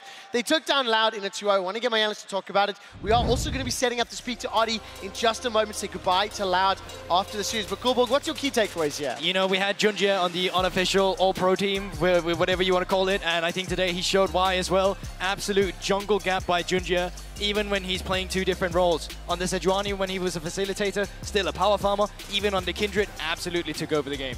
Completely agree. I think the composition built around them as well was really heads up. I love it when people want to bust out the Galio mid, these utility options with these double carry threats. They built perfectly. Black Cleaver, Lord Dominic's on their respective carries. It was a thing of beauty. And of course, got to call out the fact that Loud simply didn't step up to the plate where it mattered. I think we did see in the top lane, Robo, yes, he was a recipient of a lot of time and ganks and pressure, but ultimately didn't play that weak side role well, was punished heavily, and I think Croc as well just really struggled to I find actually his think rhythm. that's where it comes down to as well, because there is a moment where you can say, well, my jungler's on the other side of the map, I'm getting killed by 3 people, and there was some times where, even game 2 on the Kindred, where Junju was allowed to execute because Croc was just on the other side of the map, but I also think that comparing Loud domestically and when they have success to this game specifically, you didn't really see the same tendencies back then. Root didn't really get their early facilitation. You had Croc on someone who needed to be played for as well. He was on the Wukong, he was on the Viego. I would have loved to see him on the kind of champion that Junjie took in game 1 where he tried to play for his carries, but in the end that didn't happen, and you know, PSG, they just went away with it on all fronts. Listen, I do want to talk about PSG versus Golden Guardians. They'll come later in cooldown. For now, I want to say goodbye to Loud. Earlier today, Frankie sat down and spoke to Oddie one last time. Let's hear what he had to say. Oddie, thank you so much for joining me. First of all, I would really like to ask about the game. What do you think was preventing you from taking a victory today? I think they play really well around the pushing lanes. I think we kind of respected too much. I think we were scared, like, for example, invading, because the enemy jungler always look for invade. Like, our coaches and staff told us those kind of things. So we kind of respect a little too much. So we couldn't play like aggressive like we want to. So that's like they punish us because of that. And yeah, that's the rest of the story. Like, they play a really good laning phase, and they just eating us like minute for minute. Do you think you should have drafted then for an earlier game rather than waiting to scale? I mean, kind of. We wanted to change that a little bit, but we couldn't. So it's really difficult to draft versus them. They kind of like a team that can flex or pick whatever. So that's why it was so hard for us to like get advantage as well in draft as well. So, but if we could, yeah, we should have do it. You mentioned fear. Where do you think that comes from? It's more likely because they are a really good team. Like, we scream a lot versus his academy and some LCS players. So we know how good they are if they are on a good day. So, and also when your coaches tell you that this guy is gonna, like, I don't know, try something, enemy support is gonna stay mid all day. So kind of like this, like, are gonna like make us fear a little bit. Obviously, it's gonna depend on us. Like, if we respect a lot or don't respect at all. But we kind of did today, and this is like competition, right? Like, you lose, you go home. But you won yesterday. Yeah. First best of 3 victory for an LLA team, I should say, sorry, on an international stage. Do you feel like you've achieved things here in London? I mean, when I was on competitive, like, I took like 2 years before coming again to international. I used to go to the best of 5 always in LA. Obviously, we didn't win a series until now, but it feels good to be the first team that win a best of 3. But it's not like I'm still like looking for the MSI next qualifier. So I'm still like not happy about it. So yeah, that's it. And we've got Worlds coming up this year, but we've had 10 years, 10 wonderful years of Oddie in League of Legends. Can we expect many more? I hope so. Like, I still think I'm one of the best on my region, so I'm going to keep doing the same. I'm going to keep bringing my team up if they need it, and I keep looking for my dreams that is like giving Latam a win. Well, you're a credit to the LLA, you're a credit to your team, and you're a credit to League. Thank you so much, Oddie. Thank you. And welcome back to the analyst desk. It is great hearing from Oddie, who plays for R7, not Loud. I did misspeak twice in that previous game. I just got my losers interviews confused and mixed up. That's entirely on me. Apologies. But look, Oddie and R7, they did put up a bit of a fight yesterday. Today, unfortunately, they got trounced by the Golden Guardians. I do think we have some footage to celebrate both how Golden Guardians win, but I think Gulborg, you know, we were impressed with them yesterday, but ultimately, GG were just significantly the better team today. Yeah, I mean, you even saw it in the second series here where they were just diving them in between towers. We got to take it back to the first one as well. Licorice was showing up, and when Licorice weren't showing up, Stixer was showing up in the affiliates. It just felt like you could count on every single member on the roster, and yeah, not a single one was contested, really. Yeah, and it was a difficult situation in draft as well, where it was kind of a do-it-you-won't situation where they banned away these pocket picks rather than the meta priorities that they've shown success on, and really thought that they would be able to test them there, and they simply weren't. So ultimately, a bit of a disappointing showing in the final hurdle. You could see it, and you could hear it in Naughty's voice that this is not how they wanted to go out, but they still took down game, and that's still worth celebrating. But at the end of the day, GG looking strong. It was so great to see that Casante play. We saw a couple of really sick wall-based all-out plays today, and they're stepping up to the plate. It was great to see. I think for Golden Guardians, I've seen a number of sentiment as well saying that they're just playing even better than they did domestically, and the end of that run in playoffs was already impressive.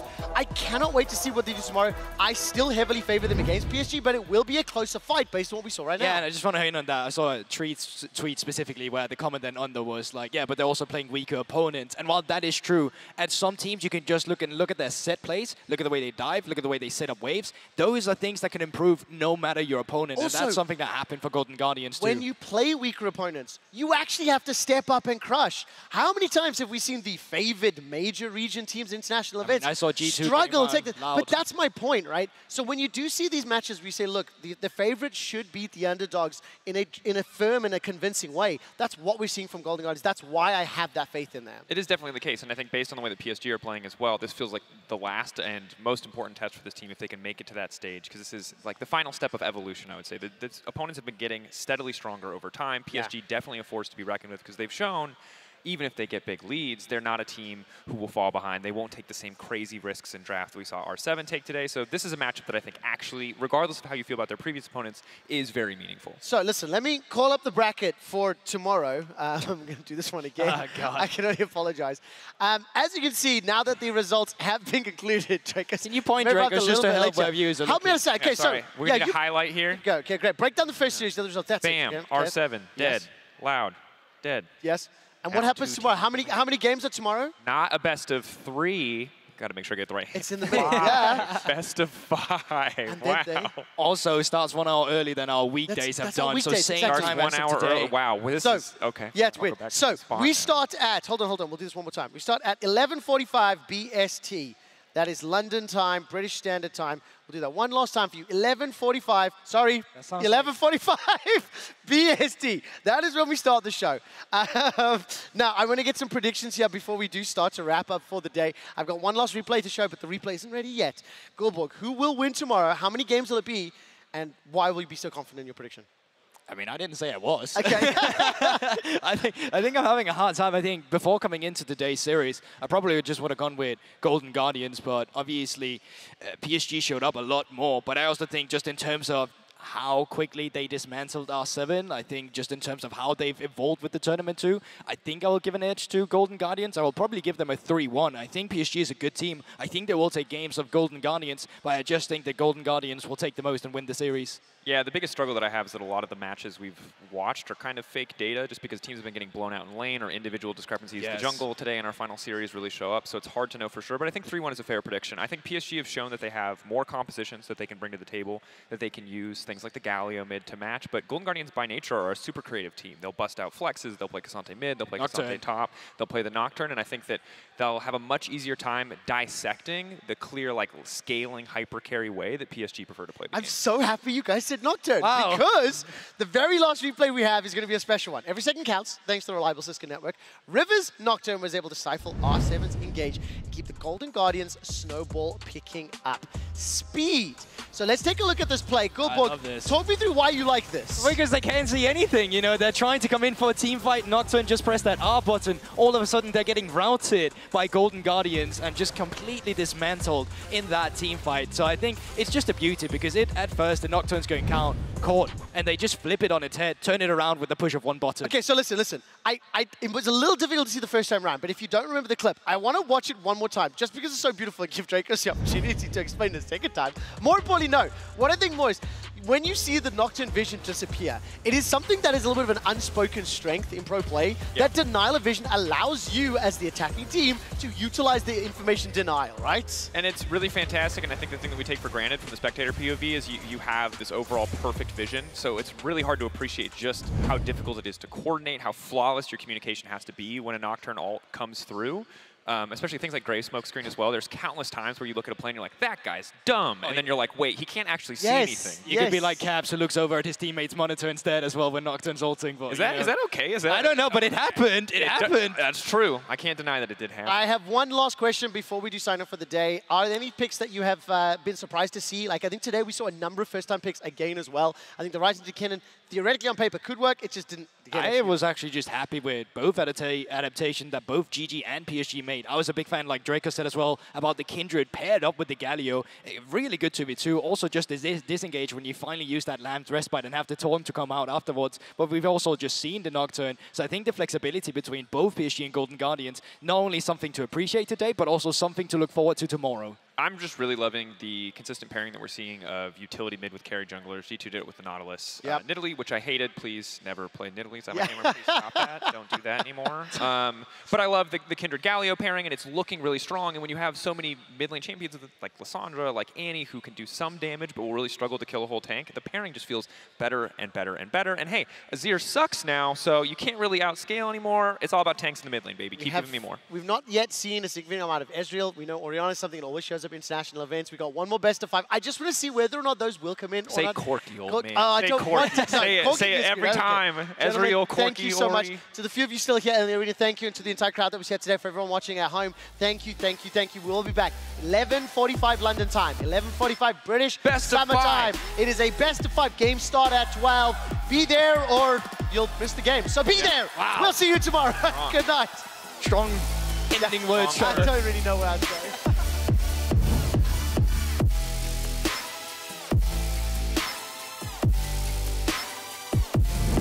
The hammer path and will be able to escape, and in the end, the Super Mega Death Rocket finds the Gnar, finds the kill. This is annoying. Instant stun, the charm, the perfect CC layering, a lot of damage, and now it's unlaneable for Lissandra. One more anti-auto ticking, burning. Oh my god.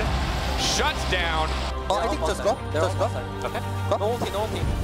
Yeah, he's dead. Okay. You guys think can really measure? No. Number 6-8 is going to do so much work. He's finally into the back line. And here comes the Chakram. Here comes the Abelios, who he keeping the bear going. I kind of want Lucian on me. You want? Sounds fun. Yeah. You have the bubble ready to go. It's EW 6-8 instantly going in, and there it is. Heads up play, showing champion mastery there as Audi! Oh, one last rock. Maokai. Jace. Seems. Apelios. Back. Don't flash. Yeah, slowly. Oh, they're all dead. Nice, I got that. Golden Guardians ruthless in this game, keeping their dreams of the bracket stage alive. Krakyopa. Let's go, Krakyopa. GG. Hold on here. He's got no flash, he's got nowhere to go. He can pop the Realm Warp, but Junja's just going to come in and lock him up, and there's no escape for Robos. But Seos is here, the flash forward, flash exhaust, the knockup goes wide, but Wacko! Robo, no matter where you are, PSG will find you. Robo does still have the flash, but doesn't want to invest it. Flash forward as Root tries to dive in as well. Plus the shot available to Yubao, knocks back one, but he's knocked down himself. Rock with the shutdown. As Junja goes low, Root and Croc doing absolutely everything they can. Nice. Really good. And all is left for PSG is taking down the Nexus. A date with destiny tomorrow for them against the Golden Guardians to see who makes it into the bracket stage of MSI.